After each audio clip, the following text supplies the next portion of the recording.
So if you can hear us and you can see us, please let us know to make sure all this is working, because I never trust it, because I feel like I trusted it once and it betrayed me, and then nothing was working. But if you can see us, do let us know down in the chat. We would really, really appreciate that. Thank you. Hello and good evening from Scotland. I'm particularly looking forward to this one, largely because it's very much going to highlight how much I'm the old man in the room. And isn't that a great way to really ground yourself back in reality? Andy, you are an old man, and you've been playing Warhammer for so long that you remember when it was first released. Yeah. Yeah. Take that sobering moment. Yeah. Okay, I'm not going to hang my head and start to cry while you go and talk between yourselves. Yeah, sure. So, this week, we're doing something very, very special, which is very exciting. For the first time for 2025 and first time in a long time, we have a special guest here on Lorebeards. We've got Mr. PancreasNoWork himself down here. If you want to go ahead and kind of introduce yourself a little bit, let everybody know who you are in case they are wandering in and going, I don't know where I am or who these people are. For those of you who look at me and go, who is the egg with the beard? I am PancreasNoWork, Colin, whatever works for you. I am I don't know, mostly Warhammer YouTube channel, except for, a little bit of 40K, a little bit of AOS, a little bit of fantasy. Sometimes I get bored and, Halo starts speaking to me and we mix things up, but mostly Warhammer land. Awesome.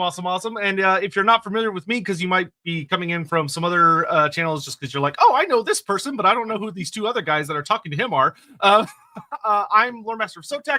I am someone that kind of grew up with Warhammer Fantasy in particular, but Warhammer Sphere, I picked it up when I was around 10 years old, back in 2001. And old. Yes, you are.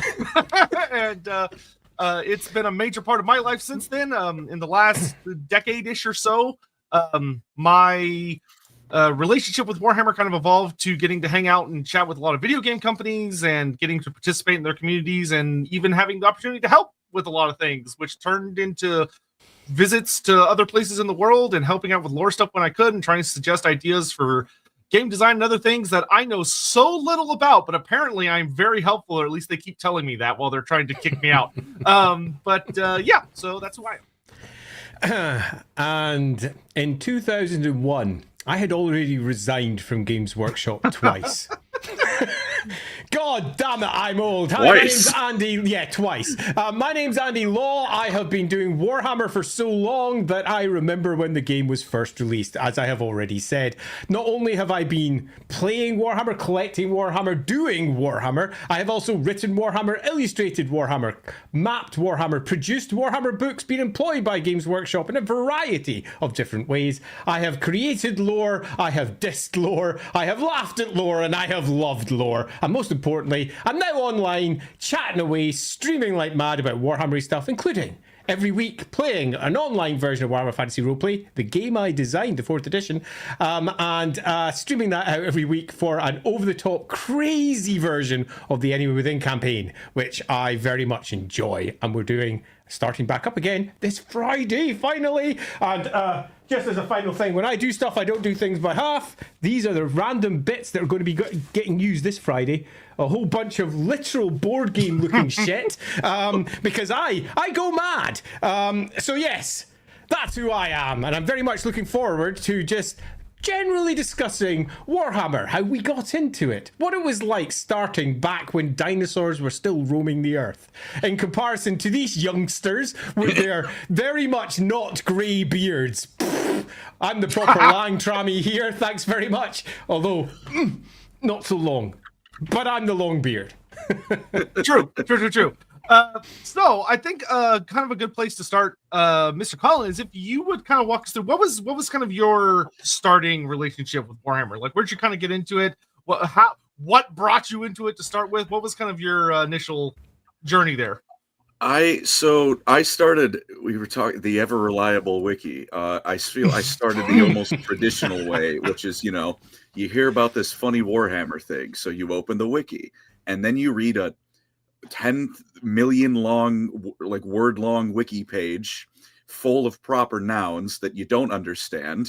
And then 3 hours later, you finished half the article. You feel like you don't know anything, but it all sounds really cool. And I remember the first article I clicked on because it was the end times of all things. Which I'll give it credit. When you have zero context, the end times sounds really cool. When you have no idea what the hell's happening. You just walk through the room, it's like, wow, there's lasers and dinosaurs. And I don't know what's going on. That's great. Big wall, magic, elf, dwarf. I'm here. Okay. For those of you who haven't come along for a Lorebeard stream before, and a Lorebeard stream is basically us talking crap about Warhammer for a few hours, typically with a particular subject in mind. We have dissed the end times more times than we can pretty much sum up in a single stream, because we do love to wail upon it for a variety of what we feel are very good sound reasons. Yeah. So, then I learned more about it. Like, damn, this actually is super ass. This is horrible. It's like, man. I feel like that could almost be Warhammer's tagline sometimes. I read more and realized, oh, this is terrible. Never mind. But I didn't go too much into that at first because I looked at it and I know myself. I like Legos. I love collecting trains. I love, like stuff like that. I know that if I got into it, goodbye all of the money I have for my, high school job I work 15 hours a week at. Someone could have told me that there is a devil at GW that was like, I'm going to make the perfect thing to get all those neurodivergent people. And I'd believe it if that was the origin of that company. Hook, line, and sinker. Yeah. But after that, it was a double whammy of, sure enough, Total War and Vermintide, because a friend was like, hey, you should get this game. I'm like, I don't know what's it about. It's like Left 4 Dead, but rats. I'm like, okay, well, I do love Left 4 Dead. And then a friend gifted me, because he got with his graphics card, for whatever reason, he just got a copy of Total Warhammer 1, which I had. So did I. Exactly the same instance. Yeah, I got mine for free, but I already owned it. Oh. Always unfortunate. You're like, yeah. Oh, right. Oh, why does it say in library? Yeah.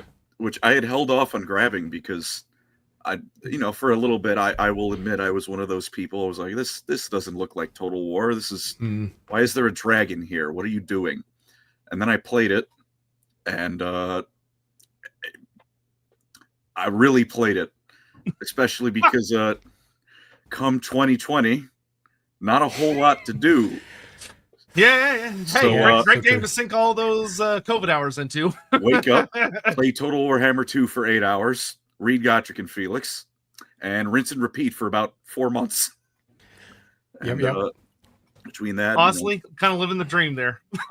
For a bit, it was kind of nice. Especially, I was, lucky enough that a lot of my friends, we just kept talking online. So, wake up, talk to some friends online, play Total War, read fantasy and 40K and whatever books, rinse and repeat for a year, and eventually felt confident I know enough and wanted to de-stress a little bit, because come 2021 I started teaching.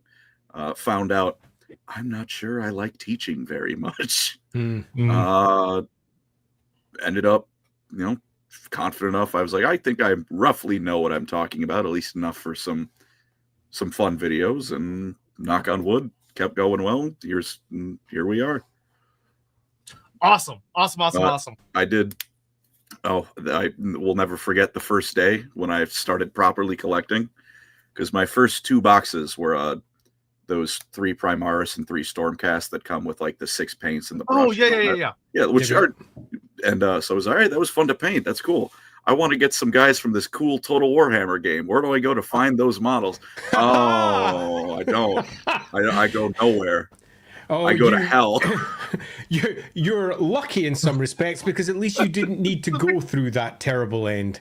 Yeah, that is as much as you can't look at the end times and not complain. But I have sometimes thought, I wasn't playing fantasy when that happened. That's It was sort of it was almost sort of a cruel irony that when fantasy kind of hit its most popular point in God knows how long, it was already dead. Yeah. But hey, popular demand brought it back somehow. So, we live in that timeline. True for fact. whatever reason. And also, I'll just interrupt here to say that if you are dropping any super chats or dropping any bits or any equivalent, we will be turning to those and taking them in batches as we go. So don't worry, we will be bringing up all your comments on screen, particularly if they say things like, Andy is awesome. I'm pretty sure I'm going to bring that one up in stream just so I can go, yes! And especially if you say, I bought Dark Deeds, and I'm almost certain to try and plug that later, because I can't help myself. But we'll worry about that a little later. So we'll be taking them in batches as we go. But we have other things that we'd also like to discuss. And if we just sit and do the super chats all day, we won't discuss the things that we're actually here to discuss. That is the meanest but funniest comment I've seen in a hot minute. The gender bent fates of Warhammer Fantasy, the crone, the mother, and the maiden. So I'm the maiden. Not nice. Oh, sure, Andy, yeah. 100% the maiden, you crones. All right, well, you took the one I wanted, so I guess I'll take whichever of the two No, you that's don't okay. want. I'm happy with Morai Heg. Morai Heg is awesome. I will take those crows and be delighted. Oh, my good lord. That was rude. Psych. Funny, but rude. Okay, so why don't we go ahead and get through kind of just the super chats that came in like right when we were getting started, and from there we'll kind of head off to talking about various topics, because I've actually got a lot of little things on the brain that I'm excited to sort of bounce around. But first, let's just get through these so they don't build up too bad. Guns for Bullets, you guys should ask Pancreas why he loves Brettonia so much right out the gate. Immediately. What are your thoughts on the land of chivalry? Okay, so I'm gonna give two big reasons why I'm not a fan. One, I like the Empire because it avoids whatever the medieval stasis, I think is like the trope name, right? It's like they're in the Renaissance, beginning the Industrial Revolution. I think that's really cool. And then you look a little bit to the west. It's like me like Castle, me like Trebuchet, me think crossbow bad. I'm like, okay, so you're gonna put down King Arthur with the serial number filed off, and then I can go to the Holy Roman Empire. I want to go to the Holy Roman Empire. I love that period of history. That's very fair. I think totally fair. I remember when Brettonia was changed and it shifted from being pre-revolutionary France, which is how it was pitched in Warhammer Fantasy Roleplay First Edition, all the way back in the late 80s. And when it shifted to, in Warhammer 5th Edition, Brettonia, and Nigel Stillman turned it into Knights! And at that time, it's fair to say that if you weren't a huge fan of the Warhammer battle game, the general response was, WTF? What? Why are they like this? And when the box set came out with the Lizardmen and the Brettonians in it, I must have painted, I don't know, at least 1,000 knights in my time. So I have quite a lot of antipathy for Brettonia because of that, but not quite as much as I had for Lizardmen at the time, because I painted almost 3 times as many of those, because there were so many more in the bloody core set. So yeah, I can understand that. Brettonia takes quite a lot of head stretching to accept the way that it is. And I think that some books did a better job than others at making sense of it. But if you just look at it on face value, it's daft. And I can understand why it could most certainly be not everybody's favorite faction. But I kind of like Brettonia. Hey, I will give factions only kinda. shit, but I'm never gonna actually, look at someone and be like, no, you like that faction, you're the devil. I only do that with Space Marines. All right, well, we're in Fantasyland right now. We don't got to bring up the favorite child. So you said 2 reasons. That's one. Yeah, you did. The other reason, which I'll bring up my old Dark Souls days and just say get good, is when I play Total Warhammer, there's a lot of mods, like the Legendary Lords mod. One of them gives some Brettonian asshole right on the border of the Empire just like 50 units of flying Pegasus Knights off rip in his starting army. Otherwise, it's still cavalry. I'm not good at dealing with cavalry. Fucking Peruvian War. Yeah. Well, you know what? Is it skill Bretonians come issue? across the border. Is it skill issue? Yes, but you know what? It's my skill issue. I don't Hey. like dealing with 5 million horses charging down my level 1 spearmen. Colin, you got the perfect mindset to live in Ubersreich. There's so many people there. I think that would agree with you very deeply. Fucking sick of Bretonians.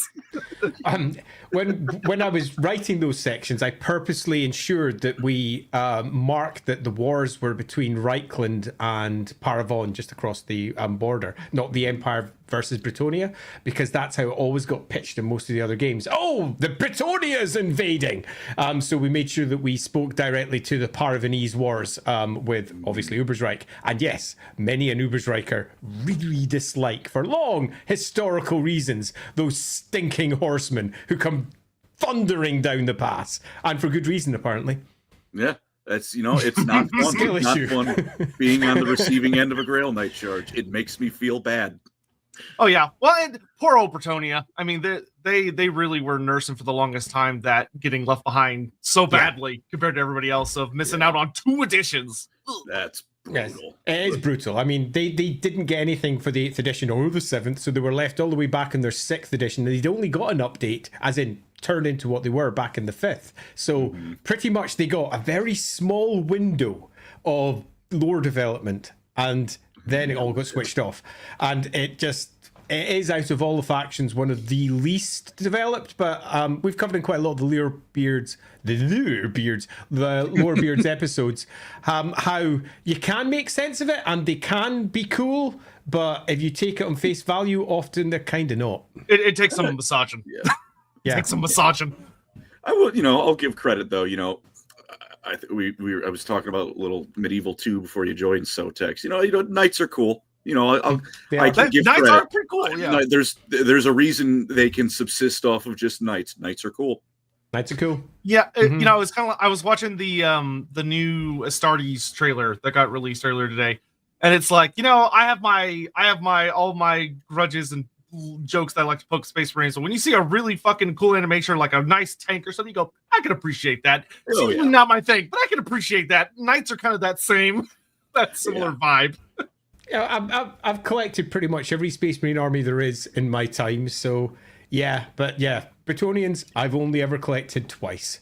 So I would like to say that they are on the lower end of my armies, what I have had. Hammond says, well wishes to Mr. Grimdark half off. I don't know. I'm Silence assuming. descends. Yeah, I don't. Huh? That's Hammond coming in here with his references. I feel like I'm missing Hammond, something. why does Pancreas love elves? Because they're awesome. Yeah, they're elves. They're great. All right, what's beneath that the pointy ear fetish surface level though? Like, let's go one level deeper. I like Lord of the Rings. Fair, very fair. Controversial statement, I know. I like Lord yeah, of the Rings. so- really breaking such up an the hot underdog topics. Yeah. Setting, yeah. But I came to Warhammer and I look at the elves and I'm like, I'm seeing the influence, but also I get a 6,000 year long history of them kicking ass. But with some downs too, to give them some depth. Like, good old Kalidor 2, who has the funniest list of titles I've seen, including 2 ways to say I have sex with goats. That's The dwarves are they're inventive with their insults. They're creative. The dwarves are great. And I just click with the aesthetic. I love the pointy helmets. I love the magic. Love this, the spearmen, all the units they got. I just love what they got going. Do you have a ranking of the between the 3 of which is your favorite to least favorite, or is it just kind of elves? I mean, how could you? But interested. High elves up top. I'll be a vanilla man. And then I don't know, 2 and 3, it wavers depending on the day between the dark elves and the wood elves. Sometimes, I'm feeling, I'm like, damn, maybe I looked at a picture of Marathi. I'm like, well, I'm really feeling dark elves right now. Understandable. One of the little standing jokes that we have behind the scenes over in the Rookery, where I worked with Mark Gibbons, who did the Vegas years Marathi, which was originally a Marathi image that was created for Warhammer Inferno, which was a mixture of comics and short stories all the way back in the mid-90s. And he did a Marathi piece of art. He also did the very first piece of Marathi art back in the very first Dark Elf army list for Warhammer 4th edition. But yeah, the little standing joke of Vegas, the Marathi years, because if you look at it, she's just got these flurry feathers sticking out, and she looks like she's about to do a fan dance or some equivalent as she comes out to a big blaring band in the background. Love that picture. It was on the front of the 1994 Warhammer calendar as well, which is an interesting factoid that I remember for reasons that nobody needs to know. I also have a lot of love for the elves, and for similar reasons. One is that the story of the elves is the story of the Warhammer world. And there's almost no other species that can quite claim that. Others are core components of the overall story, but everything from the creation of the magical vortex right through to how it all falls apart at the end is largely in place because of the elves. So as I'm a big fan of Warhammer in general, I kind of can't help but kind of love the elves, and they're super fun to play with. But another reason is because I'm also an old school fan of some of the you suggest, for example, Lord of the Rings. For me, Michael Moorcock is a far stronger influence on the elves in Warhammer. With the, say, for example, the Melnibonians or the Eldrin from his various books. So the Eternal Champion series for me was always my growing up books when I was a tiny kid. And the original Melnibonian miniatures became the very first sets of High Elf miniatures as they were used in the very first, like, 3rd edition of Warhammer. And they then got adapted and turned into what became the High Elves and the Dark Elves. So I have a long love of elves because of that, but it's Warhammer. I kind of love everything for its own individual benefits and pluses. But yeah, elves are good. I love all these positive stories about elves, and meanwhile, I'm sitting here being reminded of how I lost my 6th edition Dark Elf book because I lent it to a friend of mine who grew up in a very, very Catholic household, and his mother found it and was like, "This is devil Satan stuff." She burned that book. She burned it. I never got my $20 back. Damn it, Josh, you owe me. If you ever see this, Josh, you still owe me $20.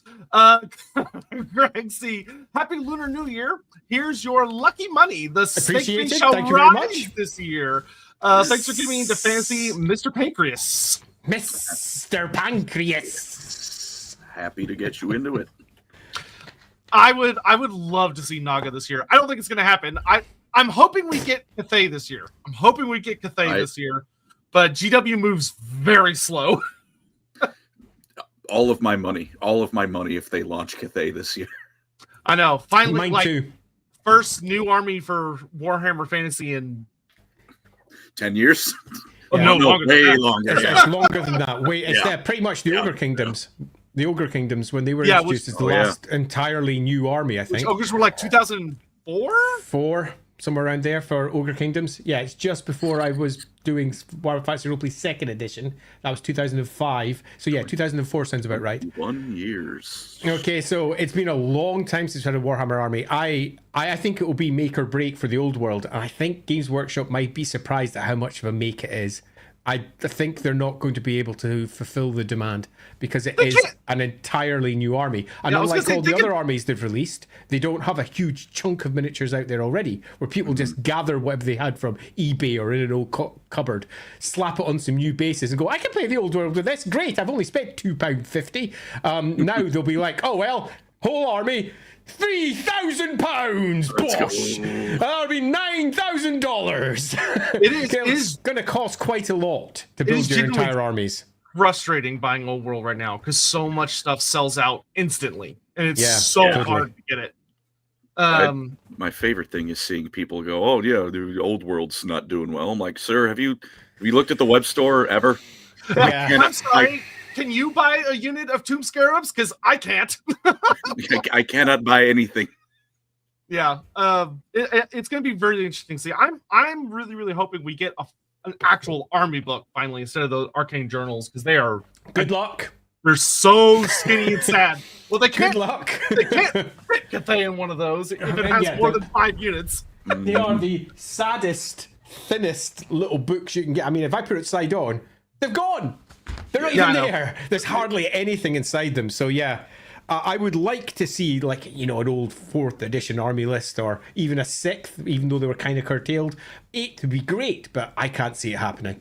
It's more likely, I imagine, that they'll just have a bunch of online articles that supports the eventual release of their tiny little piddly book that provides the stats.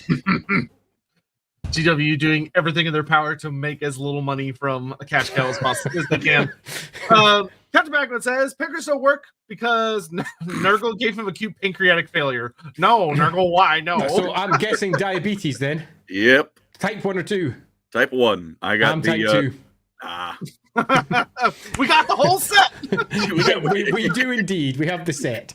We've got the magic deck of pancreatic problems ready to go. Yeah, totally. I got diagnosed when I was 27. So that was a long time ago. Let's not think how long. I got 19 months old. I was 19 months old. Cripes. Good well, Lord. Of course, type 1. So young one. yeah. What, bright side, there was no transitionary period because it was barely old enough to remember. Yes, just kind of like, this is what I've always done. It's life. Yeah. I gotta jab sense. myself if I want a juice box, and I want the juice box, so here comes the needle. So Yeah. pardon me, I just read the comment. Andy, I charge you with a challenge to make Pancreas not hate Brettonia by the end of the stream, or you have to do a Gelt campaign in Total War. So I feel like first, I think secretly he already doesn't hate Brettonia. I think it is just a thing that he says because, let's be honest, it's hilarious. I think secretly deep down, there's parts of the lore that make him go, yeah, that's really gribbly. I like it. I could play with that. Look at those knights glimmering there over on the horizon. The light shining off as the mists of the lady rise around. I don't think I need to do any persuasion. I think he's already there because he kind of loves stuff. Having said that, though, I can see him going, nope, fuck that. Also, fuck play a Gelt campaign. It's The not Immortal happening. Empire. Not a fan of the funny gold man. That guy can go fuck himself. It's a long-standing hatred for Gelt. I despise him with a passion. Such a dickhead. I love him. That's actually one of the. So that's one of the really interesting things. I think that's worth mentioning is that when I was like, we're finally gonna get called on here. We can talk about stuff. It's like, oh man, Gelt's a thing now. Because one of the things that's so interesting is that before Total War, Gelt was kind of a nobody. Nothing. Yeah. Like he's in the book, but he didn't do a lot, and not a lot of people liked him because he was just you would run other stuff instead, and he just wasn't a major player in a lot of things. And then goddamn Total War comes out, and they're like, what if we made like a Vietnam speech in Astalia? And just the meme just shot him to a level of popularity that was like, as someone that like grew up with it, was baffling to me. Of like, Gelt went from a character that I knew existed, but he wasn't that big of a deal, to like, holy shit, people love this guy. Like, not me. Plague of Rust to be upon me. Exactly. See, you understand. And I remember the first time I chatted with Andy about it. The funny thing was that, at least for me, by the time I started playing Warhammer in the early 2000s, Gelt was already the Supreme Patriarch. So like, I was like, oh yeah, it's Gelt, and I didn't worry that much about what came before. But as for Andy, he's an usurper. he's a spotlight stealer. Tyrus Gorman, he was the patriarch of my youth, god damn it. Skill issue on the part of the Bright College. Or Gelt just cheated. He's a known cheat, but that's why I love another him. Time. He shows up in AOS, and the first memory he gets of the old world is the hustle. Yeah. I love that. Like, Gelt breaking laws of morality to get things done? No. And someone doing bad things in my Warhammer? Say it ain't so. Gorman. It was funny because for me, the first big exposure I had to Tyrus Gorman was the Warhammer Online video game, the MMO. Because the MMO didn't run with Gelt as like the big guy. They ran with Tyrus Gorman. Because Gelt wasn't a thing at that point. when it first, but Gelt had yet to be added. When they were first starting off the build of it. I remember speaking to, oh gosh, can I remember his name? Because I just got pinged to ask if I'd like to join the writing team, and I said no, because I'd have to go to America. Screw that. I mean, seriously, screw that. Because I've been working on the roleplay game. And Gary Stillfield, is that his name? I can't remember. He pinged me because he just joined the writing team over there. He now works for, I think, Ubisoft, possibly. Gary Astleford, definitely, because I pinged him to do some extra stuff when we did the 4th edition of the roleplay game, and he just wasn't there when they started off, so they very much went with Gorman, and then he got added later in the 6th edition. So Colin, do you remember your first like Gelt thing? Like, was it like seeing one of the memes, or just playing Total War and just coming across them? Probably just playing Total War, because I think by the time like I committed, or like, okay, well, time to play nothing but Total War all day, every day. Cheers to that. I think that was after an Immortal Empires. They had made him his own little guy in Solid. So I click on him. He starts screaming at me about lore with the most amazing, like the hammiest voice. Yeah, the hammiest voice actor ever. If Bane, had some of the meth chocolate before he started cracking Batman's back. Yeah, this is they did I such love a. you. I still remember when Warhammer 1 was being worked on, they were putting out the little like teasers for the game. They did their first little reveal on Balthasar Gelt. And they were like, yeah, we figured because of the whole thing of like the accident, the experiment, and like it's not known how much of him turned to gold and like what he's got going on in the mask. They're like, we decided to mess with his voice to make it sound like he's got gold on his vocal cords. So he has this kind of like metallic sounding voice. And it was like, well, that makes him so much cooler than he was in tabletop. Like, that's such a fucking cool concept. His model was rubbish. Ugly model. Hideous. Yeah, it's not great. It's not great at all. I remember painting him for maybe the 3rd time, and I was like, screw this guy. His model was not good. Cole Patterson says legendary meeting has happened between the guy who hates Gelt, the guy who hates Crimlow, and the guy that hates Brettonia. Do you know who Crimlow is, Colin? I sense a web search. I was double checking, but it's the I hate Crimlow. Crimlow's also the creature. Yeah, if you're gonna be a fan of Warhammer, there's gotta be one thing in your favorite setting where you're just like, I fucking hate this thing. Like, I wish it would just go off and die. For me, it's Crimlow. Crimlow is such a little bastard. I hate him so much. I look at it, I'm like, he's just you? How did you get here? The old Slaanesh is so jarring to look at. This is something like I've spoken with Andy about, of that there are a lot of like what you and I think when we see Warhammer is like kind of that 5th edition forward timeline. Whereas really. 6 forward. Yeah. Whereas everything that came before it is so weird looking now. No, I think it'd be fair to say 4th onward, actually, because 4th doesn't really change anything. 4th starts off with the Slann being the old Slann, but they didn't depict them or do anything with them. And when 5th came out and the Lizardmen were detailed, they turned them into the Lizardmen we know and love today, which are so very different to what they were beforehand. 4th would probably be seeing the Slann is like large, long-legged, like athletic basketball players wearing jaguar fur is the most bizarre experience. We're also in 40K. I had that army, dude. Don't you dare diss my old army. I will diss them for days. Yeah, they were actually proper lizardmen, because frogs are lizards, right? Do you know what a mindfuck it was to like see that there was a Slann Blood Bowl team? So I had only in my image the modern Slann, the big fat toad on his palanquin, and seeing that there's a Blood Bowl team for Slann. Why do they have leap? I'm trying to imagine what are you doing here? Like throwing himself in the air acrobatically.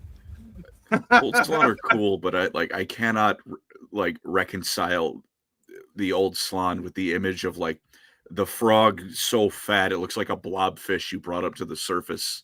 I try. I do think the old design is cool, but I cannot in my head just like go, this is a Slann. I try and make 2 and 2 make 4. It's not working. It's funny because the Slan are one of those rare things that have come right from the first edition of Warhammer. Right from the very beginning, you had them. And the first edition of Warhammer was super generic. And I do mean super generic. It was classic fantasy elves, classic fantasy dwarves, classic fantasy men of the north, men of the east, men of the west. And then you had the frickin' Slan. Dun dun dun! Something completely original in many respects. And it made them not that popular, but because they couldn't be used in other things. But they always had their own little following until you hit like the third edition of the game and it was like a full big army. But I'll admit, I never liked them that much. So when they changed, I wasn't that bothered, but I do know a lot of folk who were. Yeah, couldn't be me. Couldn't be me. yeah, a lot of folk who were. Reggie Chapman says we see a lot of beards here. The doll we approve. Yes, the Lorebeards. It was a good name. It was appropriate for the day. Good foresight there. If I had the beard I had like a year and a half ago, it would have been perfect. During COVID, my beard was like that. Oh yeah, I just didn't cut the thing. I was like, I don't care anymore. Life, COVID almost killed me. Sadly, I was bedridden for 6 months. I got it right in the very, very first wave. So I just stopped everything, and I had an enormous beard. Which there's still a few streams over and inside the Rookery. So I do another set of streams with our little games company, and there's still a few streams that are sticking up from there where I've got this big, huge, proper long beard. But yeah, this is easier. Bear Mateo says, "What's consensus about difference of the big four? Oh, so the 4 chaos gods in 40K versus Warhammer Fantasy Battle." Oh boy, that's a question that comes up a lot and is also a pain in the ass. I say with love. They seem more interesting in fantasy. Well, I think it kind of boils down to memes and joking aside. One of the I think the big issues, so to speak, when you're looking at like 40K versus fantasies and 40K, Space Marines and the Imperium are the main character. Everything is very much about them and from their perspective. With very, very rare examples. And Chaos is kind of just a antagonist to the Space Marines. That's kind of some like family drama. And they were far more of like things in Horus Heresy, but it was about the Space Marines that turned bad, not the gods that were turning them bad. Whereas in fantasy, it's the reverse. In fantasy, none of the personal champions matter nearly as much, in my experience, as like the actual gods do. Where in fantasy, the gods, they are the main players. They are the big bads. And for fantasy, they are the ultimate evil beyond everything else. Like Nagash, sure, he's bad. But Chaos is the big bad. It's you give Skeletor his credit, goddammit. I will always give Skeletor his credit, but he has a bad rat problem that always trips him up at the finish line. Rats in the basement. So I'll go pithy instead, and I'll say in one setting they are the big 4 nasties. In the other setting, they're 4 gods amongst many.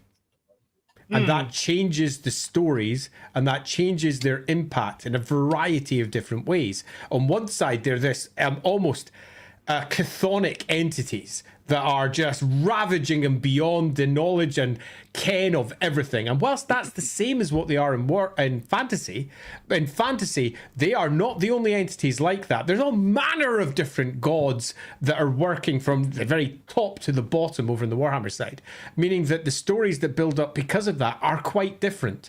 And their hierarchy and the position where they sit is also quite different. And while some writers might go down actually, it's all chaos and those other gods, they don't really exist. It's just nonsense. That's been either blown away by, say, the end times, or alternatively rubbish by a host of writers as well. The gods of Warhammer are pretty much real. And that means that the Chaos gods are not as important. They're just not as important, for all they are ultimately responsible for making the world go boom. Yeah, and I almost wonder if that allows them to have a more interesting relationship with the setting because of that. Yeah, absolutely, because they have to negotiate their way through a host of different circumstances. They're not all powerful, which they kind of are in 40k.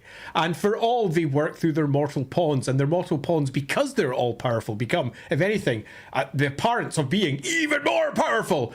As we know, in Warhammer, pretty much everything's that anyway, but all in just one world.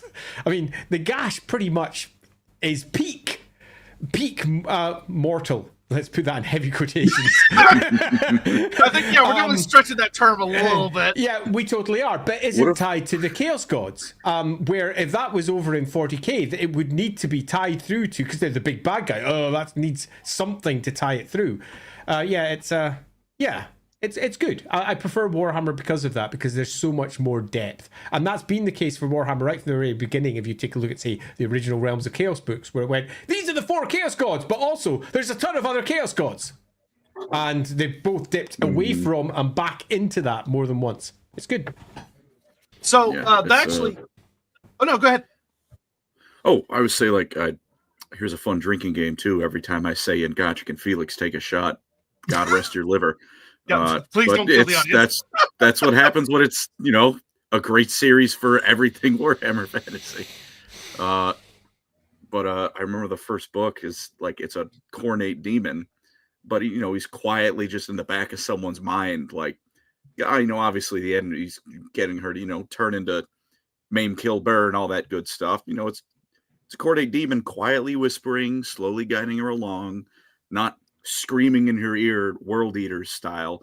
Kill, kill, kill. Yeah, that. It's like, it's still corn, you can tell, but it's like, there's some actual nuance and depth to what he can do. Not, what if I hit you with brick 50 times in a row, and then follow that up with another 50 times, because that is all he has.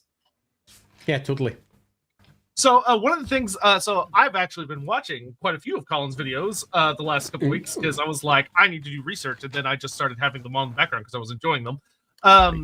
So you were delving into like the Empire Pantheon and stuff, and I should say the human Pantheon. So one of the things I'm kind of curious with your experience as you kind of been getting deeper into the background stuff is, how have you found, like, how do I rephrase this? I guess, what would be kind of your thoughts, if you had to put them into words, of looking at like 40k, where you have like the Emperor and the Big Four, versus kind of fantasy Shards where you of have Cain. this, yeah, a little bit of pieces of Cain everywhere. Yeah, versus fantasy where you've got like this a much larger cast. I'm curious what that experience has been like for you. I guess I'll break character for a moment and start with something nice about 40k. I do appreciate, like, there is some level of appreciation for like the massive spanning, galaxy spanning empire, pretty much only held together by the worship of the God Emperor. I think it's cool. You look at, an Imperial Navy ship, it's a cathedral that has guns attached to it. Like, it's cool. The monolithic Emperor worship is cool. It's just so much more interesting to see like different cults and pantheons and people to worship, because you can get so much more mileage out of it. I feel it's like, at the end of the day, you wander around the Imperium, and do you worship the Emperor? Yeah. All right, cool. Thanks. He's pretty cool. Right? Yeah, he's cool. Bang. Or you don't. So, all right, I'm going to shoot you in the face. That is the end of this story arc. Thank you for coming. Yeah, totally. Whereas, definitely not fascists. No, not at all. Yeah. Not at all. Yeah, because I mean, don't get me wrong. There are elements of 40k I adore, like Tyranids. I love Tyranids very, very much. I collected Tyranids, and I need to finish painting them. Though there's new versions of everything I bought now because GW. I'm looking at all my Hormagaunts, Termagaunts, like they're ugly now in comparison. But yeah, I've always found that to kind of be one of the fascinating things for me personally when it comes to. I almost wish sometimes that 40k was allowed to have a little bit more diversity of imagine if like you could see like the different aspects of how people worship the Emperor, like keeping the Emperor, sure, but like if he was worshipped as different godheads, or in different facets. But it feels like the setting does not want to do that. Because it's like, I guess take the two big guys of the Empire, Sigmar and Ulrich. You get it so much. Like sometimes you get a story where it's like two warrior priests. It's almost like Legolas and Gimli, where they're like counting kills with each other. It's like, I'm gonna do better. Like you've got the potential for that. You've also got the potential for some Age of the Three Emperors shenanigans, where oh boy, that's a bit of a religious civil war just waiting. It is about to pop off. Like you can get all sorts of stuff like that. Whereas you'll get background mention of like religious civil wars in the Imperium over aspects of the Emperor, but I feel it always remains in the background. We don't get to see that clash of diversity, whereas in fantasy, I feel like we get that a lot more often, where, you got Sigmar, Ol, Tal, Raya, Ranald, a couple guys worshiping Cain because someone got really lost when they were looking through the Dummy's Guide to Religious Gods to Worship. Somehow Cain ended up in the human pantheon. So there's just a lot more mileage I feel you can get out of it. I have relatively strong opinions when it comes to particularly the Empire and the Old World and their gods, because I was in an odd position back in the second edition of Warhammer Fantasy Roleplay where decisions were being made by Games Workshop as to exactly what direction they wanted their Empire to go in. And we're talking early 2000s, and at that point, the Empire Army list presented pretty much Sigmar. And you got the Warrior Priest of Sigmar, and there was no other Warrior Priest. Now, we just had the Storm of Chaos, and in the Storm of Chaos, they refocused because of Gav Thorpe back on the Cult of Ulrich. And you got yourself a bunch of new Ulrich models, and they were like, Warrior Priests of Ulrich, we can be those too. And when I was commissioned to write the Tome of Salvation, which was the religious book for Warhammer Fantasy Roleplay 2nd edition, I said, I want to build a big pantheon. I want not just the original gods that were created by Graham Davis for the first edition of the game. So your Tal, your Raya. I wanted to make sure that Raya got her own space.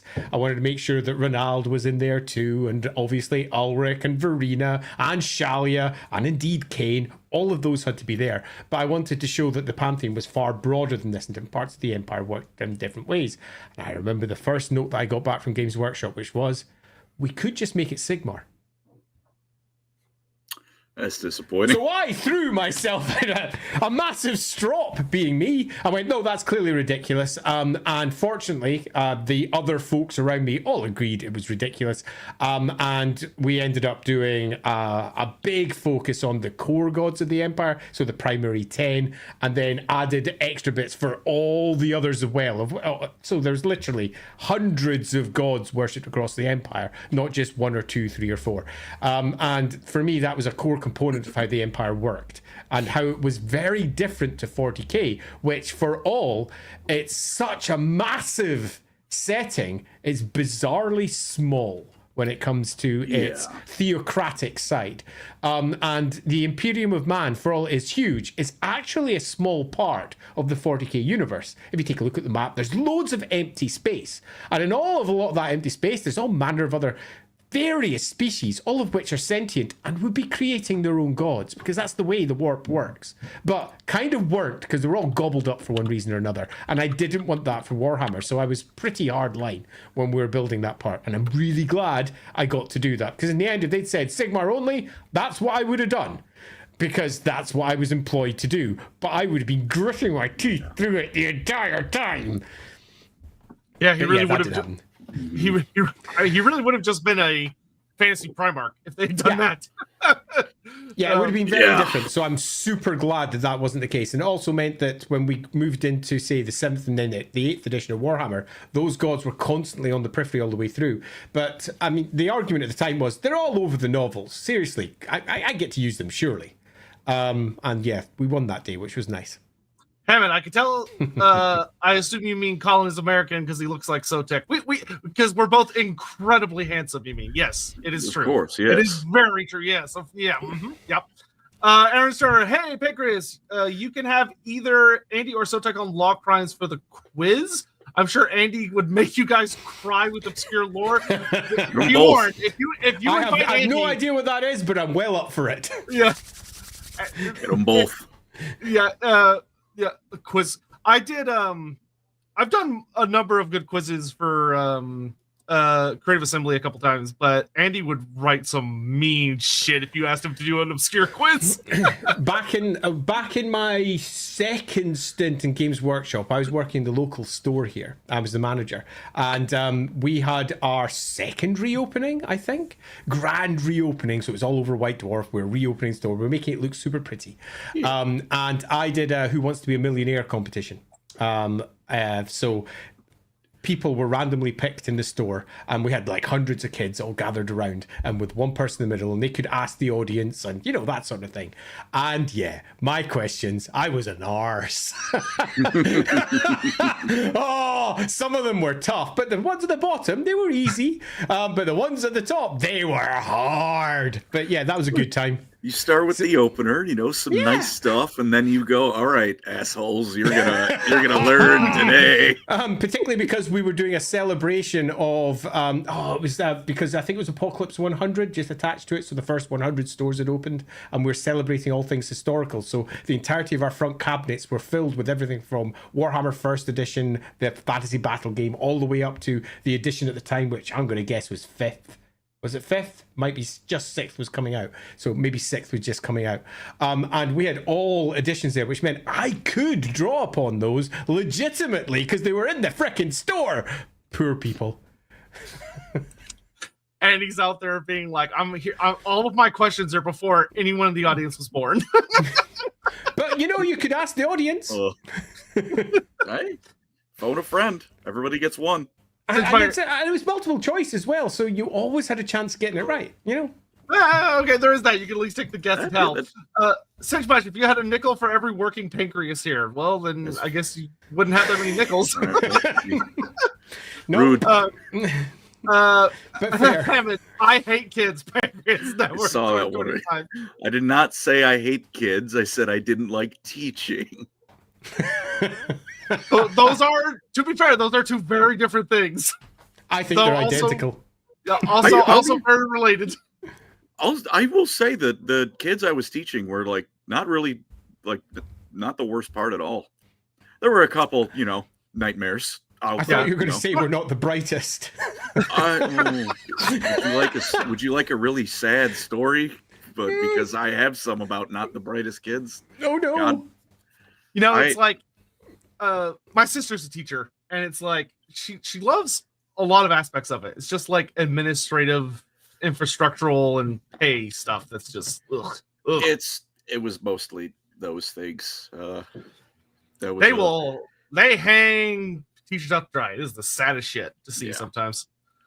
There was one poor girl who I asked her to point to France on a map, though, and she pointed to Russia, and I close. I died a little bit that day. I won't lie.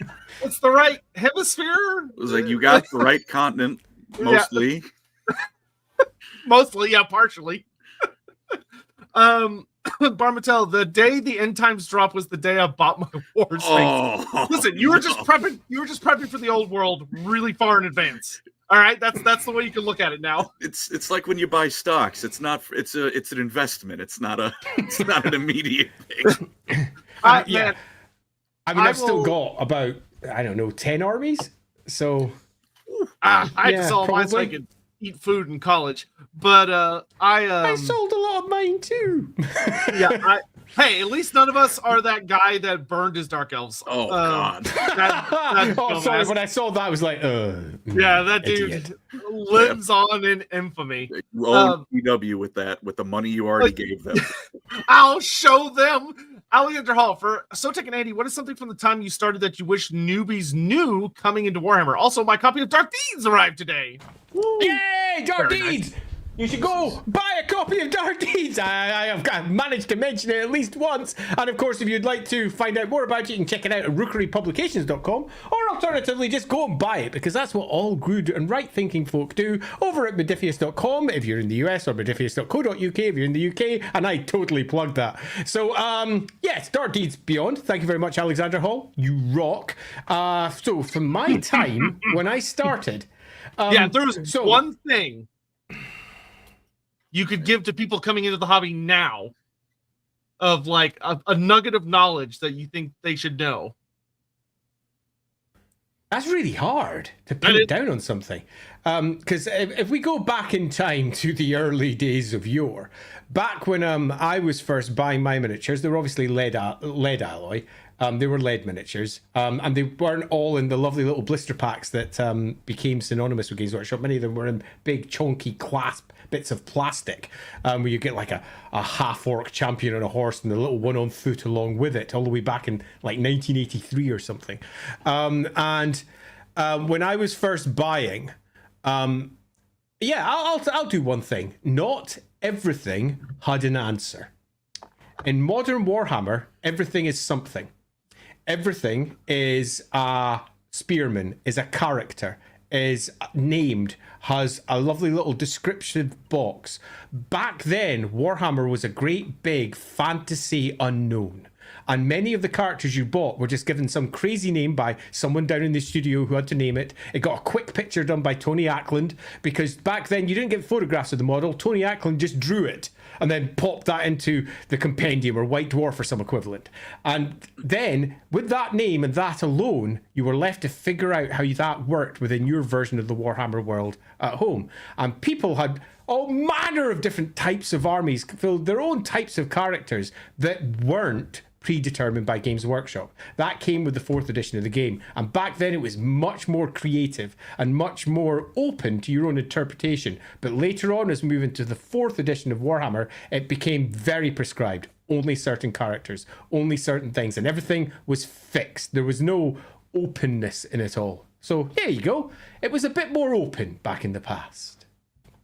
I think for me, the biggest thing I would want someone new to Warhammer to know coming in would be that one thing for me, it would be that it is not a stable setting and it never will be, in the sense that you shouldn't get too overly attached to anything. And the way that it like works in a specific way, because it's inevitably going to get retconned or left behind, or there's older lore that says something different. Eltharion. A lot of the He was blind once. He was, yeah. And before that, he wasn't, and then he was, and then he wasn't. Yeah. Who knows? Yo. Because I think a lot of the grief that people suffer when they're getting into Warhammer could be easily massaged out if they understood the way the setting worked. Of that, it's a great, awesome setting, and using first-hand sources, you can build a wonderful universe, but your universe is subjective, because someone can build a completely different universe also using first-hand sources, because it's that wildly crazy.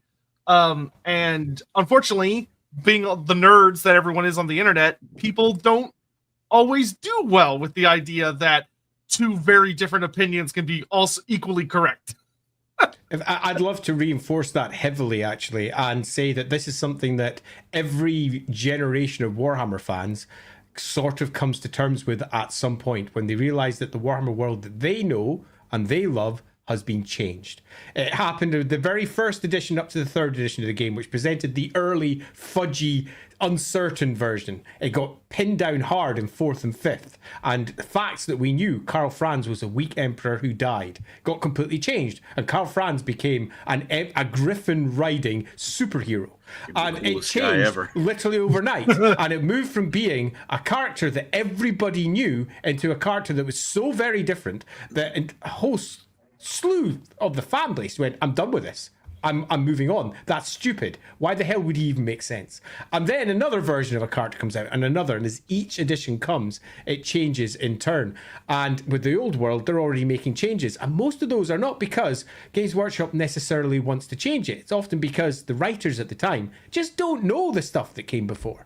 And they're just creating something new within the framework of what's most important to Games Workshop, which is generally their army lists. So all of the novels, all the roleplay books, all the games, they are very much secondary sources. And even the army lists, when they move to a new edition, get just written over. Take a look at what happened to the Empire, where it changed significantly in 8th edition, and things like demigryphs just appeared out of nowhere. Massive war machines for the colleges of magic were added.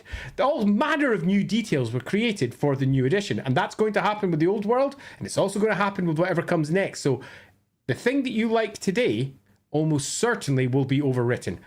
As a single example, I added gnomes back into the game for Warhammer Fantasy Roleplay 4th edition. Okay, I added gnomes into Warhammer when I got told it couldn't be done because they weren't Games Workshop. That just wasn't a thing. And I was like, I think I can write it. So I wrote a quick email over to Games Workshop saying, I think I can make this work. Do you think I can make this work? And I got a reply saying, yeah, okay. If you can make this sound Warhammer, you can do it. So I did. And then not long afterwards, my copy-pasted text moved from my Warhammer Fantasy Roleplay article into Blood Bowl. And I got an entire bloody gnome team. And I was like, yes, gnomes are back. And I did a literal happy dance. So every time Games Workshop removes something and changes something, they equally sometimes return to something that everybody else thought was dead. So yeah, changes are going to come. That's a really good one, Sotek. I like that. So, and I actually think it'd be good for Pancreas to answer the question as well, because you've been in now for a good bit of like when you came onto that wiki, if you teleported to someone who was about to embark on their journey, what would be your no, you need to know this before you take this step?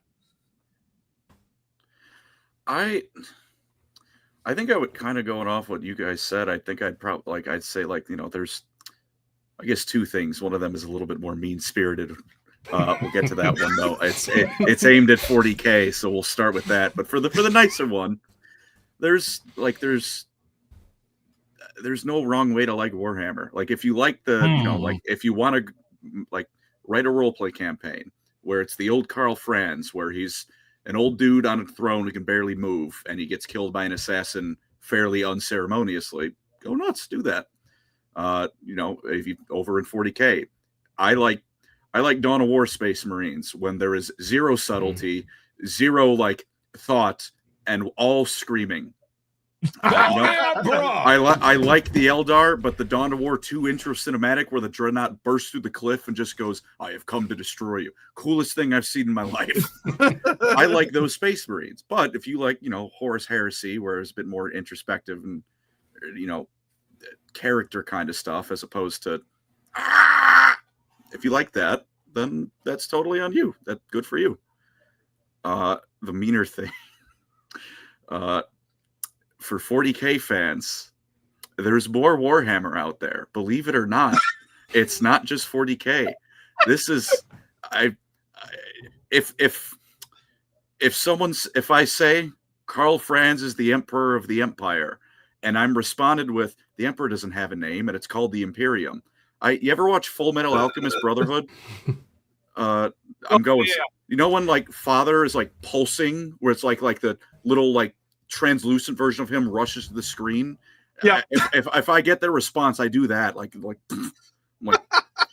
okay. First, it's a first. We don't have to fight right now. Rein it in.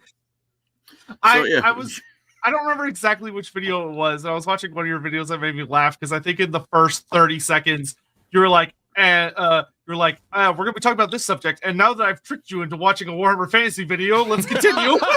that was and a 40K thumbnail and a vague title about which Warhammer it was. I think I know I explicitly did that when I was talking about the gods, because I just titled it Gods of Warhammer, because I know for a fact there's a lot of people who are like, Warhammer, that's the space one, right? Sure. Yeah, not in my room, it's not. We were listen, they're both called Warhammer. They're both entitled to just be called Warhammer. If you made some assumptions, that's on you, not me. I'd like to double up on just how important the idea that Warhammer is never going to be the same in each individual person's house, in each book that you read, in each version that you might pick up if you read an old army list, for example. There's a reason that we called our stream, where we stream every week, LAWhammer, because my name's Andy Law, and it was my hammer. Now, we started it based upon the actual lore of Warhammer. It was the campaign I was literally writing for the actual Games Workshop game. That's where we start. But the second you start any campaign that's a roleplay campaign, you divert. Characters might die who are canon characters. It becomes LAWhammer and not Warhammer. And it's also why when we often refer to the game, it's your hammer. And your hammer might have, as we said, an emperor who is old. Your hammer might have Boris Todbringer being really ineffective and totally rubbish and no longer with an eye patch for one reason or another. It's up to you how you build your own versions of the games when you play your games at home. And the same is the case when you're building your armies. Because in the end, you will create your own characters that sit and lead your armies. It becomes your hammer. And that was one of the things that was core to my answer to the original question right at the very beginning, because at the beginning it was open to your creation, and later on they started carving out parts of the world and saying this is how it should be, but in no respects does that change how it will actually manifest at your table. Your hammer is as important as Warhammer.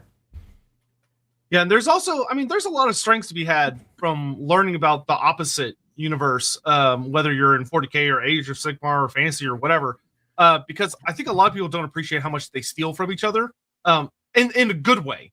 One of the discussions me and Andy had is that, like, the elven gods of fantasy, which are fantastic and awesome, the elven pantheon we have in fantasy is great. Most of its stuff was stolen initially from Eldar stuff, and then expanded into its own thing, and the Eldar left a lot of that behind, and kind of became an almost simplified version in a lot of ways, which is weird. If I recall that conversation correctly. Vaguely. It's close, but I won't get caught up in that one right now. That's fine. We got a lot of super chats sitting there. Yeah.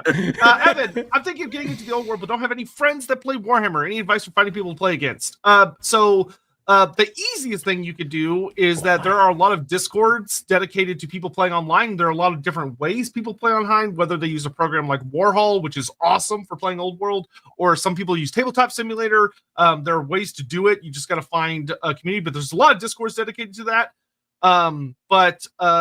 If you have friends, maybe, getting some minis of like a couple different armies and like being able to introduce them to it and kind of like get them hooked on that first little hit of plastic crack and hope that they get hooked on it. But the big thing I would say, if you live in an area, try to look for a local gaming club. Most areas are going to have a GW or just a local hobby store. Where local game stores. You would be shocked how many people play the games in areas where you think nobody does. Yeah, depending on where you are, Evan, really does depend on whether you're going to get something good out of that. But the true answer is, if there is no one local, and that might be the case, online provides an enormous playground, and there will be lots of people who will want to play. Yeah. Laughing God, to the credit of Andy and Sotek, they managed to sell me on Brettonia to the Lorebeards episode, 7% worth of what? Hey, glad to hear that. Thanks, Laughing God. We try. We need to do some more, honestly. There's some things I want to tackle with that, but we'll get around to it. Michael Tusky, since we have the big Elves fan here, what's the deal with elven souls? Is it the same as 40k that they're all going to Slaanesh in the end? Bluntly, it kind of is now, but it isn't. They changed it in the 8th edition. Firmly, where previously the 40k tale was very much a potential. It could maybe, but in fact, no, it is. And the idea that when an elf dies, their soul is going off to Slaanesh is pretty much firm fact now. But there's lots of ways around that. The demons may be prowling around, ready to eat them up, but the elves can avoid this by slipping their soul off into a little shard or popping it into the local network of waystones. There's lots of ways the elves avoid it. Or alternatively, if you happen to be, on the Dark Elf persuasion, you might get sucked off to one of their goddesses in the afterlife of effectively elven undeath. That sounds fun. Elves have got lots of routes out of this particular situation, but if they don't do something, they're pretty much screwed. Yeah. But hey, the good news is, when you probably inevitably get eaten, in Age of Sigmar, someone will dig you out later and make you a new body. So don't worry about it. Tyrion's going to beat the snot out of her, and then you'll be good. Yeah. Old Teclis and Malarians sitting there with their fishing rods just pulling elf souls out constantly. Unless you're one of the first ones who turned into the Ideneth, then you're still not so good. Yeah, poor Ideneth. Just born with PTSD. What a deal. Just hope you die next to the Shrine of Assyrian. Just try to die there, and you're good. Desert X Fox will always love humanity's indomitable spirit against monsters and demons. Face steel and gunpowder. Face steel and gunpowder is a rock hard phrase. I'm not gonna lie. Magnus the Pious, man had words. Your belief in humanity is far stronger than mine. It was Warhammer humanity. They're a lot cooler than us. They're so not.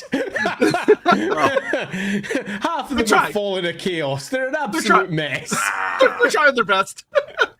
Chaos cults riddle through everything. Quite. I like to imagine who will know from the Shin Godzilla movie playing over the fall of the Eldar.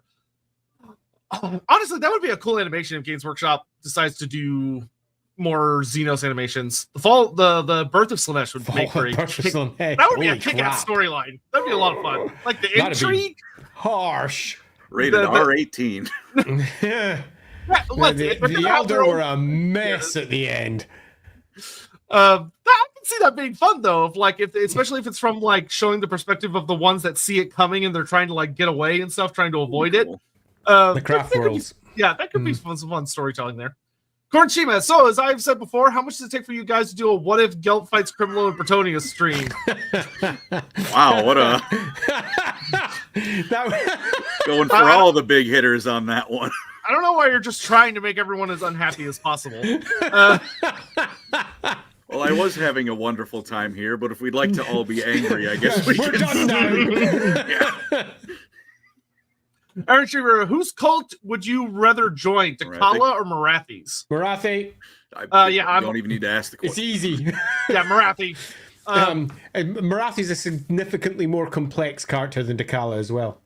Now, obviously, I've got some very unique views on Dakala. For those of you who followed any of my streams will know that I have a really unique view, particularly if we look at what's been done with Dakala over on LAWhammer. But if we just take very much the printed versions, Marathi without even a pause. And she's awful, just to be blunt, but not as awful as Dakala.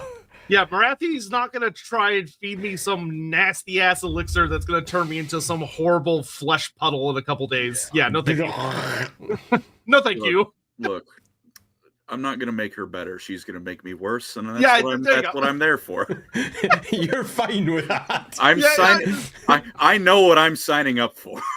Yeah, Marathi, listen, it the Vegas years. It's probably going to be a horrible time, but it might be a good time. You don't know. It could be a good time. The party's fun before she starts summoning demonettes. Then you're probably on the menu. But until then...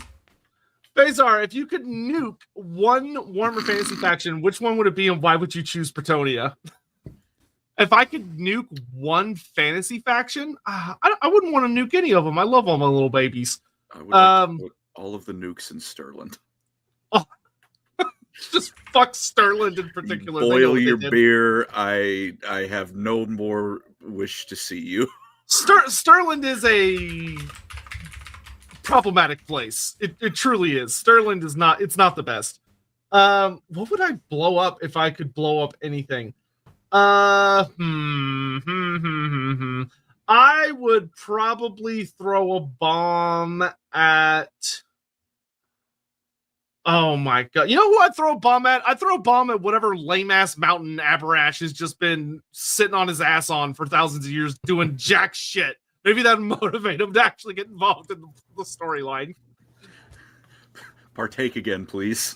Yeah, other than just being a douche and turning the Red Duke into a vampire against his will. What an asshole. It's a really tough question because all of them have got some really good stories, even the ones that are perhaps not as well developed. Brettonia really is not as well developed as some others. They've got some really cool stories, and particularly when you view the overall macro picture of where they fit into everything else, whether that's who is actually the Lady of the Lake or whatever. Suddenly it starts adding all this extra texture and layers that makes you go, I don't want to get rid of that, I want to keep it. I might have gone with something like Estalia purely because Games Workshop may as well have blown it up because they did fuck all with it. But even that's beginning to get a bit of extra detail, even if that detail in the most current version of the map was literally copy pasted over from a fan map. But that's have you heard by the by. Have you heard they took it back down? Yeah, I noticed they took it back down. I do wonder if it's because it's just Mad Alfred's locations from his maps. Like there was, because a lot of people were talking about it. GW was like, No.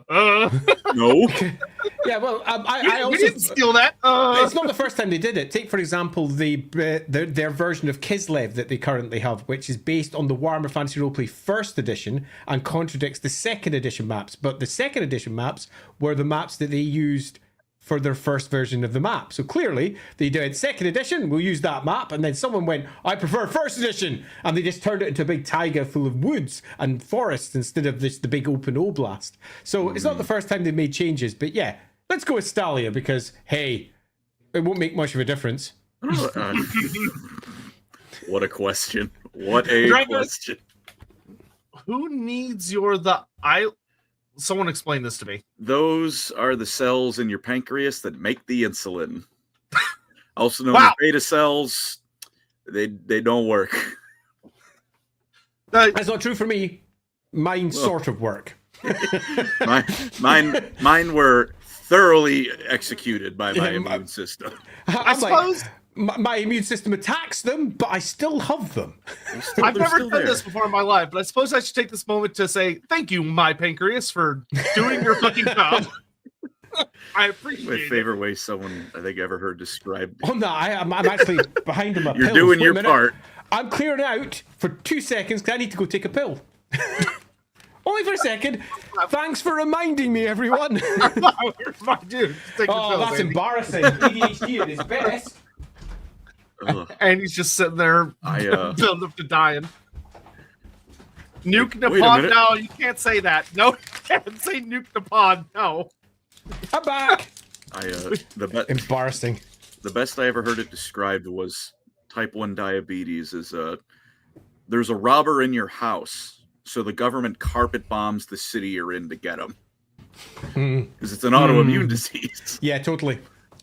Autoimmune disorders are the most frustrating fucking thing. That's pretty much all the issues I have. I have tons of autoimmune issues. It sucks. You did this to me. You did this to me, buddy.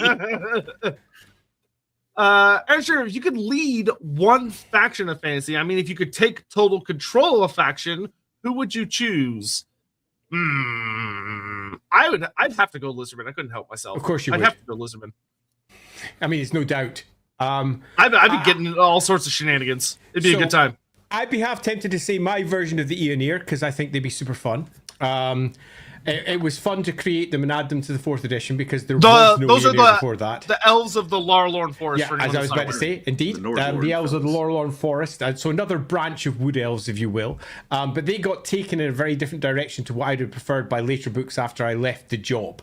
So no to that. So I'm very tempted to kick out Malekith.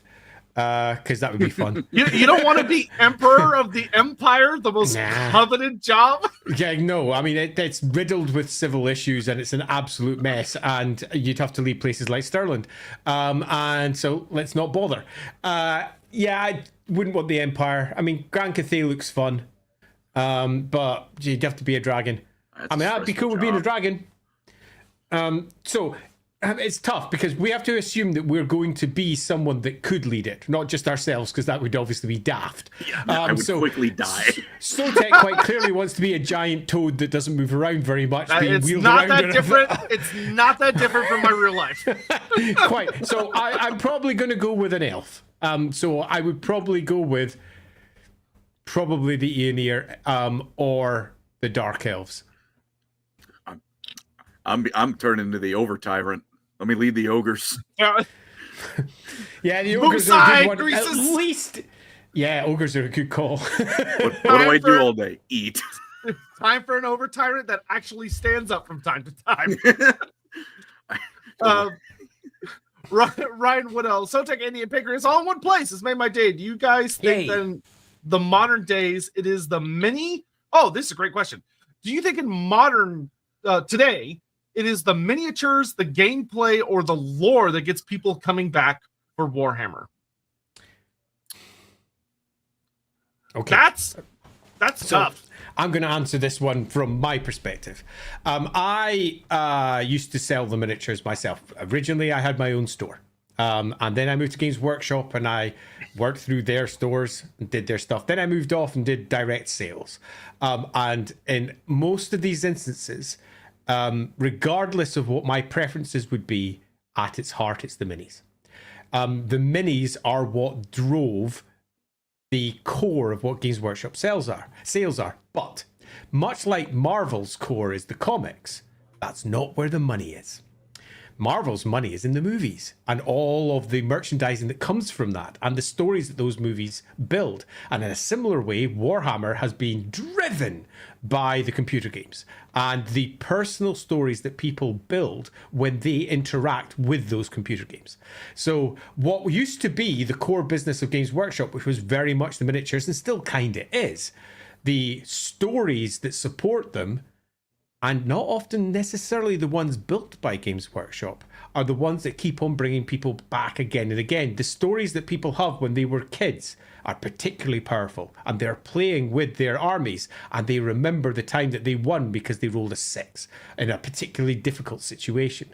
That memory will stay with them for the rest of their life, and that is a story. It's not the gameplay. The games don't actually need to be that good, and bluntly, most of the Warhammer games aren't that good.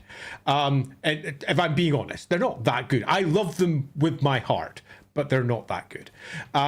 So it's the stories that really sit at the peak, but it's not the stories you might think. It's not necessarily the lore. It's what everybody's personal stories are when they interact with Games Workshop's products at each level. What are your thoughts, Colin? What are your thoughts on like what do you think is like nowadays? What do you think brings people like to Warhammer and like brings them back? If you had to pick something, I don't know why. I just blanked. I tuned out. No, I was listening. It's just I didn't like the first part of up to when you said Colin for some reason didn't register as words in my head. I don't know what that was, but I think that's a lot of good points you just made. I would, for fantasy specifically, though, I think it would probably be the lore because in modern times, because you couldn't play it like you couldn't get new people coming into fantasy. You couldn't have played, like, let's say, you got into fantasy through Total War. You would like to play Warhammer Fantasy Tabletop. You can't. You can't. It was a lot harder to make those stories because unless you either found out like how to get some secondhand minis or knew someone who had some fantasy stuff, you really couldn't play. So I think for fantasy, it's been a lot of the lore, but Warhammer overall probably. I probably agree with Andy. I think it's like a very multi-layered thing. I mean, I think like how many people got into. Like for video games, how many people got in through, Dawn of War at first, and then now Space Marine 2 is, shot out even higher into the public conscience. And then there's, if you're playing it, fun little moment with a friend. Like I will always remember my first game of 40K because Eldrad nearly soloed a whole band of Khornate Berserkers. Yeah, he didn't quite make it, but through some good rolling, he almost did. So close. Yeah, I think. Nowadays, I think I'm more on team video game than anything else. I think a lot of people's initial contact nowadays is the video game medium. Absolutely is, and then everything else follows afterwards. Yeah. Oh, yeah. It's going to be TV soon. I know TV's about to change everything. It is. Fucking trademarks soon. Yeah, Henry Cavill's about to come in fucking swinging. It's weird, like. I have like family and friends and stuff that go, "Oh, you talk about like the thing Henry Cavill does." I'm like, close. No. I wish, but close. It will affect me, but yeah, it's interesting. It's interesting stuff. Luigi Super, I need Colin to illustrate to Andy why Prince and Emperor Karl Franz is the best Warhammer character of all time. It's simply he is Karl Franz. He is the Prince and Emperor. He's got the Warhammer. I don't feel I need to say anything beyond that. The dude has the Warhammer. Come on now. Listen, that's the way you always win. If someone's ever like, which is a better setting, 40K or fantasy, you go, well, which one has the Warhammer? Only one of them has it. So I'm looking at the logo on the Warhammer store. Curious. I don't see that over in 40K. What setting is that from? Yeah, I don't know where the Emperor misplaced his 40,000 Warhammers, but clearly he's got a hardcore managing problem. Love me, France. France is great. Especially once again, Total War, it really gave him such a glow up. Yeah, a big glow up. Because his tabletop, there was a lot of cool stuff there, but you still would read crap. What he does, and in tabletop, he was not all that. He was not worth the points. No, he wasn't. Nor was the Hammer of Sigmar anywhere near as good as it should have been. Particularly when you're someone like me, for example, who views Karl Franz as what was originally a weak emperor. That the events of the roleplay game turned into a dead emperor, and everything that was in the first edition. Spoilers for the enemy within if you're playing the first edition. Awooga. But if you play the first edition, Heinrich Todbringer is Karl Franz. He's 7 foot tall. And he is given the hammer at the end of that campaign, and he becomes the next emperor, marrying Emmanuel down in Nuln. And that was copy-pasted over and given to Karl Franz. And that is something that those who've been with the setting for a long time, we always look at Karl Franz as somewhat of a pretender, as somewhat of a, where did he come from? Why is he on a big giant chicken now? Where did that come from? That Deathclaw, that's a new thing, isn't it? Which, of course, it isn't. I will not stand this Deathclaw standard. But when we were doing the Enemy Within, the rejig of it, we were in a position where we could try to explain how Karl Franz could be all of those things.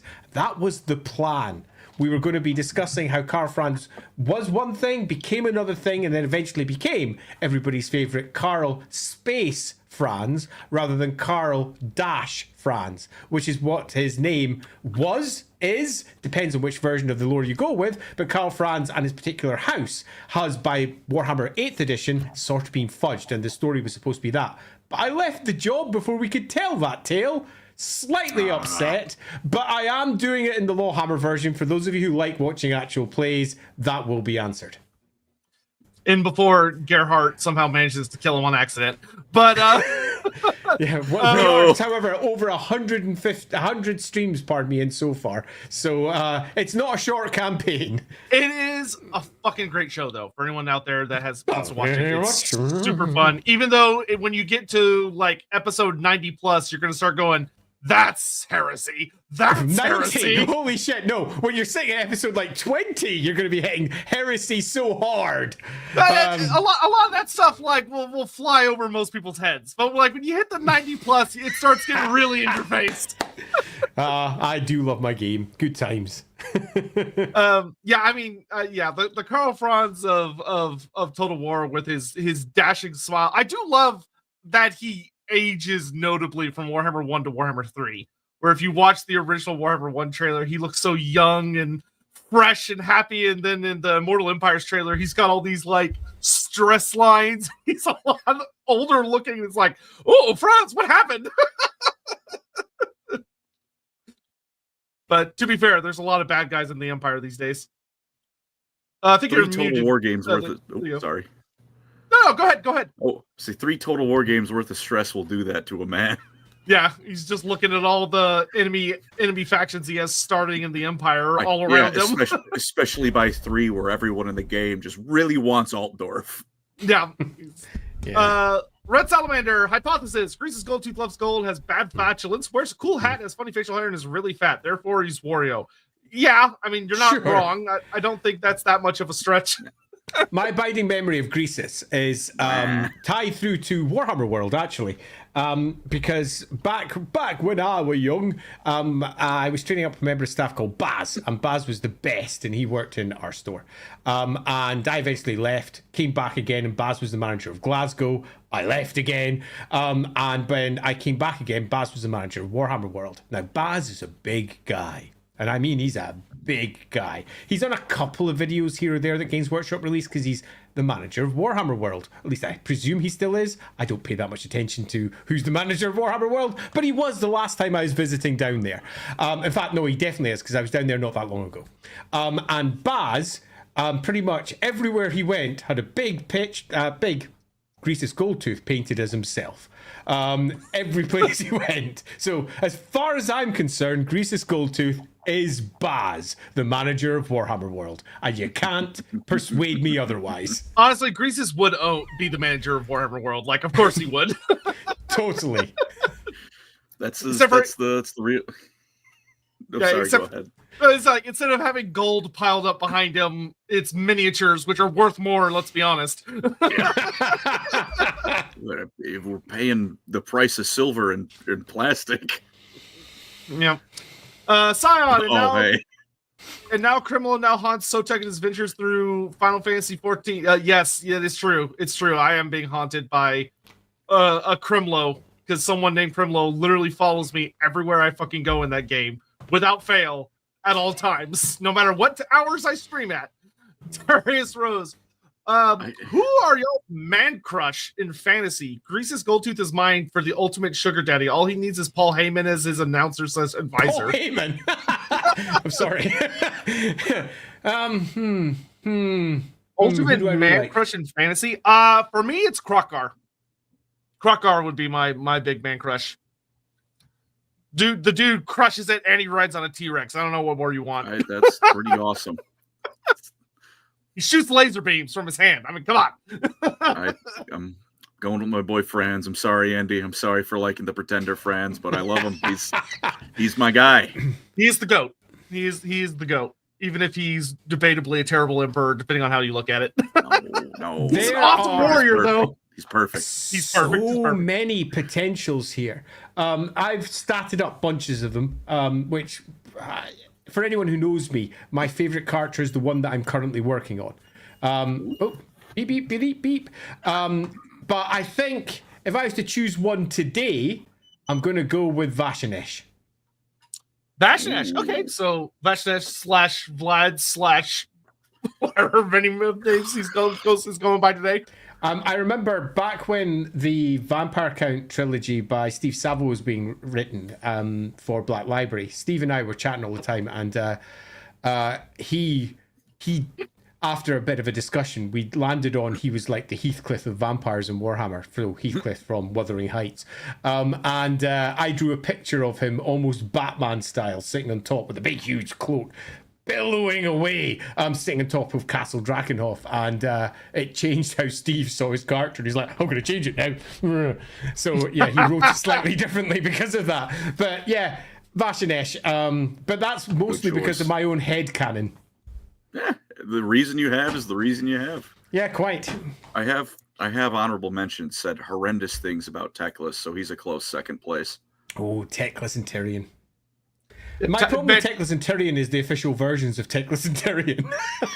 Man, Teclis has got that like perfect like what do they call it from like the old Gothic novels where you have the women that are they faint because they're so so like dainty. Teclis is like right up there. Look, he's just the man version of that. If I meet Karl Franz, it's going to be a lot of hero worship. It's just going to be a lot of that. I'll do what he says. If I meet Teclis, I'm not leaving till one of us is pregnant. Fair. Yeah, I still, this is related, but also completely unrelated as well. One of the funniest things that I saw during a LAWhammer stream was that I hang out with like a lot of I hang out with like a lot of VTubers and stuff, and a lot of the jokes around the community have to do with stuff like impreg and things. And I was watching a LAWhammer stream, and I was like, I should ask Andy about this. I didn't have to because Andy did it himself. Where you meet this life wizard who goes off on this whole speech to the characters about, I'm not going to say how he heals people, but it's vaguely unpleasant. But he goes off on this in-character life wizard, Andy is playing, goes off on this whole tangent about how Gyran is vaguely dangerous because it could get anybody pregnant. Men, women, whatever. And he's like, getting men pregnant? Oh yeah, easy. And they're like, how does that? And he goes, you don't want to know. It's like, good luck. And it's like, and he answered my question just through LAWhammer. Like I said, watch LAWhammer. It's demented, but in the best ways. I gotta play some more fantasy roleplay or any of that. Yeah, damn straight you do, because I do. I spent a long time on that game. I want to play more. I've got to get some people for it. I've only played one proper session with the Moot's Bravest Halfling. A crime. No, I mean, it was like 3 sessions of one game. Sedgemeister, so are the Slonges DW's off-brand little sled when they started off, probably? Because those are the frogmen of D&D, I think. Oh, yeah. I don't know. Yeah. It would not shock my answer to that. Sign of the Emperor. The only things in 40k that rival the Chaos Gods are really the Star Gods, the Satan. Well, they can't be that great if they all got caught and shattered Kane style. The Catan annoy me when they're brought up. Not because they're inherently bad. It's just I don't like the idea that like they're unkillable, because if you kill them, like reality will just Control-Alt-Delete.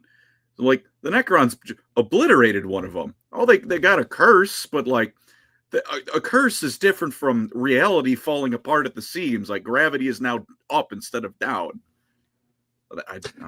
Yeah, that's something that I think I don't know if this is true about 40k, but I've heard a lot of 40k fans say it. That like the Chaos Gods or the Satan or whatever, like you have entities that if you kill them, it literally like breaks the fabric of reality, which I've always found to be not great, because it creates like this, like, I don't know. To me, it's always weird that it's like, oh, there's something inherently so evil about reality that it's this terrible force, but if you do anything about it, it's bad. And it's like, well, that's, I don't know. They've also got. Oh, sorry. No, you're fine. I was done. They've also all got like start dates in 40k. It's like there was clearly reality before they showed up. Yeah. Yeah, they very much do. I've never been an enormous fan of how the Catan developed from their original version, and then they became something a bit different as time went by, and loads of cool layers were added, but sometimes some superfluous nonsense was pinned on the top of it. It just made it a bit, did you have to? Did you need to go quite that far? Oh, I mean, there's dialing it up to 11, and there's just twisting the knob round and keeping on twisting. There's no 11! There's no 12! I'm at 39! And that's sometimes just a bit, seriously. Ground it back down a little bit. Dial it up so that we have a good bit of pacing. You know, you can't really have those big numbers unless you have little numbers too. And making everything dial up to 39 or whatever it might be. Spooky energy vampires that eat stars, that's pretty fucking scary. I don't see that have to be tied to the fabric of reality. It's already pretty damn scary. He ate my son. I need that. Yeah. What is y'all's favorite Gotrek and Felix book? For me personally, just because I'm such a I fucking love Himmler and Krell so much. For me, it's Zombie Slayer. That's a good one. Okay, so I've got it easy because I have a get out of jail free card. Beast Slayer is dedicated to me. At the beginning of Beast Slayer, Nathan Long, a nice little bit that says, to my native guide, Andy Law. So Beast Slayer is easily my favorite one because Nathan dedicated the book to me. Thanks, Nathan, you rock. That's a pretty damn good reason. Yeah. Oh, Andy over there with his old man flexes. Yep. I was there advising the authors. Yeah. Nathan's what a about you, guy, Mr. Collins, sir? I think. Oh. You good? Oh. No. Are Hello? you there? Yeah. Okay. Internet dip. Looks like you're back. StreamYard's just crapped itself for a second. I think my internet just had a bit of. It was everybody. Don't worry. that might. I've had some horrible ping lately playing Marvel Rivals. So if it was all me, I would fully believe it. But I'd probably go Kinslayer. I read about Snorri and then I get sad. That's true. At least. It's. Wait a minute. It's not Beast Slayer, it's Shaman Slayer. Oh, the Beastman 1. will never understand why Shaman Beast Slayer. Shaman Slayer. It's not Beast Slayer. I just want to pick up a pick call there from Flavor. Thanks very much for pointing that one out, Flavor. That was an absolute mistake on my behalf. It was Shaman Slayer. I will still always hate. Embarrassing. I will still always hang my head in shame that William King called Beast Slayer because you see the title and go, oh, Beastman. You read, there's no Beastman in here. Yeah, totally. Why is this Beast Slayer? Where are the goat people? I feel where are my misled. goat boys? They're in Shaman Slayer. Kid Slayer was a fascinating book. Like he really good old David Geimer really did, in my opinion, the impossible. Like Gotrek and Felix was one of the only Warhammer Fantasy series I felt actually wrapped up well. Like he paid good respect to everything that came before and did the genuinely impossible job of getting it a horribly gut-wrenching tragic ending that felt appropriate. Yeah. And then the Age of Sigmar'd it. Yeah. Well, I do love Age of Sigmar Gotrek though. I'm gonna be honest. I love my AOS Gotrek books. I'm gonna go straight into whatever brain dead consumer territory. Give me my blonde funny man back. Put him back. Put him back in AOS. I want the duo back together. I miss Felix so much. I miss him so much. Like he doesn't have to be a permanent companion. Just let him have a moment. I just want to see him. Make him show up. Rocker Boy Jukebox. You're all wrong. The only one who could put the big four in line is Nuffle, Chaos God of Amoricon, Blood Bowl, Sports and Playhouse. Nuffle can eat my entire ass for the dice rolls he has given me over my life. Tackle this Nuffle. man. Tackle this man. Nuffle is the worst. There are a few games that have made me rage as much as Blood Bowl has. I'm a Chicago Bears fan. I already hate I Nuffle. love Blood Bowl. That's it. I love it, but because I love it, I hate it. Just be glad you didn't play the first edition. It was... apologies, Jervis Johnson. It was bad.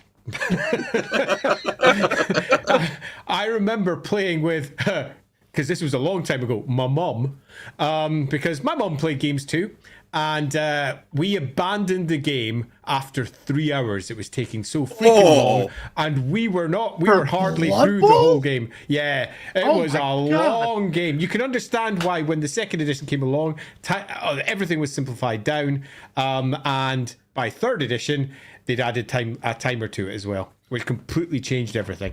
But first edition was not the best game, but it did have cardboard teams, which was, I think, indicative of what Games Workshop thought would be the best sellers back then. It's the games, right? It's the games. No. Yeah, funny enough, I think from what I hear, I think Blood Bowl nowadays is like, as far as like actual gameplay goes, is their best game. That's pretty decent. Like a lot of people like modern Blood Bowl a lot. Yeah, it's good. Luke Halls, any wishes from you three for Warhammer the Old World lore, gameplay, and or mini-wise? By the way, have you played Dark Deeds? I've not played Dark Deeds, but now You should buy Dark Deeds from Medinius.com. I'd be a liar if I said I wasn't quite intrigued in it now after all the hype. It's genuinely a good game, I'll say that. It's gorgeous. The thing is, the art is lovely because it's all Mark Gibbons art, and Mark is just the freaking best. Yeah, if you like 6th edition back art, it's very love that art. Yeah, I mean, he did pretty much all the full-page splashes for 4th edition and 5th edition, and for 40k as well. So yeah, I also love that a lot of the new Old World minis are based on his art now. It's really nice. The new high elf chick with the eye patch. Yeah, the new high elf one. Yeah, that's from his concept art. Literally based on his art. It's a gorgeous design. I'm so glad they did that. So I will say, my big wish. So my current wish that I think is going to happen, but I don't take anything for granted. So I'm just keeping my fingers crossed. I really hope that the second edition of Old World is going to be taking us to the Eastern Theater. And it's going to be like Cathay, Hobgoblin Khanate, Nippon, Ind, and Koresh, and just go with new armies and really like open the doors to the world and make it not just nostalgia the game, but something interesting and new and exciting. Yeah. That is my biggest wish. Not to steal from you, but I'm in the same boat. I would pay unholy amount of money for a Yuan bow miniature. Oh hell, ling ling. Yeah, Dragons yes. would be Dragons would be some. If we're looking at just the lore, okay, just the lore, what would I like to see from the lore? I would like to see Azavar Kul. Because Azavar Kul has never had any lore. Other than I did a shitty picture of Azavar Kul behind a shield for the Empire War Book from Black Library, sitting on a big double-page spread map that I did, because there was nothing about him. So I had nothing that I could actually draw. So I literally put him behind something else and went, it can't be actually drawn because that's blasphemous. Yay, Kislev. So that's how I got around that one. But Azavar Kul, if we're talking gameplay-wise, dragons, good luck with that one. Mini-wise, dragons, good luck with that one. Yeah, I'm well up for Grand Cathay. Azavar Kul genuinely is a very funny character. It's like, yes, one of the most important characters in the entirety of setting, and we know jack shit about him. To be honest, 13 Everchosens. We know jack shit about the Everchosens. Yeah, it's a mess. I know, it's like for how Morcar. Like the Great War is like the inciting incident for like modern Warhammer, and every faction's like, oh, the Great War is such a big deal. Who's the big bad? He's that guy over there. He's from the cool tribe, I guess, and that's about it. What do you do? What do you do? Oh, Magnus the Pious killed him. All right, what else did he do? What do you mean? What else did he do? Here's all the lore you could ever want about all his like lieutenants. They're all super fucking cool, but the man himself, we're not doing that. Bad guy. bad guy, yeah. Mornington, Sephias Kane, hero of the Imperium, is recognized saying that the Imperium is suitable as a figure of worship. There is variety, it just depends on the writer / Warhammer mantra. Yeah, that's fair. Fair. I mean, is it fair? I don't know. I don't read 40k books. I mean, Mornington Chris, you're not wrong, but as variety goes, it's not exactly variety. It's just another breed of Imperial cult. It's not really adding something big and extra on the theocratic side of things. So, yeah, I agree, but simultaneously feel that the setting is surprisingly small when it comes to the warp. Yeah. I do love me some Caiaphas Cain, though. I agree completely. Scion, I mean, that's one of the more interesting aspects of Gilman's current story in 40k, where he's wrestling the idea of the Emperor being gone, how uncomfortable he is being seen as a demigod. Yeah, that's great. I just wish they'd actually write more about it. Yeah. 40k books are moving very slowly. I mean, the Lion's been back for how long now? And he still hasn't like done anything. He beat up Angron. Yeah, I know. He showed up. There we go. Yeah, I know. He showed up, wharfed Angron, and then peaced out. It's like, I'm going back to sleep. Which, fair. But Singemeister, Vermin Lord and Living Saints are basically the same thing. I would not say that anywhere close to a Sister of Battle, but you're probably not entirely wrong. I don't think I'd say that anywhere near a Scaven either. Yeah. I mean, that's certainly one way that you could interpret it. I don't think I would, though. I'd be happy to go in a slightly different route. This is like the third time we've seen this. Collins versus Lorebeards. Chad, I feel like y'all need to work through some of your own brettonia trauma that clearly Colin has inflicted on you, but you got to work through your own issues. Look, you can't just blame him for all your problems. I was still briefly at least a student teacher, and I know a projector when I see one.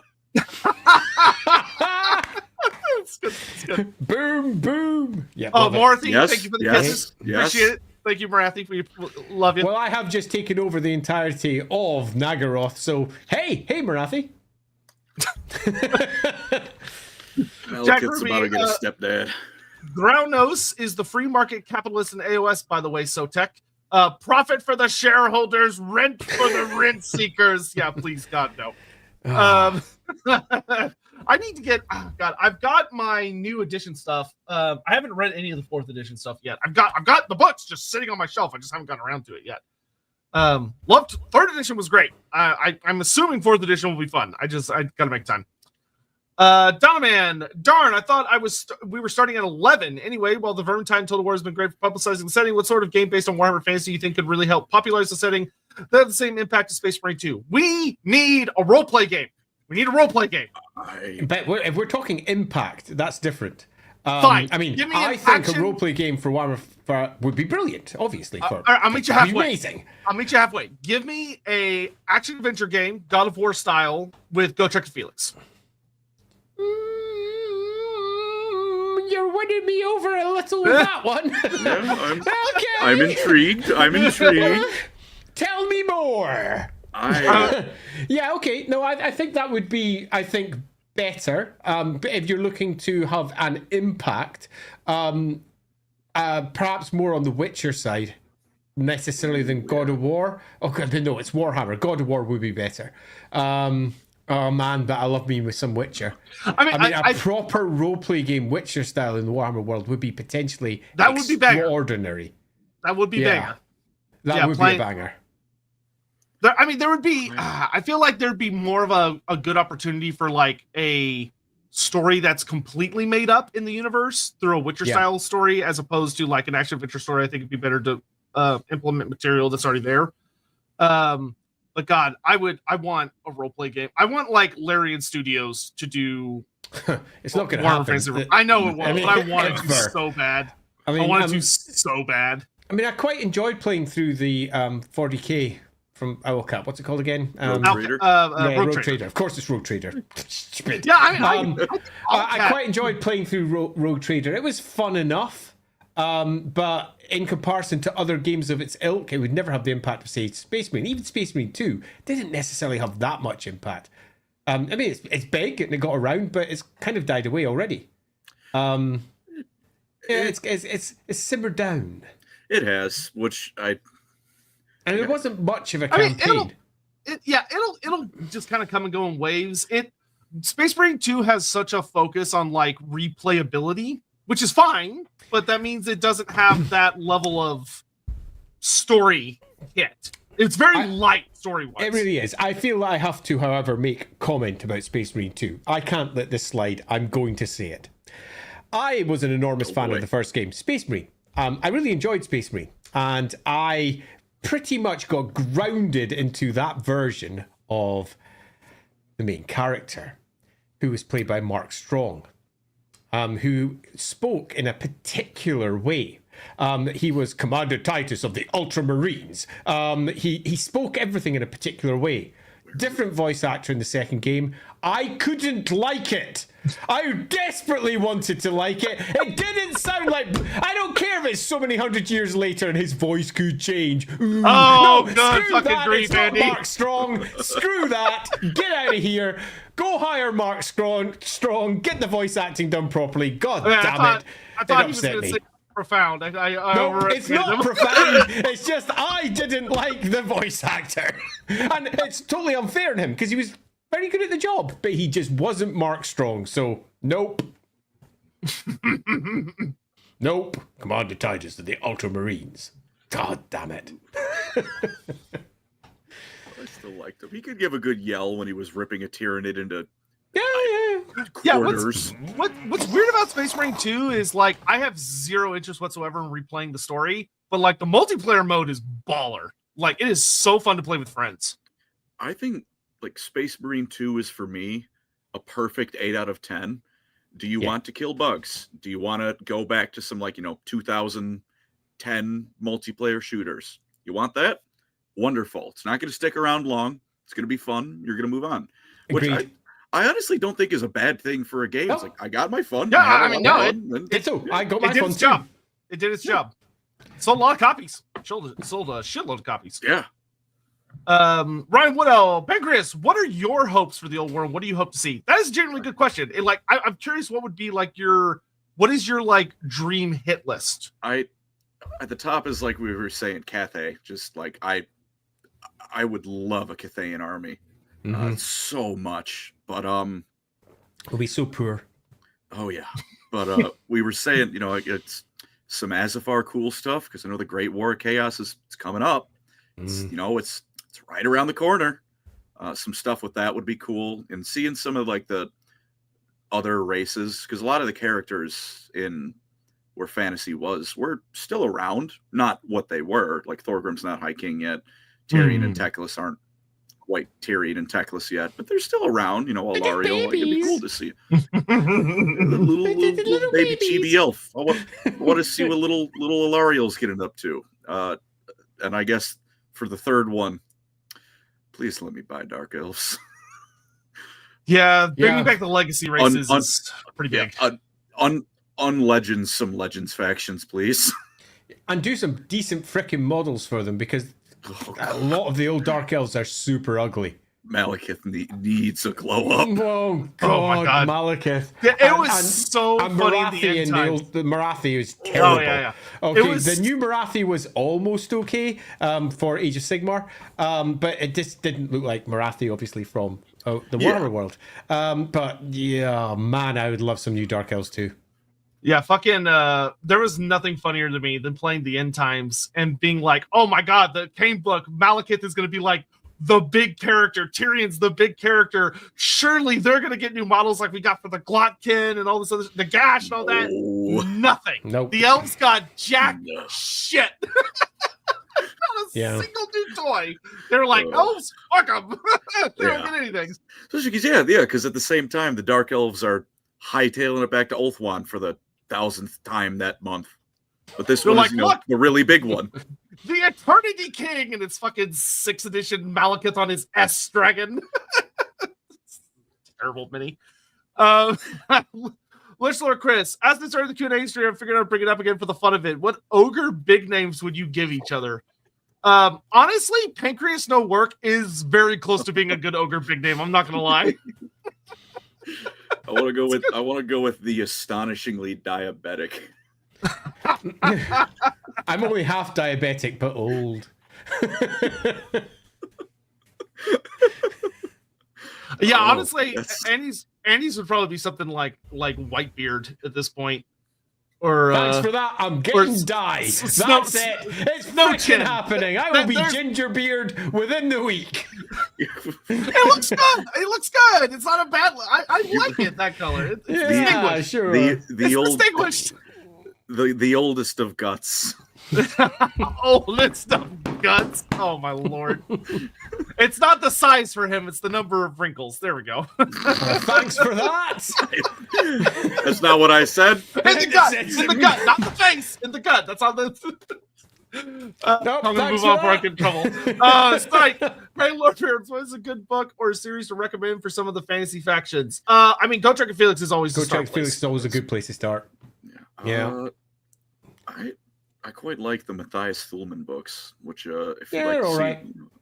It's just cool seeing a witch hunter that almost has a conscience, almost. I mean, for Thankful and Bone Ripper. I mean, granted, you should read Gotrek and Felix first, and Gotrek and Felix they'll take you everywhere. That's what makes Gotrek and Felix so good. Is you literally run into every single other race in the game. They go to Araby. Yeah, they go to Araby. They go to the Southlands. They fight fishmen. They fight a fucking Stegadon for some reason. They fight a Gene Stealer cult or whatever the hell got lost. That was definitely a thing. Don't know what was going on in that book. That was the funniest thing about Orc Slayer. It will always be the funniest thing. It's like orcs are genuinely terrifying. So what's going to be the big bad? The author's like, I'm going to throw a real fucking weird wrench in here. And it's like, okay, I mean, it's cool, but this is unnecessary, but all right. I'm confused. I'm not against it necessarily, but I don't understand what's happening. Yeah, I've never thought of it that way, but you're right. It is very much like, it's literally just Orc Gene Stealer cult. The book. Featuring some dwarfs who also got trapped. I'll give it. That had a real sad ending, like the last line. It's a good book. Sons of Karak here, and there is sad work to be done. I was like, ow. Yeah, it's a fucking bummer. That's always when you know you're reading a great Gotrek and Felix book, when it's a fucking bummer.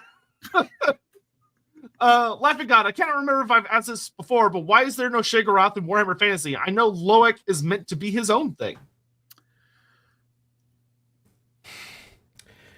Different writers at different points. Take a look at what Andy Chambers is doing with the Eldar pantheon, and then take a look at what was happening over in Warhammer, where it was already going in its own direction, and different writers at different times wanted to either separate or bring together the different settings and exactly how the different gods were used. And when it comes to one of the writers going, I'm going to make it its own unique thing that's definitely not 40k, they're definitely not related, it's definitely its own thing, that brings up your Loics and the Lord of the Dance, and how Loic had been kicking around for a wee while anyway in Warhammer in a variety of terms. So it's basically different writers have taken different directions, and Kegorak came in after Loic was already there, so no need. There you go. I mean, it's relatively simple, I'm sorry to say. The Laughing God got its name pretty late in the day. Yeah, I mean, it especially nowadays, I feel like it would be difficult, at least in my opinion. I feel like it'd be a little difficult to give, if you brought Sheogorath over to fantasy, to give him an identity that would be that different from Loic. Because, I mean, you look at the Harlequins versus the War Dancers, and you're like, these are pretty much the same. Yes, and they become the same. They didn't used to be, but they turned the War Dancers into Harlequins. The original War Dancers were very different. The very original War Dancers, Sea Elves had them as well. If we go back to the original version, you had Sea Elf War Dancers bouncing around on the ships doing crazy stuff. And as time went by, they changed until we hit the modern version of them, which are 100% riffing hard on the Harlequins from 40k. It's really cool to see how it goes full circle sometimes, where 40k was just porting fantasy to space, and then we're like, wait a minute, let's bring some of that back to fantasy. Yeah, and I actually quite like that. I've always liked that. I remember when in the fourth edition of the High Elf Army List, so the very first High Elf Army List, it makes reference to on the plane of bone of all the great menhirs that are there and the aspects of Cain. And the aspects of Cain are very firmly grounded into the potential of what could be the high elf version of the gods. But at this point, there is no great pantheon of elven gods. It's just Cain, pretty much. Plus the occasional reference to chaos gods and the ilk. And a few extra mentions here or there. But the aspects are very much grounded around the Shrine of Cain. And that gets dropped in later versions. But they even mention, as I recall, the Swooping Hawk and the Striking Scorpion and another one that I forget. But yeah, they're all there, and they're constantly feeding into each other. Yeah, well, it's like the whole like green skin. I want to go look it up now. Fungi thing. I think that started in 40k and made its way over to fantasy. 100% 40k. Half orcs. Yes, yeah, half orcs and female orcs too. I remember reading like a little blurb about lady orcs. Yeah, so in Warhammer Fantasy Roleplay First Edition, which grounded most of the lore for Warhammer into one place, there was female orcs, there was half-orcs. Half-orcs were a core component of what Warhammer could potentially give you. The idea of half-species was very quickly dropped for Warhammer, largely because they wanted to avoid what happens if you have a halfling and an elf. I can't call it a half-elf or a half-halfling. Or an elf halfling. Oh crap, it's hard. So it very quickly became each separate species was its own thing, but the half orcs were still kicking around back there. And then as the editions went on and the orcs of Warhammer became more and more like the orcs of 40k, they eventually just ported it over relatively recently. It wasn't really confirmed until, is it 8th edition inside the core rulebook when they say the spores slip through? I think it might be. So it's super, super late in the day. Before that, there was just tons of arguments because they dropped all female orcs pretty much from any description at all from about 4th edition all the way through to 7th. And I think it's 8th edition inside the core rulebook where they mentioned the spores slipping through, which they sort of overwrite in the old world again. Do they? Because I swear I remember reading like the old world, sort of. like in one of the first like the core rule. I don't know why the word core rule book just left my mind, but yeah, it's here. Did they mention like they hijacked the old one? Not hijack, yeah, but like they slip a ride. They do. But it's not spores. They make no mention of spores at all, allowing them to effectively say the orcs of Warhammer are different to the orcs of 40k. Where in the previous edition, in 8th edition, it was the spores had been taken by the silver ships of the old ones and had just slipped out into the Warhammer world. And then the mushrooms grew, and out came the snotlings, and then not long after goblins, and then not long after, in a very 40k fashion, along come the orcs. And that wasn't supposedly part of the great plan, but that pretty much sort of gets gently pushed aside. But yeah, I guess I just mentally slipped in. Like I just assumed they were. Well, I mean, because they don't directly say anything. They just leave they just kind of leave the door a little ajar if they decide they want to do something weird. I kind of like when they do that, though, like when they leave it open to interpret it, because then you get to make your own, whatever out of what then we get to have endless arguments. Yeah, totally. Yeah. Thanks, Scaven, reading Rainbow. YouTubers can have such different opinions. Yay! My favorite example for y'all's differences opinions on the Lady of the Lake. How do y'all do research? Oh, here we go. How do y'all do research before a video, and do other people influence your opinions after? So I've got an easy answer for this. It's much easier than most people's. I don't. I just know it. Yeah. I just don't. Fair enough. I read them when they first came out, and I've reread them a few times when, for example, I was building maps or whatever for a book here or there, but I kind of don't. I just kind of go to a stream and hope. I was not there when the laws were written, so I don't have that notable. I am not. I'm not Aslan. But I would say so. The thing that I like to do is that I like to read through the army books, and then I will usually shuffle through the roleplay books, and then at that point I'll usually go on the wiki and look what sources they list. I won't read the wiki itself, but I'll just look at what sources are down below to just see what they're quoting from. Because if they're like, oh, White Dwarf number whatever, then I'll go look that up. If they're like from this particular book, I'll go look that up. That being said, my opinion will definitely changes a fair amount. Because like I said earlier in the stream, a lot of the stuff in Warhammer ultimately is subjective. So there's going to be a lot of people that will make arguments for things that you won't agree with, and you might look at it and go, well, that's dumb. And then you go do research and you think about it and you sit on it for a while and go, well, no, maybe I do agree with that. Especially like since I've started doing Lorebeards with Andy, I cannot tell you how many times Andy has said something and I'm like, that is the stupidest fucking thing I've heard in my life. And then like I sit on it for about a week and I go, well, maybe I do like certain aspects of what he just said. So that would be my thought on that. I would I was going to say you said it in quicker words than I would have. I would say the wiki can be good, not for reading the wiki.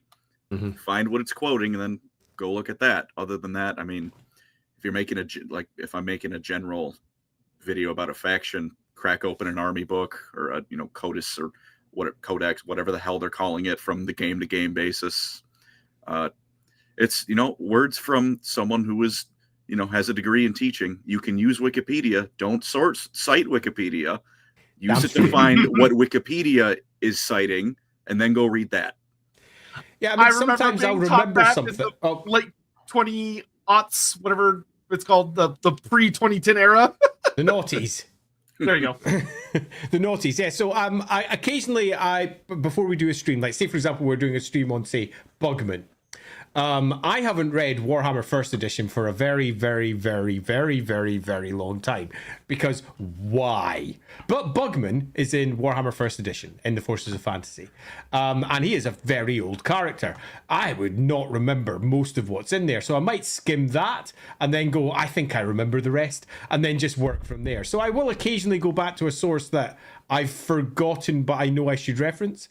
But I tend to avoid the wiki because the wiki is full of a lot of fan material that's snuck in and is in fact just made up.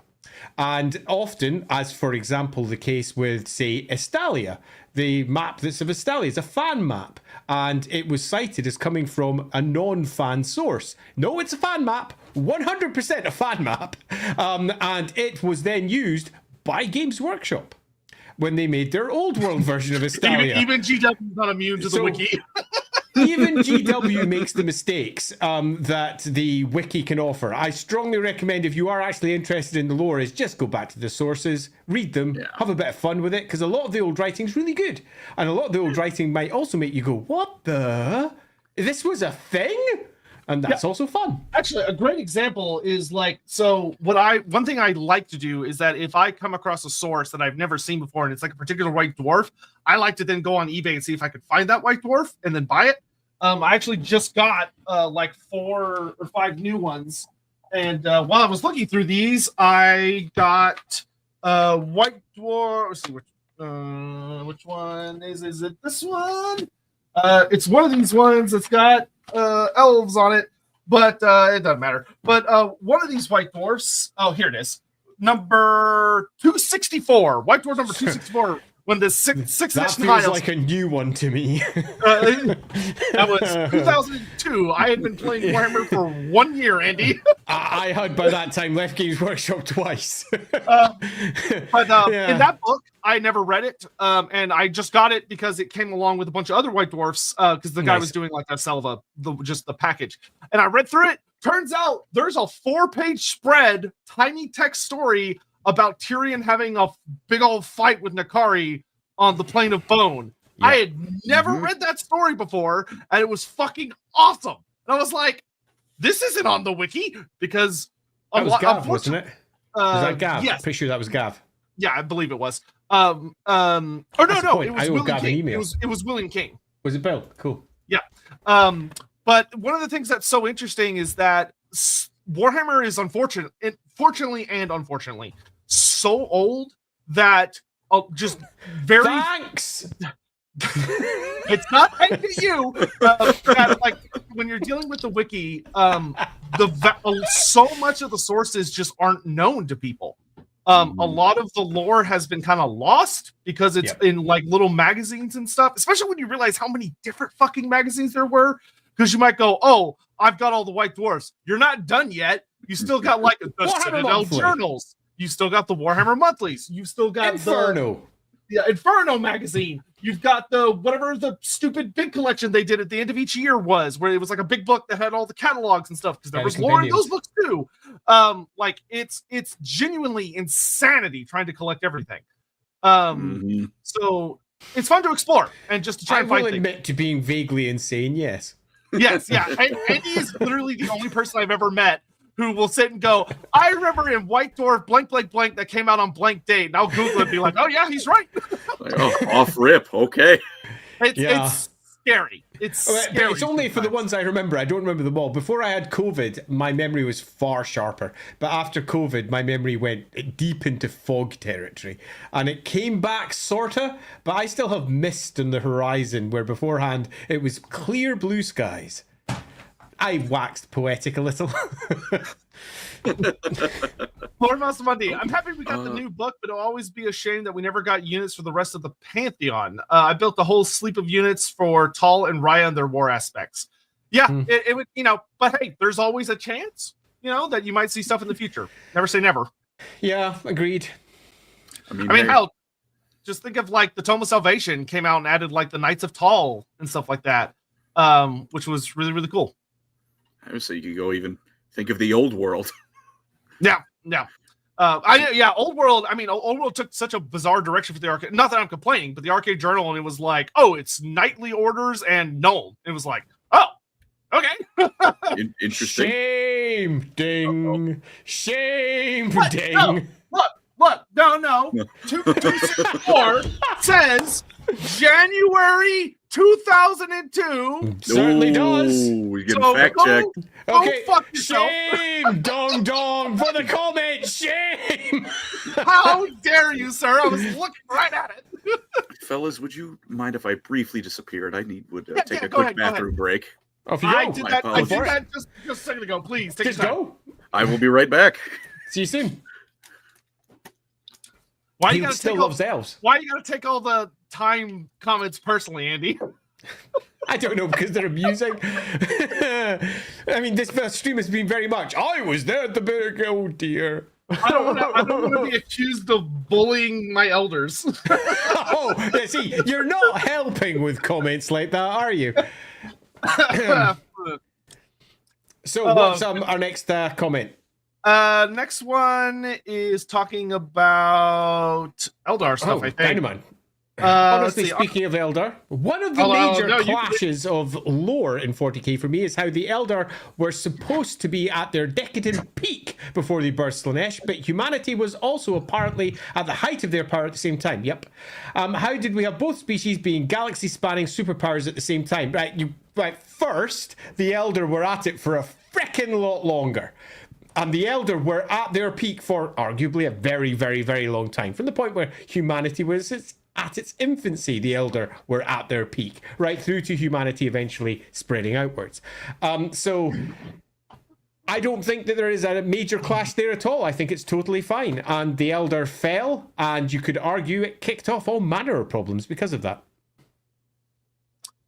Yeah, I don't have anything to add because 40K.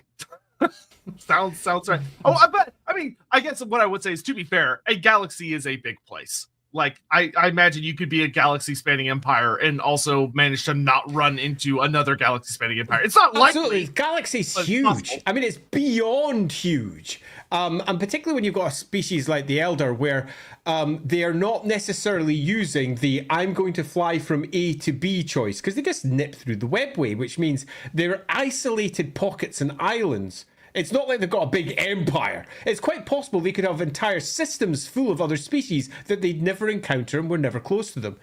So, yeah, I think space is big. People forget how big space is. In fact, it's beyond big. It's freaking huge. Yeah, like, distressingly so. I don't like to think about it. Yeah. It's too big. It really is big. What's next? Necromancer Kobold asks, what if idea thoughts? What if the Scaven appeared in 40K, Horde Rat included? How fast and how bad would the setting fall apart? It wouldn't. Well, yeah, I don't think the setting would fall apart. It'd get way more interesting, though, in my opinion. I would, Colin, you made it back just in time for the perfect question of, what are your thoughts on if the Scaven and the Horned Rat, so the full Scaven package appeared in 40K? How would it shake things up? The almost impossible would be done, and Hive cities would get somehow even worse. Yeah, that's a good point. I guess it depends on, I'm not even to say where they succeed in the plot, where they mess up in a plot. Where does the warpstone bomb that's supposed to go off in like Cadia end up instead? I guess that's how badly it's going to shake the setting apart.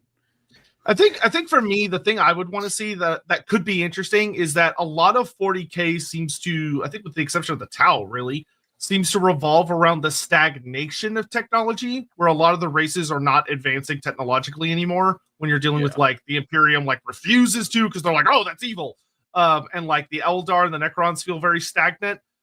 So having a race like the Skaven running around, just like haphazardly combining everyone else's tech just to see what happens, could make for a pretty fascinating faction. I kidnapped a Wraith Knight and put a volcano cannon on it. Let's see what happens. Yeah, exactly. The thing with Skaven is that right from the very beginning of 40K, there was that constant, where's the Skaven? The Hrud. Where's the Skaven? So first edition Rogue Trader comes out, and it adds a bunch of funky little extra species at the back of it, and it gives you your Space Elves, the Eldar, your Space Orcs, which never really got changed in its name. They just got called Space Orcs. They eventually put A in there. Your Space Orcs, your Space Goblins, your Gretchen, and each one of the fantasy species, your Space Ogres, your Ogren, got ported over, but the Skaven never did. And Space Dwarves, squats. And there was always that expectation that one day they would. And they were kind of sort of half hinted at that some of the species that might have been potentially Skaven got changed from one thing to another. Maybe the Harad or something else might have originally been intended to be their version of the Skaven as they ported over. I think that just to answer your question directly here is, if this game appeared in 40K, the Horde Rat included, how fast and bad would the setting fall apart? It wouldn't. The 40K setting's already fallen apart. It would just be another big, gigantic wrench in the already completely stalled machine. They would not be worse than the Tyranids. They would not be worse than the Orcs. They would not be worse than all the other horrors that the 40K universe offers. It would just be another thing. And that's, in some reason, I think, one of the reasons why the Skaven never made that leap. Because number one, the skitter leap, if you will. Number one, it wiped away one of the unique aspects of Warhammer. The Skaven are unique to Warhammer. And if you port them over to 40k, it makes Warhammer less unique and less interesting. It no longer has that unique thing, which is why it's stupid they're not in the old world. Oh, but Age of Sigmar, screw that. They should be in the old world. And that then leads on to the other one. What would they do that's particularly unique? There's so many things in 40k already that fulfill much of what the Skaven do, whether it's the orcs in many respects. Orc technology fulfills much of what the Skaven do on the Warhammer side. That's true. So there would be little that they would bring that is new, which means you'd have to build a new story, not just 40k with the Horned Rat included. You'd have to build something that made them unique. The rats that sit and pretty much eat and gnaw at the roots of civilization. But that is chaos. And it would be difficult to port them in a way that was interesting and actually brought something good to the setting that didn't also ruin Warhammer. So I think that's probably the reason why we've never really seen them, because it's hard to port them in a way that makes it worthwhile. Yeah. Although I'm not saying I wouldn't like it though. Oh yeah. I would love to see what a Scaven Titan looks like. The most dysfunctional, oh yeah, but terrifying device. It's falling apart at every step. Rats just constantly falling off it. But by God, am I interested? You just go out there and you see like the Skaven using those like floating Necron lords as like making them into a doom wheel. Just like, oh, they're just bizarre, stupid shit. Oh Lord, Cobalt Warhammer is great because the demon-worshipping dwarfs reigning over not Mordor and the vampire pirates raging war on the magic frogs aren't even the most popular factions. Oh, true. Can I go back to an earlier question really quick? Because that yes, me. of course. I add to the fantasy wish list. Please give me Vampire Coast. Please give me a fleshed out army of that. I would. Boy, I want to see that. I want to see. Yeah, Total War really slapped the like just opened the biggest can of worms when GW gave them the go ahead to make that a full faction. Because god damn, they're cool. I mean, they have a sea shanty. Who doesn't want an army that has a canonical sea shanty? Yeah, Vampire Coast. That is. I wrote a sea shanty for Manan in the Tome of Salvation. Small aside. Hey. And the rest of the sea, and the rest of the sea, heave away my jolly boys, heave away my jolly boy. I can almost remember it. It's basically a nice little shanty where Shalia has been captured by Manan for dubious Manan god reasons. Let's just not go into that. Poor Shalia. Yeah, totally. Jassifer, ever see Alpha Boosta's Emperor Text-to-Speak 40k videos? That's what launched my love of Warhammer. The Primarchs even play Wolfrup in an episode. Yes, I have seen it. It is a very funny series. Though I will always be fond of how much it terrorized the 40k lore community. Because a lot of people took it as like, this is factual stuff, which has terrorized them for years. Which is very funny. I look at that in the same way I look at like Dragon Ball Z Abridged. It's that, hey, every episode opens with this is a parody. This is a parody. This is a parody. People will not read parody. It. This is not official. They're going to take some liberties for the goofs. And if I don't blame the creators, because some people I guess the object permanence shuts off for a second there when that when that logo comes up. Yeah, it's like the whole thing with like 1D4chan's version of Warhammer Fantasy became very popular as like, oh, this is what the lore is. Yeah. And then you actually go check on any of the stuff they wrote about and you go, that's not what happened. But their version is funnier, to be fair. Yeah, one of the things that I have got to, that might be a fun Wednesday Lorebeards at some point, is having Andy, like sitting down with Andy and watching the Wolfrup episode. Because the Wolfrup episode is fucking hysterical. That would probably amuse me a lot. Yeah, because they're playing second edition Wolfrup, and it's so accurate to playing that game, and it's still so stupid. I remember when the game came out, and I wasn't working on the game when it came out, so it was written by Chris Pramas and his team over at Green Renine, and I had issues because I am an opinionated chap, and I headed over to the Black Industry forums and I wrote many long, very clear, very blunt examples of why their rules fell apart. Within about 2 weeks, I had been contacted by Games Workshop saying, would you like to moderate our forum so you no longer make those posts? Because you clearly know your stuff. So I ended up not making any posts dissing the thing, moved on to the inside, got to know everyone at Black Library, and ended up writing for the game instead because I had answers to all the problems that I'd posed. Because I'm not that dick. I didn't just say, this is the problems. I said, this is how you fix it. This is how you fix this. This is how you fix this. And that's how I got into working on the second edition of Warhammer Fantasy Roleplay. Good times. I mean, I'm trying. I think that what. If I remember right for that episode, it's like I think Magnus the Red is the GM. Yeah, it was Magnus. Brilliant. They cycled through like 3 different people. Like Rogel Dorn was one, and he was like, "Or what are we doing? You are overseeing the collection of the harvest." I'm like, okay. Oh, that's right. Yeah. Thank you, Rogel. It's like so dry. I'll give that episode credit. They got one thing spot on, which is that a halfling with a sling can be the deadliest guy in the party. Yes, yeah. Good times. They put the respect. The thing that was so funny about it is it really felt like the writers had just played through a campaign relatively recently, and we're like, we have to show how stupid this system is, like in a fun way. Dumb. You asked if I played it. I think I mentioned. I played a halfling in the one campaign I played with a Warhammer Fantasy Roleplay named Borbo Freebo. He was the Moot's Moot's mightiest meatball. Oh yeah. Halflings are dangerous, man. A lot of people do not understand how spooky they can really be. Plus 10 to juggling warpstone can be handy. Donovan, the Optimum leader choice is obviously the most powerful, the esteemed Mayor of Pig Butter.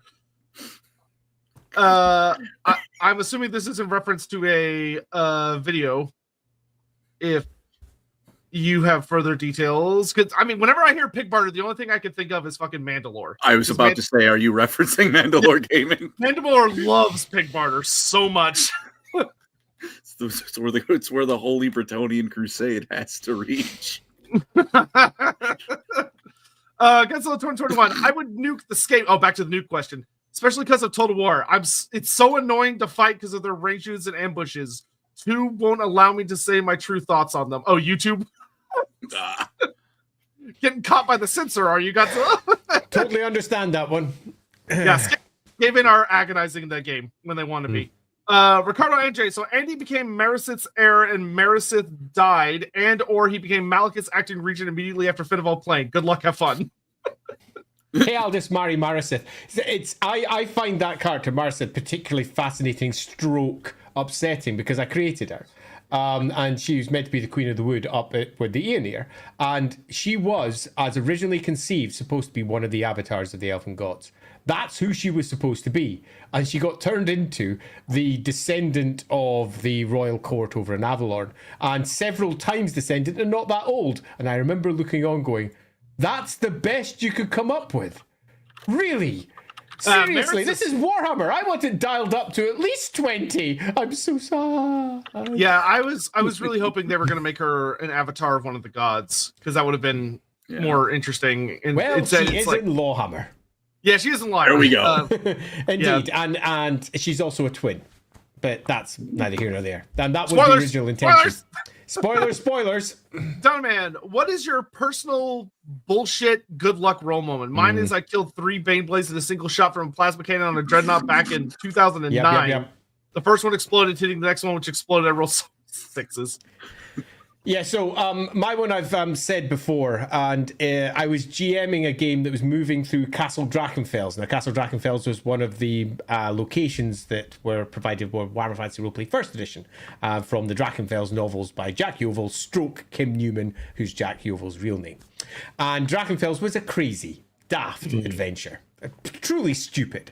And you will face potentially more than one greater demon as a small party making your way through. I do mean truly stupid. And they were making their way through one part, which effectively takes you into the realm of chaos, where you face off against a greater demon of Zinj. And the character at hand decided, I'm going to stab it. I'm going to cut all the story out. It was much more in depth to that. She was a cleric of Cain, as you do, and had a basic basic magic dagger, nothing else, but it meant that it could hurt greater demons, because in that edition of Warhammer, you had to have a magical weapon to do any damage at all.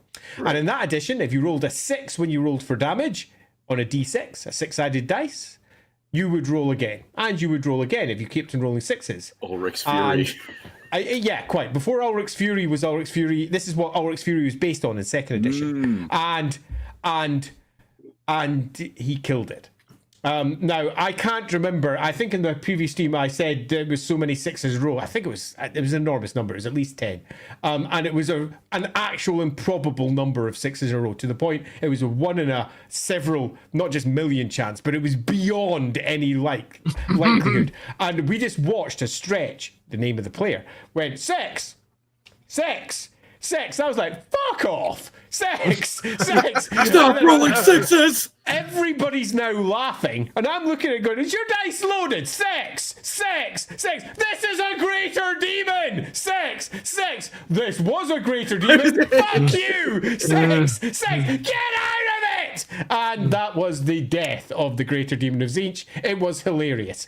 It was extraordinary, and it was brilliant. Colin, do you have one that comes to mind? I'm trying. I don't. It was probably, I think, for a Warhammer one, because I've got some more general D&D ones, but for a Warhammer one, it was for Borbo again. It was the Ashes of Middenheim campaign. Hey, Ashes of Middenheim. And it was, I forget her name, but it was like the old, like, kindly herbalist mother lady of the town, Grimmenhagen. Fuck that place, by the way. Okay, so that's Into the Drakvald. So that's not Ashes of Middenheim. So that's the adventure at the back of the Warhammer Fantasy Roleplay 2 core book. So I think he was going to lead into Ashes of Middenheim, like he was. Yeah, that makes sense, because that's the next bit, because you arrive in Middenheim, and then you get picked up. Yeah, I did jump. We made it to Middenheim, but we never started Ashes proper. But we went through like that, and it was the kindly old lady who was secretly had some magic stuff going on that meant she was like 200 years old, and also really did not like the people of like this noble family that killed her father, held on to that grudge for quite some time. So she was going to summon a demon of corn to basically have it just go wipe out that guy's bloodline. Cool, as you do.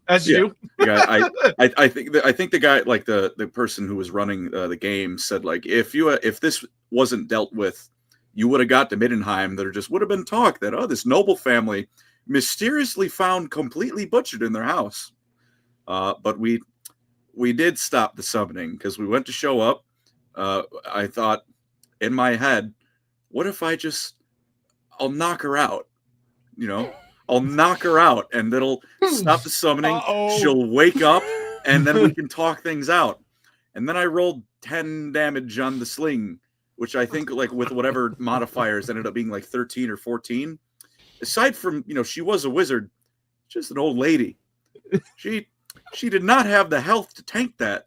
So what was supposed to be I'm gonna knock her out, instead became, you beamed her in the head with a rock.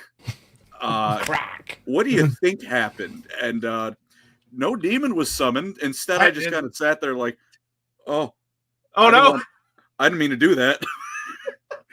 I feel like that's happened to a lot of Wolford players.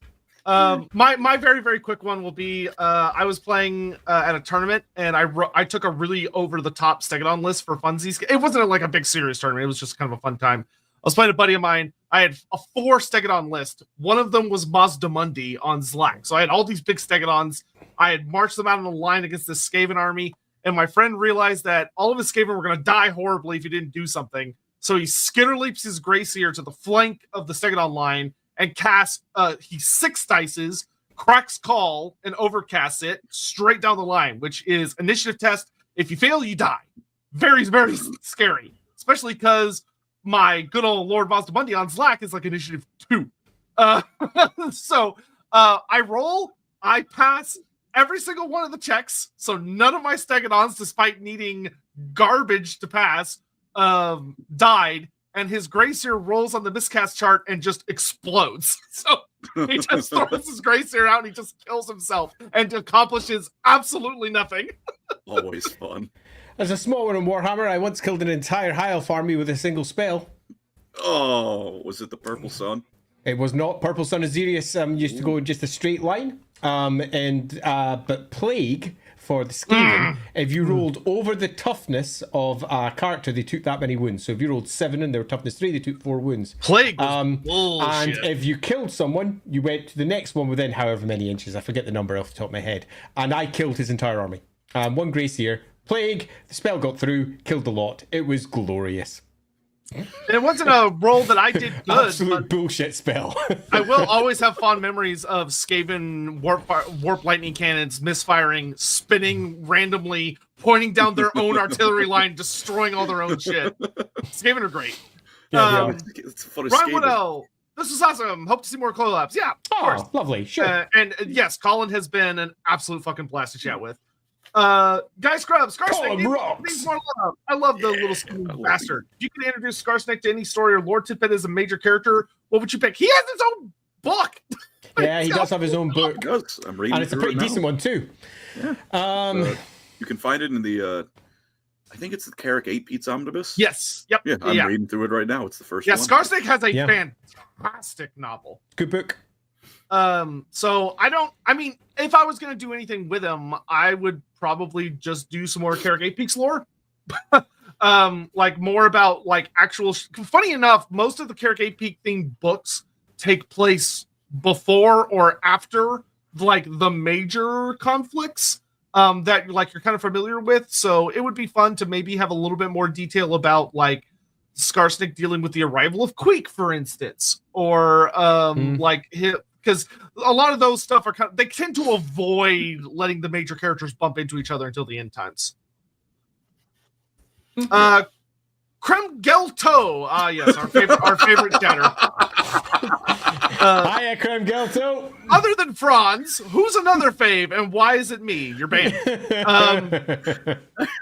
I love that image of Gelt so much. It's so he changes it a consistently frequent basis.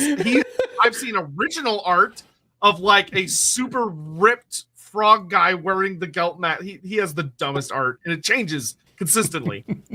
That one's a banger. That one's a banger. It is a banger. So who would? So I mean, I assume it would be an elf. If you have to pick another favorite. I think I'd honestly go Snorri. Actually, I love Snorri. I love Snorri. Snorri does two things perfectly. He's a fun comedic relief character when it's not his point of view, and then he makes you feel sad when it is his point of view. Yeah. Sotek, where's the quick video? Soon, TM. But yeah, really. I have. I'm not going to say what I was about to say, but soon TM is all I'm going to say on that. So there is also a smaller thing to say in this one as well, and that's that we have a promise, because LAWhammer side of things doesn't have that many people following us over on YouTube. And when LAWhammer reaches 10K, we're going to do the Gelt video. Because I don't want to do the Gelt video, but I do kind of want to have at least 10K people following us. That would be lovely. So if you would like to see us do a Gelt video where we deep dive into why he's such a dick, then do please subscribe to the LAWhammer channel, which you're currently viewing right now. I think I feel about Gelt the same way someone described Perturabo to me, which is we love him because he's awful. Yeah. I love Gelt because he's such a prick. Unite. Nasser Sixer, Andy Pancreas, and myself, Diabetics Unite. Yep. Ricky Chapman, Pancreas, we've asked this before, but if you were isekai'd into Warhammer Fantasy roughly into the equivalent geographic location where you currently are now, what would you do? So I opened over, like I think I saw this question come up in the YouTube side chat. So out of curiosity, I pulled up just for this, because now I got kind of afraid after all the talk about the maps not being official. So I opened the Total War Nagaroth map, because I know if nothing else, it's Total War. It's official in some regard. So according to that, at least, I would be in either roughly a mountain. Again, it's Nagaroth. I live in America, smack dab in Illinois, right in the middle. So, yeah, I'm either in a mountain range. You are perilously close to the Great Lakes, which means you are perilously close to Dark Elf lands. Yeah, I'm either in a mountain range, or I'm a little bit to the east of the mountain range and in Dark Elf land, or I might be in a lake, just in the middle of a lake. all great choices. So, am I getting killed by orcs, Dark Elves, or am I just drowning? Yeah, I honestly, if you're an American, that question is a immediate shit you're dead question. Like, if you live in North America, I don't know. I reckon there's a whole bunch of things. I mean, for example, when I was building the plan for Past of the Old Ones, which is going to be the campaign that follows on after the Enemy Within, I was building up with Gav Thorpe. We had some particularly fascinating things getting built in that area. I kind of don't want to say what, because I intend to, if we finish the Enemy Within campaign with LAWhammer, go on to the Past of the Old One based campaign. on what we currently have, it's not a good place to end up. And it was going to be horrible, but potentially quite survivable.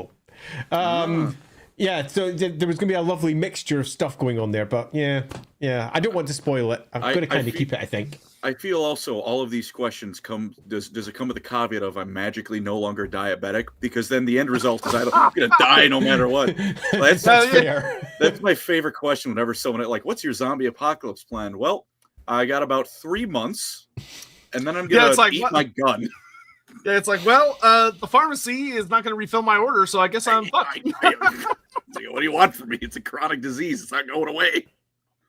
Sykes, if there are 2 players guides for what players guide would you do next? Why and how? I mean, I'm selfish. Gnomes. I want. I would do Lizardmen because I was not the Lustrio book touched on it, but did not go nearly as in depth as I would have liked. Yeah, I agree with you. Gnomes. That's not what I said.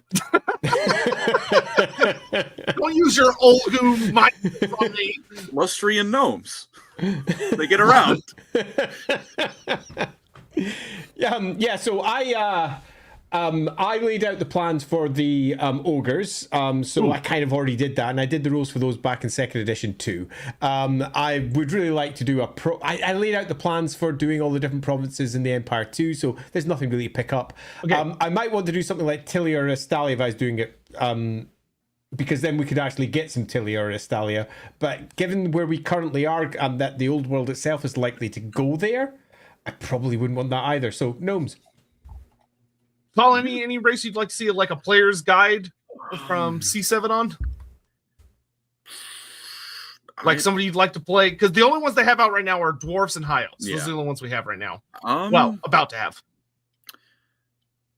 Would you count vampires? Yeah, I would absolutely count vampires. I would there was go a vampire book for vampires. 2nd edition. The Night Star's Masters. And yeah, lots of good stuff in there. Yeah. We have got to put the pedal to the metal. So yes, we do. Look at the time. We're going to finish at a reasonable hour, and it seems unfair to take our guest beyond the time that we said we'd have him for. No worries, I'm having a great time. Yeah, we'll try and put a little gas on here. Andy is just the embodiment of do not cite the deep magic to me. I was there when it was written. Now, I will say I will never cause that situation because the first thing I admit is I don't know what I'm talking about. Total War Warhammer 4 speculation stream win. I don't think we're ready for that yet. One day. Not yet. I think you're going to have to see Total War 3 finished in some fashion when they just give up. You're going to have to see the 40k equivalent properly tackled for potentially years, and then maybe it might occur. I don't think that's a realistic thing to worry about for like at least another 2 years. I think maybe even longer. I'd honestly say probably 6, like 6, 7, 8. Yeah. Because especially if 40k gets. Do I desperately hope it will be a thing? Yes, but it's the balls of GW's court at this point. GW would need to do the Eastern Theater to justify a Total War Warhammer 4, in my opinion. Or they might have a little bit more over Nagaroth's side as well. Yeah. So an extra faction or two that's not just let's put factions over and drop them in for fun. Go to Lustria. Everyone's going to Lustria. Beat the snot out of Teclis. There's a hag here for reasons that we don't understand, but sure, Kislev, it is. Christopher Clayton, would the Norse dwarves know about the War of Vengeance in the era of the Old World? Would they know about it? Yes, by the year of the wait a minute, year of the Old World. Well, wait, the War of the Beard? Because that's ancient history. Surely they still know about it, right? Yeah, the Norse Dwarves, they got disconnected for a while. I think there's no doubt that they would know about it. Yeah, I think they would. Yeah. They still had some isolated trade, like not much with the rest of the dwarves. Yeah, they wouldn't care nearly as much, because they were not as involved by a long shot. But that being said, we're still waiting to see what Norse dwarfs are going to look like. It does seem like GW is going to eventually tackle them, and I would imagine when they do, they're going to be very different than what they were before. I agree, because they've not had any real development for, ever. Really? The most development they've had was a Total Warhammer mod. Really cool mod, but... Oh yeah, it's a great mod. Not official. I mean, you're talking ages since the Norse Dwarfs. I mean, it was Warhammer 3rd Edition, Warhammer Fantasy Battle 3rd Edition, where you got Norse Dwarves as an actual faction you could play in the game. Yeah, so it'll be interesting. I would love for them to be a major sub-faction. Nasser Sixer, Gotrek beats Felix again in AOS. How much would you like that to go down? Tier reunion or something much more heart-rending? It would probably be gut-wrenching. I wouldn't. I would be... I'd like to keep that for Warhammer. You know what? I'm going to say something a little controversial to you, Nasser Sixer. If you read the Gotrek books, or listen to the audio dramas, I should say, this has technically already happened. Yeah. Yeah. And spoilers, it was really sad. I do agree that for the sake of narrative, like, wholeness and keeping the, what fantasy has to itself, it shouldn't happen. But I think I might also kill someone to see Stormcast Felix and Gotrek going to town again. Like, I'll be honest, it is fully like fan service, whatever. Yeah. But I also admit I would like that. A small part of me would be going, no, you're kind of ruining what happened with, the end of Gotrek and Felix. But then the other part of me is going, Stormcast Felix and Gotrek, and now they can fight on almost equal levels. Almost, I feel like, it's still Gotrek, but still. I feel like the only way they could reasonably get away with it is Felix would have to not know who Gotrek is. Yeah. Like, I mean, you can make all manner of really cool, sad stories, and I think they'd be potentially brilliant, but I still don't want it. Yeah. Because I'm drawing a line there, because it's nice to have things that you really want that don't happen, because it keeps interest in certain characters too. And Gotrek, if anything, generally requires an everyman character alongside him. And if you were using Felix again, he wouldn't be that anymore. He would be something almost certainly very, very different. And having a character that can be your vehicle through to seeing what is effectively the almost god tier character that Gotrek becomes, it helps ground Gotrek into the setting and gives a counterpoint to who Gotrek is. And I would prefer having a different character. As sad as that also makes me, I think it would be a better route. Yeah. Yeah. And I will say, if you finish Gotrek and Felix, go listen to the audio drama for Realm Slayer, and then after Realm Slayer, go listen to Blood of the Old World. Brian Blessed at the very least. Yeah, I'll just leave it at that. I'll just leave it at that. Dive! Yeah, he makes a fantastic Gotrek. Sign of the Emperor, I do. Just as a small aside, I got to do my really bad Brian Blessed.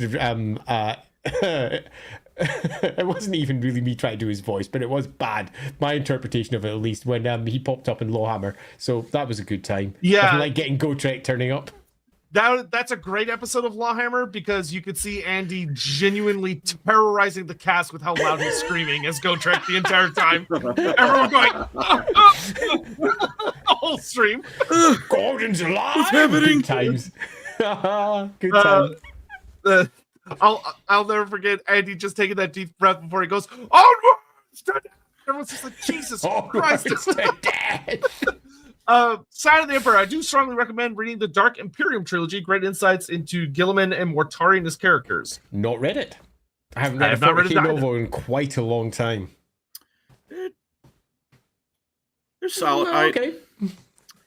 And that's all you need to say. You've made your opinions known. It's the least hot take I can possibly give. That's hot take. Please keep the Horus Heresy the Horus Heresy, which I don't feel is a big ask. But what do I know? Space Marine fans make PW's wallet go round. So yep, totally. Yep. Dumb man, elves getting no new models. Another thing 40K and fantasy share. Hey, AOS broke that curse. Okay, we're free now. AOS is free. We got a couple in there, like the old, like at least a couple of character. Also, yeah, old world's doing well, but like back in back in fantasy. I mean, fantasy actually had decent elf releases on a fairly regular basis. That's because all the people who like elves are forbidden to ever interact with 40K. Is what seems to be my understanding of how it works in Games Workshop. There's no group I think I have met that is consistently as sad as Eldar fans. Eldar fans seem like a very sad bunch. The end of 2024 was great. Eaton. Prior to that, and I'm sure 6 months from now, when we're back to the status quo of nothing, it's going to be pretty sad again. But for a little bit, it's going good. Baron Von Bastard. Gentlemen, what is your favorite condiment? I am a big-time ketchup slut. It's not even a question. I fucking love ketchup. I like ranch. Sugar-free ketchup. Sugar-free ketchup? I should try that at some point. We got sugar-free ketchup, so yeah. If I didn't have sugar-free ketchup, it wouldn't be ketchup, and I'd be sad. Just sad. Same box with both Andy and Pancreas. I'm not sure I could survive such intense elf thing fanboying. Actually, great team so far, loving it. Well, thanks, I also like elves in a reasonable dosage. If the world didn't belong to the Asur, then why are they better than you? I say that better than everyone, sadly. The Tomb Kings, I'm not gonna lie, this is betraying my elf love, but the Tomb Kings have been winning me over for fantasy. Tomb Kings are pretty baller. War Boss Smogjaw. Who is you guys' favorite greenskin? Also start the war. I am a pretty big Azhag stan. I fucking love Azhag. So yeah, Azhag was going to be a core component of the third campaign that we planned for Fantasy Roleplay that never occurred. Yeah, I do kind of love Azhag. Got a soft spot for Morgul Neck Snapper. Skarsnik, because I remember when Skarsnik was just a random goblin character that was getting added on the edge. I have to change my answer. Sorry, Gorfang Rock. Oh, yep. My bad. Gorfang Rock. Gorfang's great. So yeah, they've all got their own characters. I am so much more lowbrow here because you know what? I like a good Grimgor. Grimgor's awesome. One of my favorite character archetypes are characters that aren't characters. It's just kind of a hurricane moving in town. That's it's like Doom Guy. Doom Guy is not a character. Doom Guy is a force of nature you now have to deal with in your local area. That's why I like Grimgor. Yeah. Good reason to like him too. I mean, Grimgor is a genuinely fantastic character that they did such a bizarrely good job of like laying down little crumbs of like, this character seems like he has a really intense, long history backstory. And they're like, yes, but we're not going to explain it at all because he's too busy hitting things. They give you little bits of crumbs you can dwell on, but also Unga Bunga Caveman smash your brain in. Yeah. It's like, is he 3,000 years old? Maybe. But he's too busy bashing and smashing stuff to give a shit. You can ask him if you'd like, but then you're going to get Grimgored. Yeah, absolutely. Baron Bastard again. If you want a brawl to break out the fastest time, which two characters do you put in a room together? Gotrek and... I would say an elf. That'll do. Gotrek and I'm going with everyone's favorite very intense unrealized love duo, Kazrak One Eye and Boris Todbringer. Yeah, that'll do.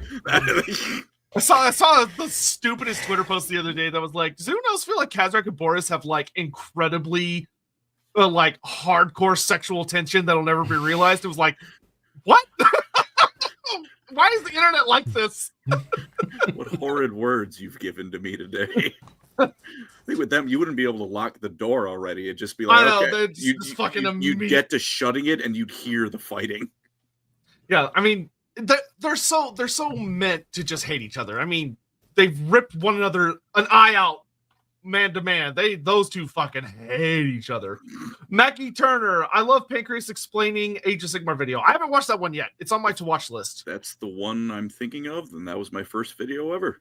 Oh wow! Was it really? I started with it was just called Which Warhammer 40K or AOS because I was like, what are the ups and downs of each when I was still fairly new to things, but it was. And the answer is Old World.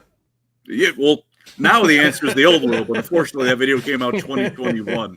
There wasn't quite that choice yet. I mean, that I will say for me personally, that's so refreshing to hear though. Like AOS, I love AOS. Not as much as I love fantasy, but I do love AOS. Yeah. But like people fucking hated it so much for the longest time. So I'm never gonna blame someone who like, you know, had a bunch of fantasy armies for not liking AOS, because then GW went, what if we just said no more of that? Yeah. But what I do not like genuinely it pisses me off kind of, is 40K fans never really interact. Like the people I said earlier, who if you ask them what's the name of the emperor of the Empire of Man, they go, he doesn't have a name, it's called the Imperium.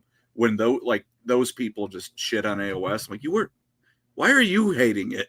It did no skin in this game. You're a 40K fan. What pisses you off about this game? That it released a model so we couldn't get another Primaris Lieutenant?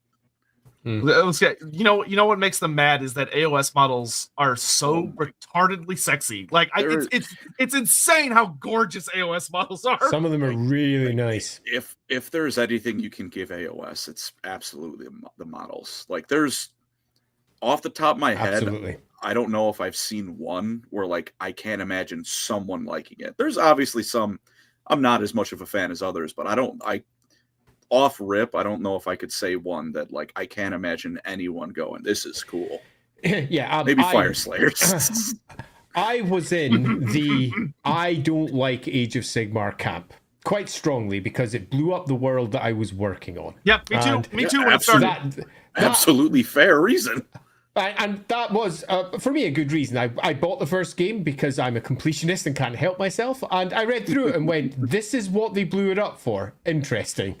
Not the choice I would have made. And admittedly, the first game wasn't that great. Oh, first edition was it wasn't good. So I don't want 50 to Archaons? You want 50 Archaons? Yeah, quite. A little bit later, I was running Warhammer Fantasy Roleplay 4th edition. And I moved down to the studio to basically pitch what I was going to do with the starter set.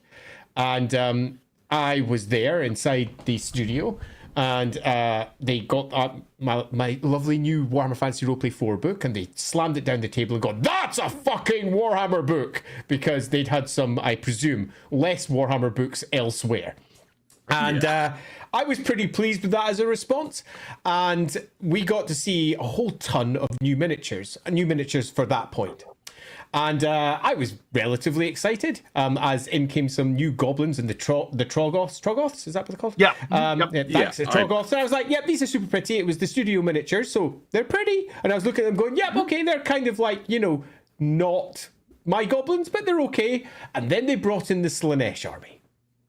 Oh, the Hedonites are... Holy crap sticks. Now, I'd already been vaguely impressed with, say, the Idoneth Deepkin and gone, they're pretty cool.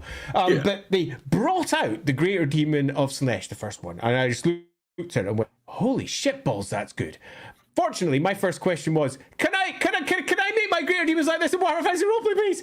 And you saw them all looking at each other going, I suppose you can, because it's the Greater Demon. I was like, ha-ha! And then they brought out more. Then they brought out more, and then the guy with his hands up and the Infernal and Rapture. The harp guy. Harp guy. And I just looked at it and I was like, crap. That's it. Crap. Damn it, crap. Okay, maybe Age of Sigmar isn't that bad. Yeah, the miniatures rock. And obviously, getting to pick up the original studio ones, that sort of is kind of special and sexy. Because you're like, look at that lovely paint job. Woo! But that was the day that I moved from going, I wish I was running Warhammer Fantasy Roleplay to, I wish I was running Warhammer. Because I now want to write the game that includes those. And yeah, they were super sexy. Really nice. Yeah, I remember, I think the big thing when it came to AOS, like 2nd edition, when I saw the Nighthaunt for the first time, I was like, oh, okay. we're balling now. A whole ghost army, and they look amazing. Same for the Ossiarch Bone Reapers for me. Oh, I love those. Yeah, and the thing for me is AOS, I think the thing that I love about it is it feels like there's these really gifted artistic people that in in many ways, in fantasy and in 40k and in heresy and all these other settings, they aren't allowed to do a lot of things. And in AOS, it really feels like they just took the leash off and we're like, go crazy, guys. Just make wild shit. Go at it. Here's a line of coke, and we're gonna lock you in this room for a day. I mean, the newest reveals for like the Soulblight Gravelord, so vampire counts. I mean, when they showed off the new zombie dragon, I was like, what the fuck? Like, what is this bullshit? This is amazing. What the hell? That's why I'm kind of happy I got into Warhammer when I did, because each of you, I have no doubt in my mind that, you know, if we did a quiz, I'm coming in a firm last place. I'm gonna look like I'm gonna look like I've never read a fantasy book in my life. But it was because like I came in, you know, because Total War and Vermintide are what got me in. There was nothing keeping me from any individual like setting. Which is, again, like I said, if someone who's been in fantasy, you know, kind of like yourself, and you've been in fantasy forever, I'm not going to hold someone against not liking AOS for that. But I didn't have that experience with fantasy. No baggage. Yeah, I had no baggage, which, of course, you know, still, as I got into fantasy, I'll piss on the end times all day. Oh boy, was it something. But I hate the end times. I don't hate AOS.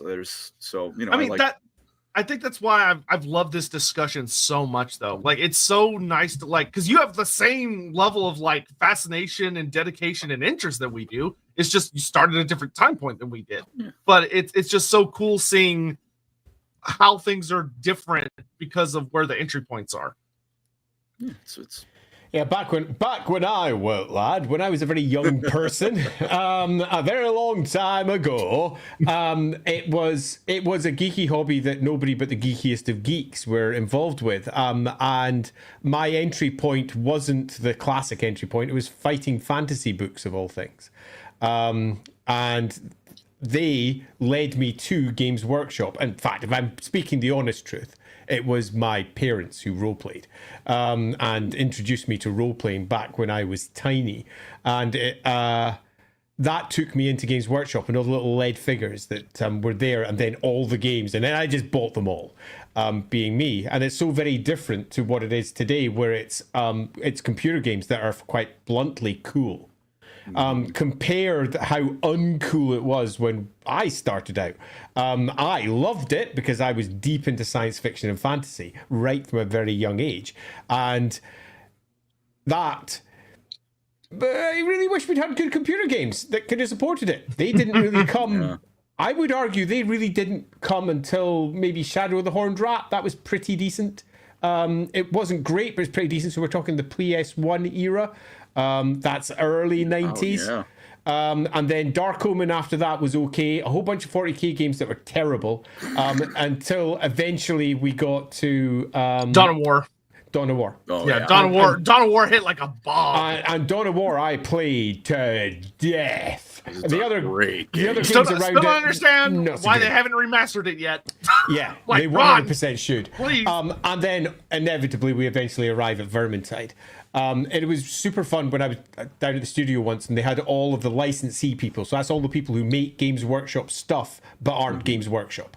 Yeah. And the Vermintide peeps were there, and their art director was there, and I just ended up talking to them for frickin' ages because they were the best. And that's one of the reasons why the Warhammer Fantasy Roleplay starter set is firmly grounded in Ubersreich.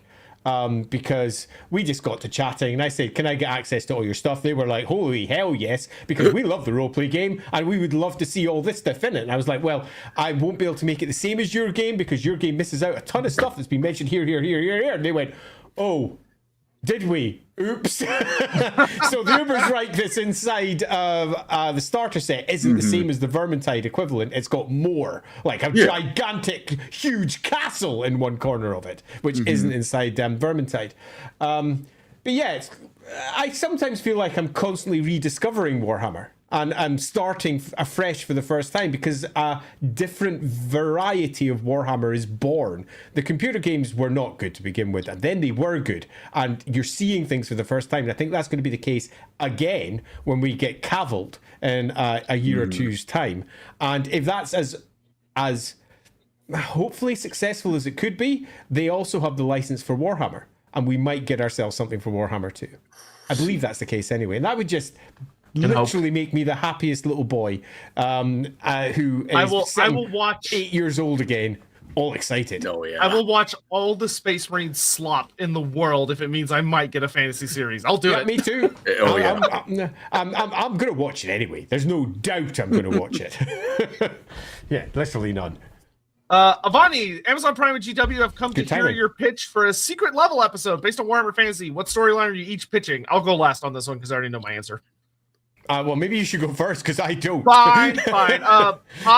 Genuinely, I would adapt the very first Gotrek and Felix short story. The one with the ritual of the night. Yeah, Geheimnis Nacht. Yeah. That would be for like a little 10 to 20 minute episode. You could tell Perfect. a lot with just that little story.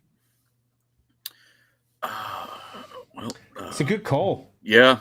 Yeah, because it's a good entry point, and it's also surprisingly close to how the roleplay game was presented, because it kind of was. Yeah. I would either that, or I think I might do one of the short ones where they're in Nuln and Thanquil's, sending them letters. Skaven. Because Doing a Skaven episode would be very, very good. You get the rats included. So if I was doing one, thinking on it, I would want to show how Warhammer was unique. I would want to show how Warhammer isn't 40k, but with swords and sorcery. It's actually its own unique setting, which means that I would want to focus upon something that is uniquely Warhammer and can't be found anywhere else. And the obvious species that pops up from that is the Scaven. So something that involves Scaven. They're also funny as fuck. And they can be used in a humorous way, but also really scary way. I think I've done that over in the LAWhammer side, where the Skaven can be terrifying, and truly hideous, awful creatures. So I think that I wouldn't like to say what story, because I think I would build something unique that spoke to if it was opening the door to something like Thanquil. if it was a FL. secret level episode, meaning it had to have that video, a Vermintide episode could be perfect. Vermintide could be fun. Oh yeah. Like where you have the Skaven, you have That Skaven would perspective match and the secret and the level Overstrike really 5. well. Especially Yeah. if they get, I think, Jesper Kine, the guy who does the Vermintide soundtrack. What makes it perfect is you could have all 5 of the Überstrike. I know. They wouldn't be the Overstrike 4 for the first time ever. Once. They get Kruber to say the 4 or 5 line doesn't matter, and then the 5th one shows up. Just in the nick of time. Total fan service, but I think I might be like, and we've reached Nirvana. I'm so This is happy. perfect. I'd just like to bring up a small side comment and just say, no, wrong one. Thank you very much, Lucien. That's very nice of you to say. To say the fucking the episode where Thanquil shows up, Jesus Christ. It's because he's terrifying if your name isn't Gotrek. Yes, he is. When Andy explained the rules for one of his magic items, I was like, that's just not fair. Like, genuinely, it's just not a fair item to play in a game. Because you're fighting the closest thing they have to like a faction leader on tabletop. Yeah, It's dude is goddamn fucking Thanquil. nuts. Darius Rowe, what was happening in other parts of the world during the Great War against Chaos? What do you think should be expanded? Also, what I would do to make Asvar cool unique as a character? Okay, to give this like the fast summary. It's a big question. Yeah, so Ulthuan gets in a civil war where it gets invaded by Dark Elves with Chaos allies. Lustria, we don't really know. They don't really talk about it other than saying the Slann boosted the Great Warding, which is pretty vague. Southlands, we have no idea. Grand Cathay was going through the Age of Darkness and Disharmony, so the Monkey King is doing shit, and the Emperor, the Moon Empress are missing, and so the Dragon Kids are infighting. The Monkey King takes the throne, and shit hits the fan. And the Skaven are actually a big issue over in Cathay at that point. Civil War. Skaven are having a big civil war as well. Manfred von Karstein, I believe, heads down to Nehekar if you go with the 8th edition timeline, where he goes down there to go to Lamia to learn secrets. If you go with pre-8th edition, he's just dead. We have no idea what's going on really in Naggaroth. So a lot of it is very vague. Because a lot of the old Great War lore was just focused specifically on like the Kislev Empire theater. Mm-hmm. What should make Asmar cool unique? I don't know, but hopefully some crazy shit, because he should be a big deal. I feel like the second one is like the harder part to answer because he's so bland. It's basically what make a character up. Yeah, I think that's loosely the answer. And the answer is he needs a character. He needs something that makes him him. Something don't that make really him makes Archaon. him not Archaon. Yeah, not Archaon and something beta. that makes him feel properly threatening. Something that makes him feel, if you saw him coming, like that's not something you want to face. I'm gonna die. Yeah, absolutely. I think that the answer for that one is sadly going to have to be a bit loose, and it's not very satisfying, but it would be sit down and maybe chat for about 3 or 4 hours about what would make for a unique, interesting character. I'll tell you this. So go Google the character Engra Deathsword, Engra, then Deathsword, and remember that that's one of the lieutenants for Asmar Cool. So Asmar Cool needs to make him look like he's not as big of a deal. The guy with the single coolest Warriors of Chaos artwork I've at least. Engra is bonkers. You look at him, you have tetanus now. Yeah, the artist was like writing with a pen that was just on fire the entire time. Mackie Turner, serious question: is Brettonia the best Warhammer faction? I mean, Mackie, no. And I'm going to be blunt. It's because they never got a full write-up in 8th edition. If they'd had an 8th edition write-up and they had been updated, then the answer to this would be, yeah, sure, amongst all the other ones as well. They've all got their own strengths and weaknesses, but sadly, Brettonia was left behind all the way back at 6th edition, which left Brettonia without all of the updates that came later. Now, obviously, the old world's doing its own thing, but it's its own thing, and it's in many respects just riffing at what came beforehand anyway. It's not really doing anything new and exciting yet to any great degree. So the answer is serious in reply, because you said it was a serious question, Mackie. Actually, no. And that makes me a sad bunny, because I feel like there's so much that could have been made if it got an 8th edition army list. I would agree to that. Also, I'm just going to randomly throw this up on screen real quick because this just got sent to my DMs. They retconned my Warhammer.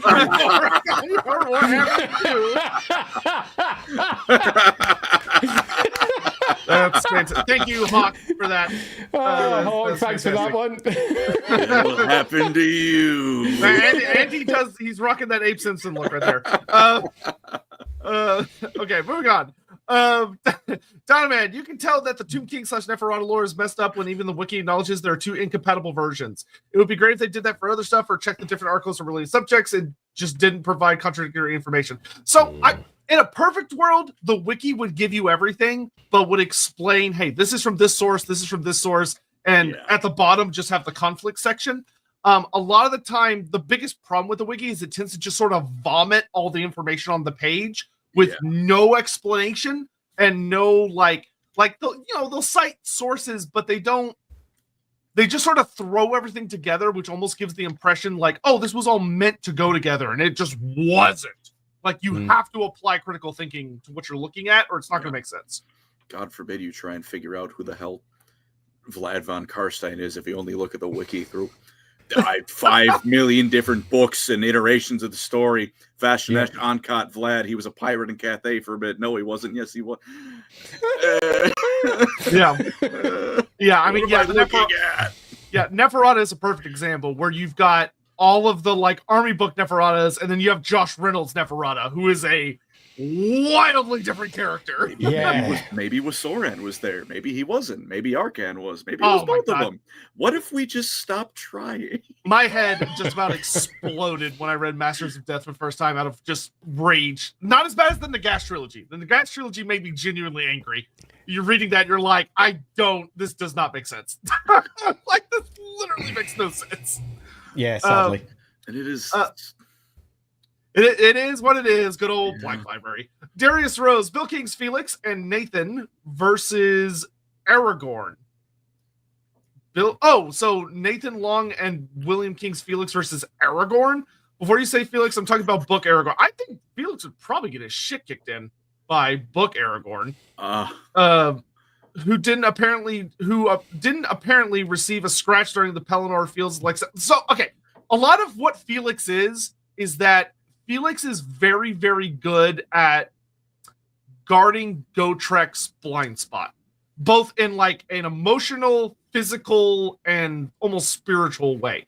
That is Felix's ultimate strength. If you read the Gotrek and Felix books, Felix is barely surviving so many of the fights. Like, he's fighting like stuff that you're like, oh, that's kind of scary, but it's not that scary. And Felix is like, this is like, my arms are exhausted. I am struggling not to die here. Yeah. And he's about to die. And the Gotrek comes in like a wrecking ball and just obliterates everything that's fighting him. So, like a wrecking ball. Yeah. It's like, he's competent. Like, yeah, like, for a human, for a human, Felix is pretty fantastic. Aragorn is not human. Yeah. Mm-hmm. There's like, he's other. Hi, man. Like in Slayer, it's there's like, I think early in the book, there's, you know, the refugees that are kind of just tailing Gotrek and Felix. Like, he makes note, he's like, I don't know why they think I'm a hero. Gotrek did most of the work because he doesn't understand. Sure, Gotrek did most of the work. You still fought a Chaos Lord. We can't do that. And everything else. Yeah, and the rest of the things behind the Chaos Lord. One of the best. That's probably one of the best moments of Elf Slayer, where you finally have in-universe characters being like, Felix, you're not normal. Like, you used Max to be, like, but you're not. Felix, you ain't right. But something's off about you, dude. Then you get. He's like, no, I'm a totally normal man. It's like book Aragorn, who's just, come here, Sauron. You're going to learn today. No, I'm not that, but he's book Aragorn. I mean, monster. Bro's out there like WWE slamming ring rates through tables. Come here, Nazgul. You're going to learn. Yeah, Felix would be like, oh my god, Nazgul, this is terrifying. Gotrek, like, help me. He might, like, Felix can defend himself very well, but like, even as far as human soldiers go, he's not the pinnacle. He's good. I think Felix would find a way to beat the ring wraith, but Aragorn would just, he would just wipe the floor. Oh yeah. Felix would be the brain powers go in full blast, figure out how to deal, and Aragorn's just gonna whoop the shit out of him. I kill you now. I'm just gonna bring up a brief comment here. Say, Jose, I want to see Andy's reaction to the stats they gave Gelt in the Winds of Magic Warhammer Fantasy Roleplay 4 ebook. They gave him channeling and language magic at 114. Bullshit. When other matriarchs have that stat at 80. Right, so first, 80. So, 114. What? So, if you want my proper reaction to that, get me to 10,000 people following me on YouTube. There you go. What a you want to see Andy get... I will tell... Oh, no, go ahead. So Gelt is simply done miscasting. He's had enough of it. He's decided it's for other people. Well, so yeah, this is something Andy has spoken about quite a bit, that the Cubicle 7 guys love him to death. They don't have the best grasp on like the way the scaling is supposed to work for characters, because they think, oh, 100, it's too high. When you play the game in 4th ed, you realize getting to 100 is like not that big of a deal. But the system is designed for you to go well beyond it. Like, it's perfectly fine to go well beyond 100 in 4th ed. But a lot of the writers are thinking in 2nd ed terms. Yep. Which causes the problem. Massive problems. So, I have opinions. Big opinions. That 114 is not as big as most people think. Yeah, especially when compared to PCs. Because PCs get fucking ridiculous. Pretty easily. Scaven, if y'all could put one character fantasy into 40k and one character 40k into fantasy, who would you pick? I would be shocked if most people's answer from fantasy to 40k isn't Nagash. Nagash would be like... So that's what everyone says. I'm going to go with Malekith when Teclis knocked him into the warp. Ooh, that would be interesting. Okay, so he saw the truth of what lay beyond and he returns. When he comes back, he knows that the Warhammer world is just one part of a far bigger place. There you go. There's a story for you. It is very funny to imagine Malekith coming across like Kamarad being like, fuck this. Like, I'm going back. This is terrible. Particularly if you look at what magic is in Warhammer in comparison to what psychics are in 40k. Now, obviously, if you go to see Rick Priestley, he said they're basically identical, but they're not. There's Rick Priestley... enormous difference between how the winds of magic work and how psychic powers work. So I think that Malekith would be a fascinating character on both sides. And one that perhaps would not be expected. that was the worst take Rick Priestley has ever had in his career, in my opinion. Yeah, well, that's because it was that. It Yeah, absolutely well, yeah, was yeah. that. But the Warhammer world developed significantly beyond what Rick realized he had written. And it, particularly once magic was codified, far beyond his initial color magic setup, and the winds of magic became a thing, and then how they became a thing, and then the realization that effectively the warp is in absolute control of this planet, yet everyone's still going just fine in a way that isn't the case over in 40k. Their magic users are so much more powerful. They have so much more power to hand, and there's so many more of them. Thousands upon no more than that, upon thousands of magic users on a single world in comparison to 40k. There might be one psyker. We gotta get Colin to come back when we do the inevitable fantasy versus 40K. Yeah, and just piss off as many people as possible. It's not even a versus. It's all three of us pissing on 40k. I know. That's the joy. That's the joy of it. No one's arguing in favor of the other camp. If you want to send your death threats, here's the address we'll be providing for the stream. So I'll go Malekith for that one, Scaven. Okay, but what about the reverse? Like, if you're bringing a 40k character to fantasy, who do you bring? Sigmar.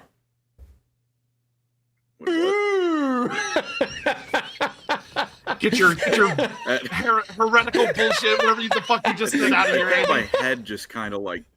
Ignore him. He's clearly losing it in his old age. Ignore him.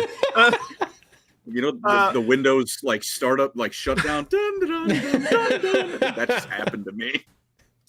For me, I'll do a different one because I've done this more times than I care to mention over the course of my many years for fun. And I would bring a Tyranid Swarm to the Warhammer world. A massive high swarm. I've literally done that. The six-limbed entities are generally the Tyranid style entities. So that means in this particular world, the Norn Queens are the dragons.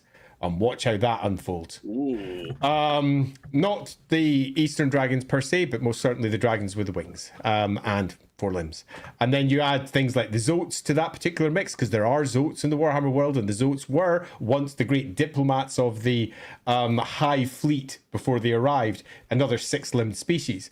You start adding, we could build a good story out of this. Let's go with the High Fleet. Let's really screw up the Warhammer world. Good times. Oh, apparently Hawk has already said that. God damn it, Hawk. I think I have 3 different answers for what I want out of the character I'm bringing. Like, if I'm bringing someone to ruin everything, just throw an Abaddon. Get a second ever chosen functionally. Let's see what happens. This one has a bolter. Good luck, everyone. Would be hilarious if Abaddon just gets cut down by Archeon. That would be really funny. That could happen. Actually hilarious. For I guess, there's always the good old, how do you fix this mess? Gilliman. I think Gilliman's the reasonable one. He could probably get a handle on transitioning the Empire from Renaissance, industrialization, all that stuff. Or just killing everyone because they're mutants. Or that. Yeah, maybe. Yeah. Look, I like Gilliman. I choose to believe he'd be good boy again. But, space fascist. I know. I think any of the demon primarchs could be really interesting, because we don't have a lot of big demon print. The demon prince cast in fantasy is surprisingly thin.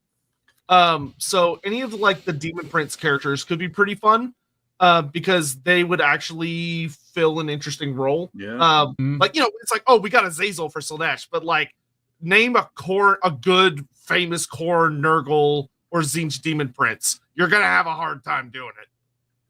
Yeah, I still love my blueberry. Gilliman could be interesting. He'd have to accept some pretty harsh. Yeah, he would need a reality check, but I think out of all of them, he'd be the one to handle it the best. For the funny option though, just put Erebus in there. See what happens. Fucking Erebus. Who ruins someone else's plans first? Him or Manfred? Who stabs who in the back first? Oh, Hagen, that's so nice. Thank you. I like that. Dynamite. Andy? Opinionated? Never. I'll debate him on this point. You're on! Right, Dynaman! No, I just want to tell Pancreas that Manfred von Karstein did absolutely nothing wrong ever. That what he did to Vlad was a mercy killing. He was the only one fit to sit on Sigmar's throne. Love from the Chatfred fan club. See, there are dozens of us. Now, if you defended like his end times actions as him just being the catalyst they needed to kill the setting, fine. I could see the argument. I don't agree, but you know, if like if you think he did what he did in the end times because it just they wanted it to happen, so he had to take the stupid stick. Fair enough. Yeah. Manfred, great character, rubbish. Whoa. Yeah, like right over a cliff. What happened there? What do you mean you defend him killing Vlad? How do I escape from the clutches of Nagash? I know, I'll kill everyone. Come here, Gelt. Well, you could. What happened? Fuck! No, it's all coming back to me. I know. Let's move on. Let's move on. Post-trauma. Pagan. Oh wait, my sister wishes me to tell Andy she beat me in our first game of Dark Deeds. Yes, I'm delighted to hear that. Obviously, I feel sorry for you because your sister stabbed you in the back, but love it, and thank you very much for playing the game. Callard of Quinels, I have a theory on why Pancreas really hates Brettonia. They get the chance to sip from the greatest elven goddess gamer girl bathwater. I never thought of that. That's first of all, I like Isha more than Lilith, so I'm already debating you before you've even finished the point. It's supposed to be Ladriel. Goddamn Games Workshop. It's meant to be Ladriel. God damn it! Good old end times fuck up. I'm sorry, I can't. No, it's not your fault. What it is. What you said is technically true according to the end times, which is why it sucks. yeah. But they don't even know they're doing it. They're doing it for stupid reasons. They don't know what they're doing. Colin's like they don't appreciate the flavor. This entire story makes me a bit angry. Because it could have been written so much better. Yeah. We're gonna carry on before that rank gets going. Kevin, tell Colin about that. I actually did bring up the second versus Scaven game. Yes, so I somehow got ahead of that. Darius Rose, any characters that make you go, oh fuck me to a wait, what? Any characters that make you go, oh fuck, oh that's me to a T, or at least a little. I guess Queek, Durthu, Luther Harkin, and Grimgor. If you say any of those answers, please seek psychological help. I beg of you, see a therapist. Hey, Darius. Those are literally two of the angriest characters of the setting, and two of the most insane. If Luther's on the list, you'd first please get some medication for that. There's a fix. Yeah. You and your other friends upstairs. My answer for this is really dull. No. None of them really. I've obviously written some, added some, written about some, and I have played all of them at one point or another pretty much because I've been playing the roleplay game for as long as it exists. And I have used every major character and pretty much every minor character too. But I really don't think any of them are me to a T at all, which is really dull, but kind of true. I don't know. I'm kind of okay not being 100% match for any Warhammer character. Yeah, I don't know if I want to be though. I would. Not unfair. I love this comment. 15 years ago, I would have said Malice Darkblade in a heartbeat. The Edge. Fair enough. Teenage years, sometimes they're not great. I get it. I mean, I don't know. There's something about some of the Slann that appeals to me deeply. I too like to take comatose slumbers for long periods of time and not exercise. So there is something there. Felix in some small way, because after he got kicked out, the early backstory was he's a good everyman. Went to the college and get kicked out of college, granted, but I did, find out the thing I wanted to be wasn't quite what I wanted to do, and then I had to figure that out. Which again, thankfully, it had a happy ending. Thankfully, YouTube happened. Knock on wood. Hell yeah, brother! I do kind of get the early Felix, like, what am I doing? Ricky Chapman, we did a TTRPG campaign based on being isekai in Warhammer. We found out Dark Elf tastes kind of bitter and had to hobble to somewhere safe with a hole in our leg from an Ungor spirit. It was awesome. You know what? Cool. Ricky? Why did you eat a Dark Elf? I mean, you sure it doesn't taste of chicken? But yeah. Darius Rose. Oh, any of the characters that are you to a T, but only in a bad way. So if you look at yourself in a particularly negative light, then I would definitely say a Slon. Because goddamn, could I have been doing things during those copious hours I was sleeping? Probably an elf that overthinks everything, which is most of the elves. They're all over the top narrow the list teenagers. very much. Yeah, exactly. They're all over the top teenagers who just can't stop. Over emotional, messy people. Although none Colin, of you them got really anyone to a that T. embodies your negative traits? I don't know. One of the. I don't know. Pick a Dark Eldar unit that I'd too many stimulants. I will never hand down a beer. Or so you're saying you're on the inside you're a witch elf is what I'm hearing. Look, how am I going to know it's going to be a for me? How am I going to know it's a bad trip unless you give it to me? I'll go with that. Sure, why not? Hey. Side of the Emperor, I will say GW have done great with the Return Loyalist Primarch so far, in my opinion. They're definitely not the same as they were in 30K, and it's cool to see the character development. I don't think they... So, they've done some solid stuff with them. The problem is, I'll say it again, please keep the Horus Heresy in the Horus Heresy. Yeah, it feels like the success of Black Library's books, and in turn, the success of 30K, is being ported over to 40K in a desperate attempt to leave it being relevant. And in many respects, it makes it look less relevant, as if it can't stand on its own feet. I don't think that it's bad per se that they've been ported over, because there's some interesting stories to tell. But is it a choice that I would have made? Absolutely not. I would have much preferred to tell a story about, say, for example, the death of the Emperor. If you want to move the setting on, move it. If you want to do something that makes the setting unique, do something unique with it. The Death of the Emperor would very much do that, for example. Suddenly, there ain't no warp travel. There is no sitting, shining lighthouse over in Terra. Everything collapses. It turns to total war. The Space Marine chapters become self-governing. Everything becomes different. That would be interesting. But just, we're going to port 30K over and just sort of tell some new stories with those characters. Left me going, meh. It's like, why would I care about, I guess, he was the last loyal, why would I care about Azrael when I'm looking at the lion right there? His dad's right there. I want to see what he's doing. It's like, well, yeah. Which is not to say, there's no reason to be interested in Azrael. There's a lot of Dark Angels fans. The lion's right there. The dad of the Legion is there. Right? He's going to eat all of the attention. Not even necessarily intentionally. It's just, I don't know what he's doing. He's the biggest end of any, the Space Marines of his chapter. So he's going to hog the attention.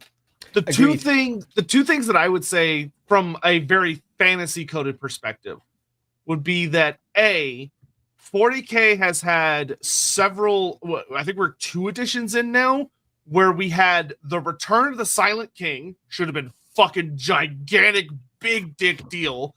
And this edition, the full invasion of a Tyranid High Fleet, and the only major books they have released have been about Loyalist Primarch versus Chaos Primarch. Yeah.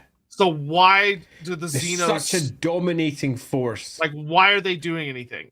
Yeah. And the second thing I would say is that my big issue with the Space Marines, I have a lot of issues with Space Marines, but one of the issues I have with them now in the 40K thing is if you're going to bring back the Primarchs, it should be because shit hit the fan, in the sense that they should have been killing off characters left and right. There should have been a big, the Silent King comes in and he fucking murders several special characters from the Space Marine chapters. Like in the Dark Angel example, Azrael faces off with, I don't know, sure, the Silent King, and he fucking dies. He gets cut down, and the lion has to come back because he has to step in to fill this void.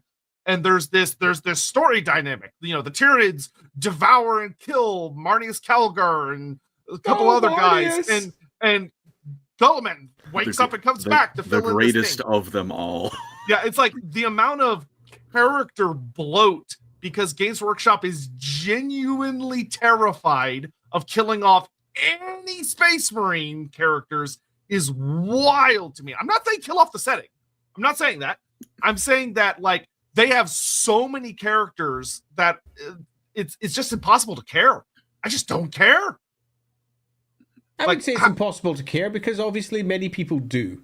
But I would say that from my perspective, the setting has reached such a level of stasis beyond the stasis that the setting itself offers that it kind of feels like it's not worth keeping up with. Now, that's with changes like Primaris. That's with, hey, we got bigger Marines. Almost poetic in a way. Yeah, it really is, isn't it? But the whole thing just feels a bit empty in comparison to what it could have been. And I always feel when I read and dip in every once in a while that I'm just left going, that's the choices you made. When you've got an entire galaxy of choices, that's unfortunate because you're sort of weakening characters and weakening your setting in a way that's just not my preference. But I understand other people who really do love it. I will say the biggest reason, without a shadow of a doubt, I love Age of Sigmar lore is because it moves. Like, characters die. Yeah. Like, there have been actual playable characters that have flat out fucking died. Yeah. Shit's happening. And it's interesting. Like, cities that we got to know and love, and there are Black Library stories about them and stuff, they fucking blow up. Everybody dies. You go, damn. Oh, but don't worry. 40K, off the top of my head, there's one character they killed permanently. Aunva, the Tau Ethereal, who you'll notice is not a Marine. He's dead. Heavy sigh. Heavy sigh, yeah. Wasn't even killed by a Marine. It was an Eversor. I guess, granted, those are scary, but, kind of whack. Science says, Guilliman is far more frustrating, conflicted, while the Lion is far more self-reflective and tends to be more forgiving. Oh, so continuing from your other comment, more forgiving understanding. Makes me excited for the return of other Loyalist Primarchs. Yeah, I mean, I think there will be some interesting stories to show how the characters have developed. It'd be nice to see them deal with what's going on in the galaxy instead of it just being interpersonal politics like 30K was. It's just Space Marines, Space Marines shouting at other Space Marines. It's not to say like I don't think they won't make a couple, good stories out of it. I fully believe there'll be some good stuff out, like at Primarch's coming back. The problem is I look over and it's like, what are the biggest things that happen? Chaos ripped the galaxy in half. The Eldar brought back a god of the dead specifically to deal with Slanesh. Hey guys, look, the Lion and Angron are fighting. Okay. Didn't we get 60 books of this already? Are we we're going back? Yeah, that. Sion, y'all should have on Luton 09 sometime. Let's see a whole episode discussing differences, what's better and worse between 40K and fantasy. Maybe one day. Warhammer AOS model tier list. God, that would take 1,000 years. Please, God, no. No, it's easy. Everyone goes into S tier, and then the Fire Slayers go into F. I love Magma Droths, okay? Magma Droths are sick. The Magma Droths. The Magma Droths can, go up there. The rest of them, I love Slayers. I did like the newest box we got for the Fire Slayers. The newest I'm box always going to have a soft spot for Assurin because it was just nice to see him. Oh, yeah. Plus, I mean, they made him. So good. He didn't have to be that gorgeous, but someone had a very bad time fighting Gotrek the Grafted in Elden Ring at the model designing, or a really good time fighting him. One or the other. Hard to say. Psych, would you be up for building a vampire bloodline for a Wednesday stream? Yeah, that could be fun. Talking about one of the forgotten bloodline, the one that GW will hopefully never explore because it should be left open for people to make their own, in my opinion. It's nice to have space. Son of the Emperor, Mark of Chaos as well. It was my gateway into fantasy. In the same way, Mark of Chaos was a very fun campaign game. Yeah, Mark of Chaos was a pretty decent game, and it also added a lot of details around about parts of the Empire that Games Workshop itself had largely kind of ignored, around Talabheim up towards the north of Ostland, and it meant that there was a bunch of extra bits I could put on my maps, and I liked that. I redid that game from end to end for all of the extra details it added. They also did a surprisingly good job showing how a Scaven and Chaos Alliance functions, with how fucking goofy and backstabby and unreliable the whole affair was. Bearable Bastard. Never. Is it possible for anyone to be more dedicated to Sigmar than Victor Saltzpyre? Yes, Victor has doubts. There are some characters that genuinely don't because they're fucking freaks. Agreed. N7 Greenfire, question for you, Victor. Andy. N7 Redfire. What? No, green fire. No, I know. I was saying I've got red on my N7. That was it. I was like, yeah, ignore me. I'm saying nothing. Look, it's 1:30 in the morning here. I'm rambling. How bad are relations / grudges between Brettonia and Reichland? So Paravon and Reichland, to be clear, not Brettonia and Reichland. Some of the info on the 5th Paravon War, particularly in Uberstrike timeline, made it seem like Paravon had committed full-on war crimes. They had. And that was a core component of that. But the war crimes went to both sides. I think this can be very easily just summed up with two peoples that go to war. How much do they like each other after a few years have passed? Yeah, there's going to be a lot of grudges. There's going to be a lot of heartache for some. There's going to be people who literally hate and spit upon the other side regardless. But there's others who weren't impacted or otherwise were on the outside of it who won't be affected at all. Particularly given that Ubersreich is a relatively large trade town, trade city really, meaning that many of the other provinces around it, like maybe Hal or maybe whichever one you go with, they won't have been involved with those wars. So when they arrive in, they don't care at all. It's complicated, it's big, it's messy, like all things in the Empire are, but there are going to be some holding exceedingly deep grudges on both sides. The parents who lost their kid because he was of fighting age are going to be a lot angry. The merchant who goes, damn, I sure want to get in on the wine trade, he's not going to have as much in the way of grudges. Hammond, Andy, how big were the IBM comp rooms back then? I don't even know what one of those is from back then. I mean, dinosaurs, dude. It was all dinosaurs and, I don't know, palm trees. Mods ban, time out people that make fun of Andy's age. They have to be a host to do that. Kill him with hammers. I don't care. I fully accept it. I'm older than everybody else here. That's just the way it's gonna be. The one to actually bring to fix things instead of Guilliman, who wouldn't have to have the kill the mutants problem. Farsight. A Tau character would actually be quite interesting in Warhammer Fantasy. Yeah, at least it would be different. Yeah, that would be genuinely curious. Farsight's like Just the other patriarch. That'd be more fun. Let's hear that goes. The sleeper? It's coming back? Tyrant 25. Perturabo would vibe with the Chaos Dwarfs. They would probably like and hate each other in fairly equal measure. It would be an interesting combo. They would hate each other on the surface, and then very secretly, there's a whole lot of arms deals going on, I would imagine. Oh, yeah. They would be very interested in each other's works, that's for sure. Tyrant 25. Don't say that, Andy. Balthasar Gelt is totally you. What? Yeah, everyone knows Andy's so famous for saying things like friendship is better than gold, or so they tell me. Lore of metal. Alex Tripsodian, hashtag Archeon did nothing wrong, hashtag Zinch true good guy, hashtag Slanesh best girl, Realm of Chaos lost in the dam. That's my comment. I just need to say that. You know, you're certainly entitled. You're entitled to your heretical opinions. You truly are. Please see the Witch Hunter outside. Hannibal, evening boys. First time catching you live and having all three of you together is nuts. You're all huge inspirations to me as a writer, so cheers. Oh, that's very sweet. Marvelous. That's really nice to hear. And if you're looking for narrative development, we did that in a couple of our build your version of X, Y, or Z streams, where we often nix loads of what potentially are good ideas because they make far weaker narrative ideas. So they're often worth having a look at. Yes. Scion, Lorguard Fantasy would be horrifying. Fantasy doesn't really have an arch prophet of chaos, in my opinion, beyond Malagor. Just imagine him evangelizing the word of chaos, bringing cults everywhere in his way. I mean, yeah, he would introduce an interesting dynamic that there isn't really like a focused character. He has an interesting niche. That would be the way I would put it.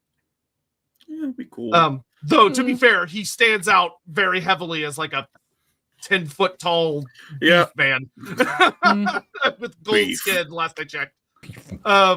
Sign of the Emperor. I do agree with that. Calgar should have died when Goldman returned. I would be pissed off if Logan Grimnir doesn't when Russ returns. It also allow Ragnar Blackbane to become the new Great Wolf. Well, prepare to be pissed off because GW is way too fucking scared to kill off Space Marine characters. Yup. Especially big wolves. Dynamite, good lord. Yeah, I went to a Games Workshop shop. Big comment, Dynamite. Sorry, we're fucking drowning Colin here. I went to a GW shop about 2 years ago, and compared to back when I was in the last one in 2010.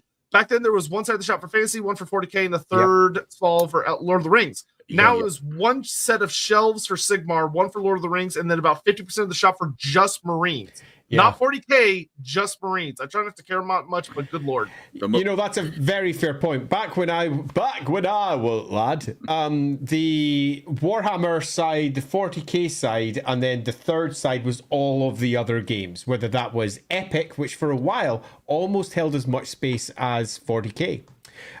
So you had Epic, Warhammer 40K, and then you had other games like, for example, say Man War or Blood Bowl or whatever it might have been back in the day. And the actual splits between them as time has gone by haven't really changed much until it sort of changed with about 20 years ago when more and more focus was put on the bits that sold rather than putting focus on building the setting. Meaning that if it's sold, they put it there, and more Marines got put out, more and more Marines put out. Mm-hmm. And I think that's to the detriment of the hobby, to the detriment of the stories that it can tell, and to the detriment of the game as a whole, because playing 40K with just Marines is actually boring. Constantly playing Marines versus Marines kind of sucks, particularly when they're all loyalists, which they often are. It's just not the best outcome for the game as a whole. So I agree with you, it's not great, but it's what we have. I feel like the most shocking thing out of that was that you have a shelf for Lord of the Rings, like a segment. My local GW store, I think there's like 5 boxes on a good day for Lord of the Rings present. Yeah. Yeah, my store, it's interesting that, so I live very close to the Warhammer Cafe, which is like one of the only shops in the States that sells Forge World stuff. It's nice. It's not what you would necessarily expect when you hear people talk about it, because they're like, oh, it's this crazy thing. You go and you're like, it's okay. Cool. They have the worst air conditioning on the face of the planet, and not enough tables. But it's a nice place. They actually keep a very balanced, like AOS has a big nice wall to itself, 40K is a big nice wall to itself, and then fantasy is now got a nice little section, and then you have your like other games, so like your Warhammer Underworlds, Lord of the Rings, Blood Bowl, they're all on the same wall together. But I suspect because of the nature of it's a more global focused store, because they also then have the Forge World section. They have a particular idea they try and present. Yeah. Compared to necessarily what just sells the best, I think. But it's hard to tell with that store. That store is a bit of an outlier, to be fair. But being able to buy Forge World stuff without having to pay for all the other costs is fantastic. I bet. Let's see here. Psych, you 3 need to play Vermintide 2. Perhaps one day. Vermintide is a very chaotic game that is difficult to chat with others and read a chat while also playing, because it actively punishes you for doing so. Hey, thank you so much for the door. Got a runner. Yeah, exactly that. Hannibal, hi again. Funny you should mention those streams. I run the Creative Writing Society at my university. I've been abusing that position to Clockwork Orange people with Warhammer lore from those. That is hilarious. Good. Continue the indoctrination. Good. Very strongly good. Approved. You should. Side, I hope we get a megastar in Australia eventually. Australia and New Zealand. I feel so bad for you guys. Y'all get so fucking expensive. Y'all get fucking ripped off so bad. Like the fact that GW is as rich as they are, but cannot be bothered to build like a factory in North America and then one in Australia drives me insane, because it would help out the customer base so much. Even like if they do one in Australia, that would make even New Zealand so much cheaper, because it's shipping Australia to New Zealand as opposed to England. It's so bizarre how fucking far away those two are from everything. It really is. You look at a map and the map doesn't really accurately portray how just out in the middle of fucking nowhere they are on those southern hemisphere. It's wild how far away those two are. The British Empire would be damned if there wasn't a rock they didn't put a flag on. I mean, ain't that the fucking truth? What was Socrates like in person, Andy? Dust, wind, dude. I am quoting Bill and Ted's Excellent Adventure. Indeed. When they met Socrates. And with that, somehow, we actually got to the end of all the chats. Holy crap! We definitely huge. talked about the things we planned to talk about. Yeah, we absolutely did not just spend the entire fucking stream just reading And having tips. fun We and appreciate chatting. it. It's been great. We appreciate it very much. We did get a good amount of stuff in. We did compare a fair bit of the stories we've all taken for it. So I think so too. I have a couple of flash questions just to knock those out of just a couple of little like minor opinion things so for all three of us, what is your favorite Warhammer Fantasy, or it could be Warhammer, not necessarily Warhammer Fantasy. What is your favorite Warhammer novel? Like what is like your absolute favorite one that you've ever read? Oh boy. Get a couple of these. Pick your favorite. Okay, so I'll go for one, and it will properly betray my age. So that's a good place to begin. And I'm going to go for Drachenfels. Oh boy! I'm going to go for Drachenfels because when I read it, when it very first came out, and I was a kid, it grounded me in that world in a way that no other book had by that point. And as I then expanded outwards and saw that Kim Newman, the author, was using the Warhammer world not to tell fantasy stories, but to tell genre stories. So one was a detective story. One was, we don't need to go through lots of different genres. And that the Warhammer world was much broader than it had been pitched inside the various books that I'd read up to that point. And Drachenfels gripped me. Loved it. Loved the main characters, Genevieve, or Genevieve if you prefer. I loved all of everything it offered.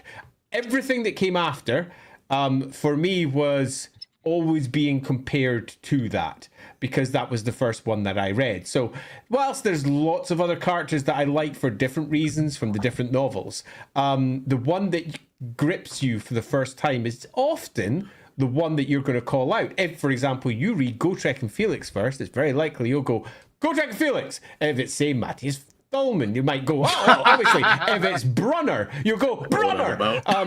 Because that's often how it Brunner, works. But for me, 100% Drachenfels. Because it's not everyone else's favorite, but it's definitely mine. Nice. What's your pick, Colin?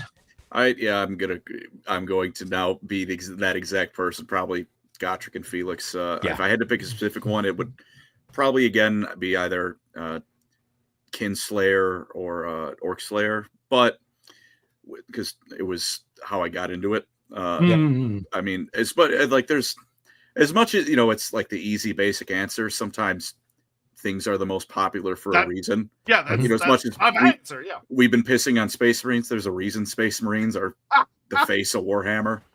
Hey, we're punching up. We're punching. Oh yeah, we're punching up. We're punching up. We're down at the Marianas Trench. We're punching up at the Empire State. Yeah. For me, it is Temple of the Serpent, which is the second book in the Thanquol trilogy. Yeah. Because it was the only book that was ever written by Black Library that had good lizardmen in it. The only one they ever did. The rest of them, like, God, Burning Shores.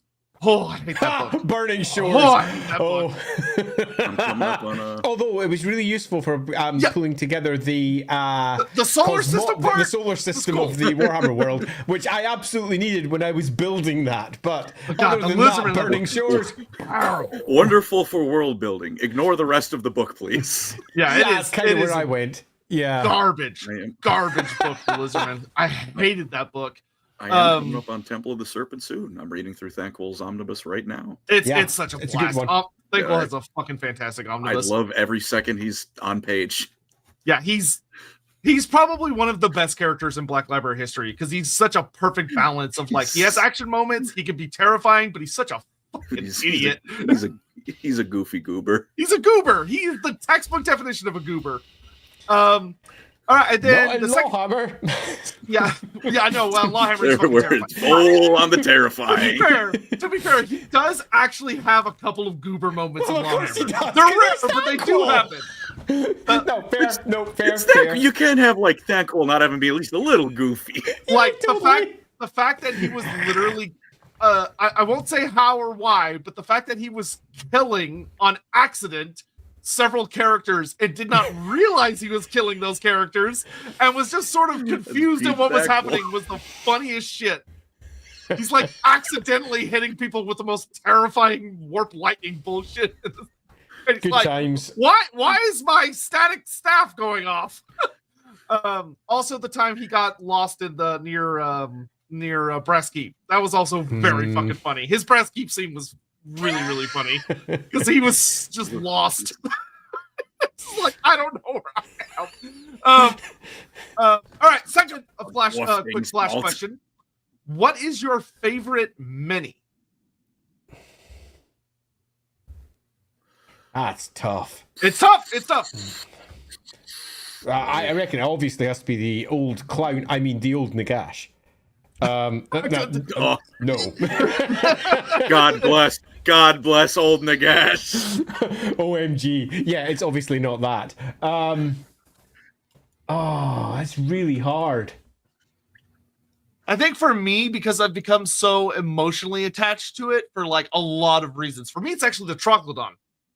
Troglodon's pretty decent. I fucking love the Lizardman Troglodon. Like it's a kick-ass mini. There's a surprising amount of stuff you can do with that kit because you can also build it into the Carnosaur, and you also get like the infantry characters out of it as well if you don't build their thing. Fucking the old Lamasu. Yes. 90% head, 10% body. God. I painted that one a couple of times. I tried to make it look good. I don't think I ever truly succeeded. I think that's a difficult task. Yeah, it was. I painted Nagash a couple of times as well, the old metal one, and holy crap, there's nothing you could do to that one to make it look good. And it's such a shame when you compared that to Mark Gibbons' artwork. I mean, to be fair, I feel like that happened to a lot of Mark Gibbons' art. Transitioning into that, the Green Knight was a really good stab, an early model that actually looked like the artwork. Yeah, and for its time, it's a gorgeous. Yeah, for its time, it was a really good one, but it doesn't really match up to what the modern plastics are capable of producing, and it's really difficult to compare and contrast because of that. To be fair, GW figured out how to make horses between now and then. Yeah, I'm not convinced that they still have managed to do it well. It's a lot better than it used to be. Yeah, a lot of the old ones are truly terrible. In fact, I'm going to call that one out because that is a good miniature. The Coven Throne is awesome. Yeah, that is a good one. Yeah. See, the best miniatures for me have almost always been the conversions that I have made and I have really enjoyed because they have become personal. Like, for example, I went very heretical and made my own Emmanuel von Leibowitz on a fucking griffin because I could. And indeed used the Coven Throne for some of the parts in that one. I mean, if we're counting conversions, then my favorite would be my Tehinuin on Engine of the Gods fused with Bastillodon kit, so it's got snakes pouring off all the sides. Lovely. I'm very proud of that mini. Yeah, where my one would probably be the conversion that I did for the head of my Seer Council with my Eldar, which I sold for a stupendous amount on eBay when I left Games Workshop for the second time. And it was a conversion based on, because it was metal back then, a conversion based on Eldrad plus a ton of extra bits. And it was lovely.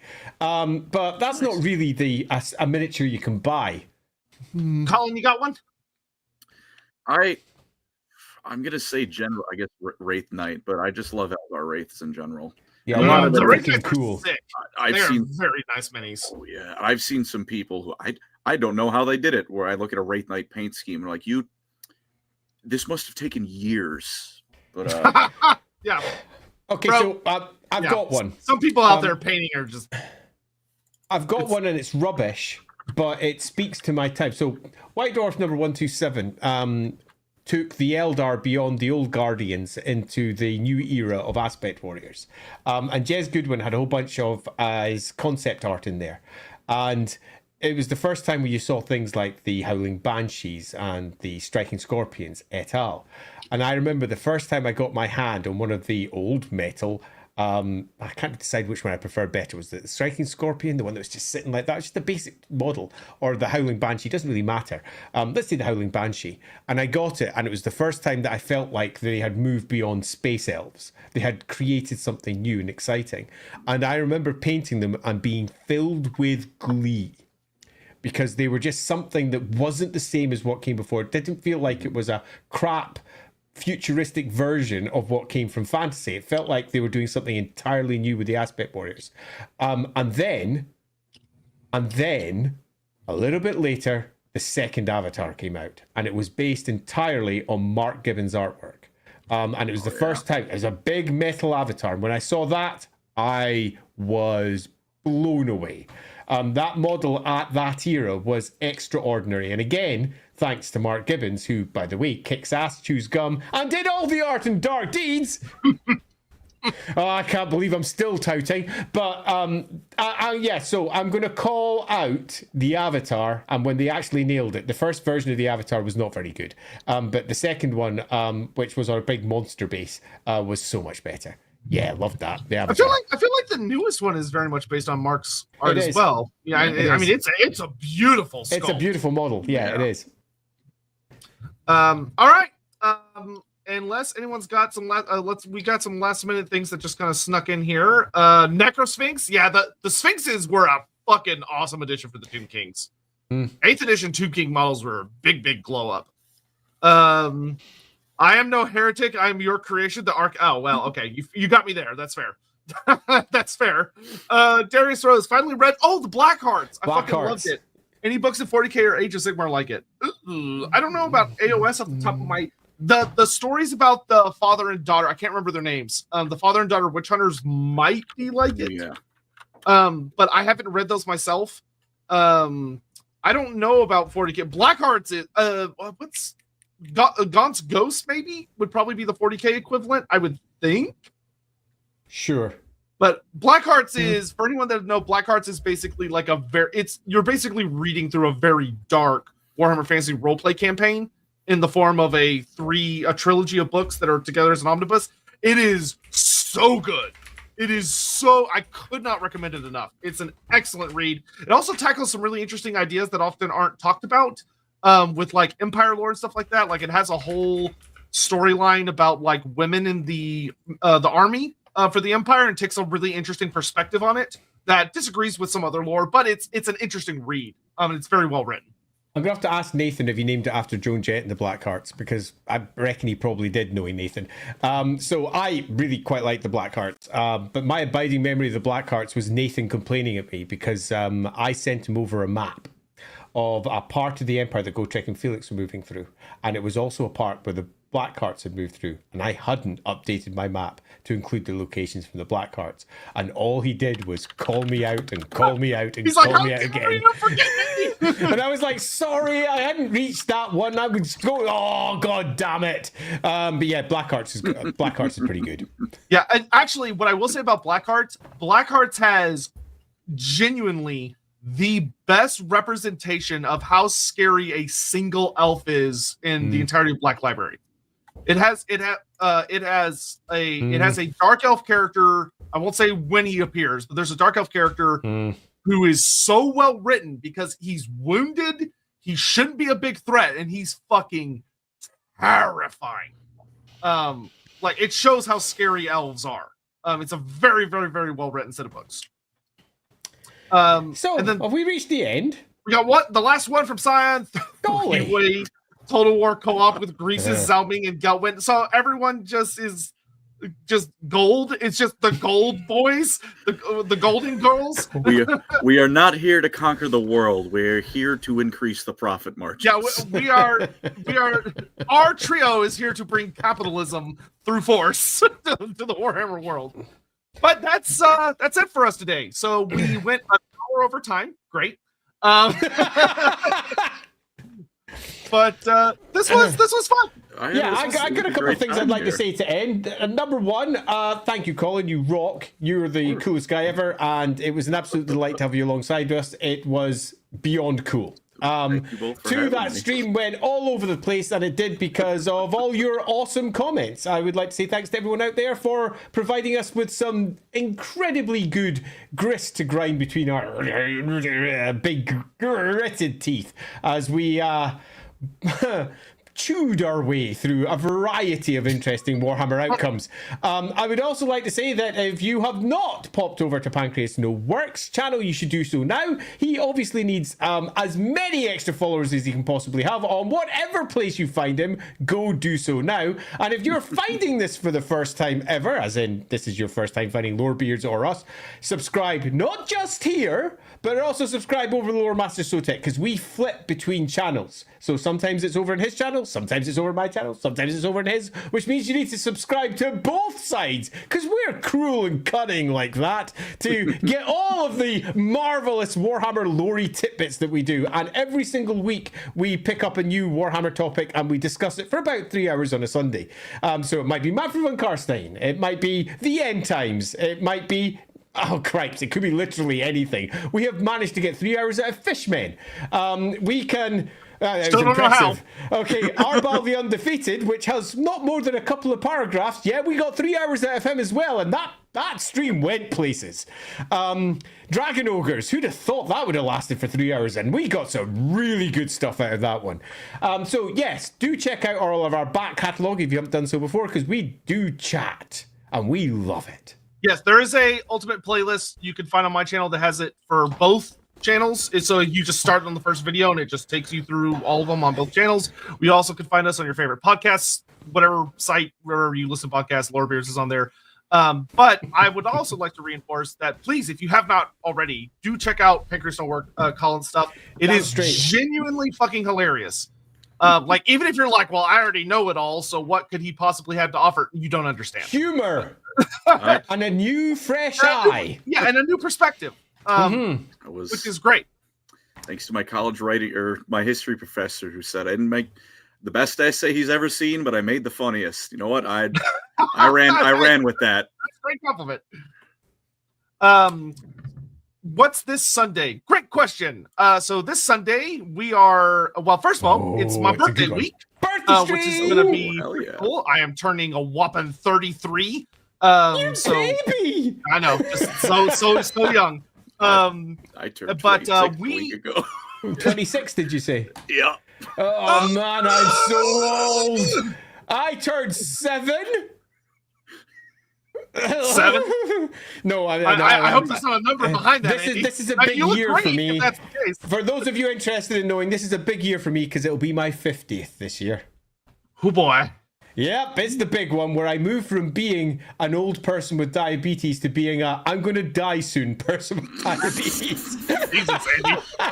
Christ. The grim, dark, perilous world of Warhammer. Anyway, this Sunday. Yeah, so this Sunday we are going to be, at long last, doing a Lorebeards episode on Morgr the Shadowgave, also known as the Master of Skulls. And it's going to be a super fucking fun one. Because he's a character that's got... God killer! Yeah, the character that has devoured gods, none of which have been named. So that'll be fun. Because, you know, they're dead already. Yeah. Hi, if they were worthy of a name, they'd have had one. Yeah, really. We know it. Pancreas, what do you got coming up? Anything coming up for you in the coming weeks or so? I am, now that I've... Unsure! No, for once I am. For a little over a week, since I've finally actually properly played the old world. I've read through the core a lot, but, you know, I'm properly... Nice. I felt obligated to actually play the game before I talk about the game in a in-depth manner. Tube Kings, the faction overview for them. Oh, nice. Very cool. Yeah, I got their box. I got obliterated by dwarfs because knowing objectively how the movement works in Old World and then being told, no, those archers can't do that. Those are I knew in my head going in, I didn't feel it. We all just love Games Workshop rules writing so much. it's a thing. Yeah. All right. Editor that I am, I do whine a lot. I also have one other thing that we're doing. This Saturday, Inside the Rookery's back. Now, for those of you who don't know, Inside the Rookery is our weekly, it's over on the Rookery side, is our weekly glimpse into all things gaming. We get people from inside the games industry to come along and just chat about stuff. This week we've got an interesting one. It's called Big Table. We're getting James Wallace in, and James Wallace wrote some Black Library books, and also was the person who used to run Warhammer Fantasy Roleplay First Edition way back in the day, because he ran Hogshead. He has decided, in his infinite wisdom, and some may call him crazy, to set up an entire game trade association for the UK and Ireland. He just decided to do this because we don't have one. Nobody knows how well games sell in the UK because no one's bothered tracing it, and they certainly don't know how well they do over in Ireland. So he's decided to just build one. So this Saturday at 7 p.m, we're going to talk to James about how crazy he is about deciding to try and build an entire game trade association for the UK and Ireland called Big Table. And that intends to be started this year. It's going to be an interesting one because I think he's mad. And James is brilliant. He's a marvelous raconteur who can pretty much talk anybody's head off for a good hour. Huh. Yeah. I'm curious to see how that goes. Wow. Yeah, totally. I'm really looking forward to it. Inside the Rookery tends to go places. We do everything from discussing a new game that's coming out to how to write books to whatever we do with whoever happens to be there this week. It's good times. Yeah, if you're ever like, we're oh back. man, I love so-and-so from like Games Workshop or Black Library or whatever, they've probably appeared on the show. A lot of big names have shown up on Rookery publications. Yeah, on that, I need to ping Gav because we were meant to be talking about some stuff. I'll maybe ask him to come back on as well because Gav's great. As a small other aside, I'm doing a masterclass next week as well about mapping. In particular, I did a masterclass last month about how to create player maps that look like, GM maps that look like the maps that you find in the Warhammer Fantasy Roleplay starter set, because I drew them. And I'm going to show how to turn one of those maps into a player-facing map. So taking everything we've already built and how to very quickly turn that into something for players. And that's going to be interesting to see how well that lands. I'll give myself an hour to do that. So that'll be fun. So that's masterclasses because we inside the Rookery do masterclasses for patrons, and we've got one of those running because that's going to be fun. That's next Tuesday. I'm going to say Tuesday. Andy Law doing something in an hour. Okay, sure. Yeah. What do you say, boss? Yeah, but the last one, which was the GM maps and showing how to do it, was meant to be an hour, and I think I was there about an hour and 45 or something like going, I'm almost done. We're almost there. Hold. Yeah, because I got my new big Wacom pad, which is down there, which you draw on. That is a serious drawing pad. Yeah, it is a serious drawing pad. I got that for Christmas from Lindsay, my wife. That's the old one back there that I used to have. You can just see that big pad there behind the painting. That's the original painting from the Warhammer Fantasy Roleplay starter set, actually, that we got put together because we bought that when I left the job. But that's the old drawing pad, which is also huge. But this one's even bigger. It's awesome. And yeah, that's what I'll be using on the Tuesday. Looking forward to that. All right, but that's it for us tonight. Yeah, we have to stop eventually. yes, we do. Colin, you got any like closing remarks or anything you want to throw out? I have one question I ask whenever I do something with other people for the first time, if you'd like to hear it. Completely unrelated to Warhammer. So I'd love to hear Sounds good. This will determine if I leave here, keeping the good vibes going, if I leave with 2 new best friends, or completely devastated. Uh-oh. Nice. What is your favorite Call of Duty Zombies map? So, I don't play Call of Duty. That's fair. Because I don't play first-person shooters hardly at all. I play everything else but those because I avoid online games with other people. That's a completely valid thing. Unless they're my close friends. And then it's okay, because, you're playing Total War together or something like that. Yeah, that's cool. But I don't have a favorite zombie map, so I'm sorry to say I'm not your best friend. So fair enough. I'm still wonderfully happy to be here, but I am sorry. I have favorite Vermintide maps.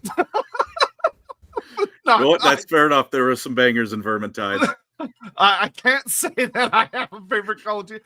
Yeah, I because for me it's like I grew up a Nintendo kid and then went straight to console later or PC later in life. So I missed out on those types of games. Whereas I did not. I've owned every console that pretty much ever existed. because I am a gamer. I game a lot, but because I often choose games that don't sink my time forever because they have no end, I learned my lessons with online role-playing games. I tend to avoid things like online shooters because the they moral just don't here end. is that if it's outside of the Warhammer sphere, me and Andy will probably objectively fail at whatever the question is. All right. No. But Call of Duty, I'm sorry to say, I have failed the test. That's okay. You know, if there are worse tests to fail. Yeah, you're right. Yeah, I'll take that, particularly given all the joy over at Activision. Yeah, you know. Thank you all so much for joining us. Please take care. Have a lovely morning, day, or evening, wherever you may be. And we will see you guys when we see you. Thanks for watching. Everyone. Bye-bye. Bye-bye.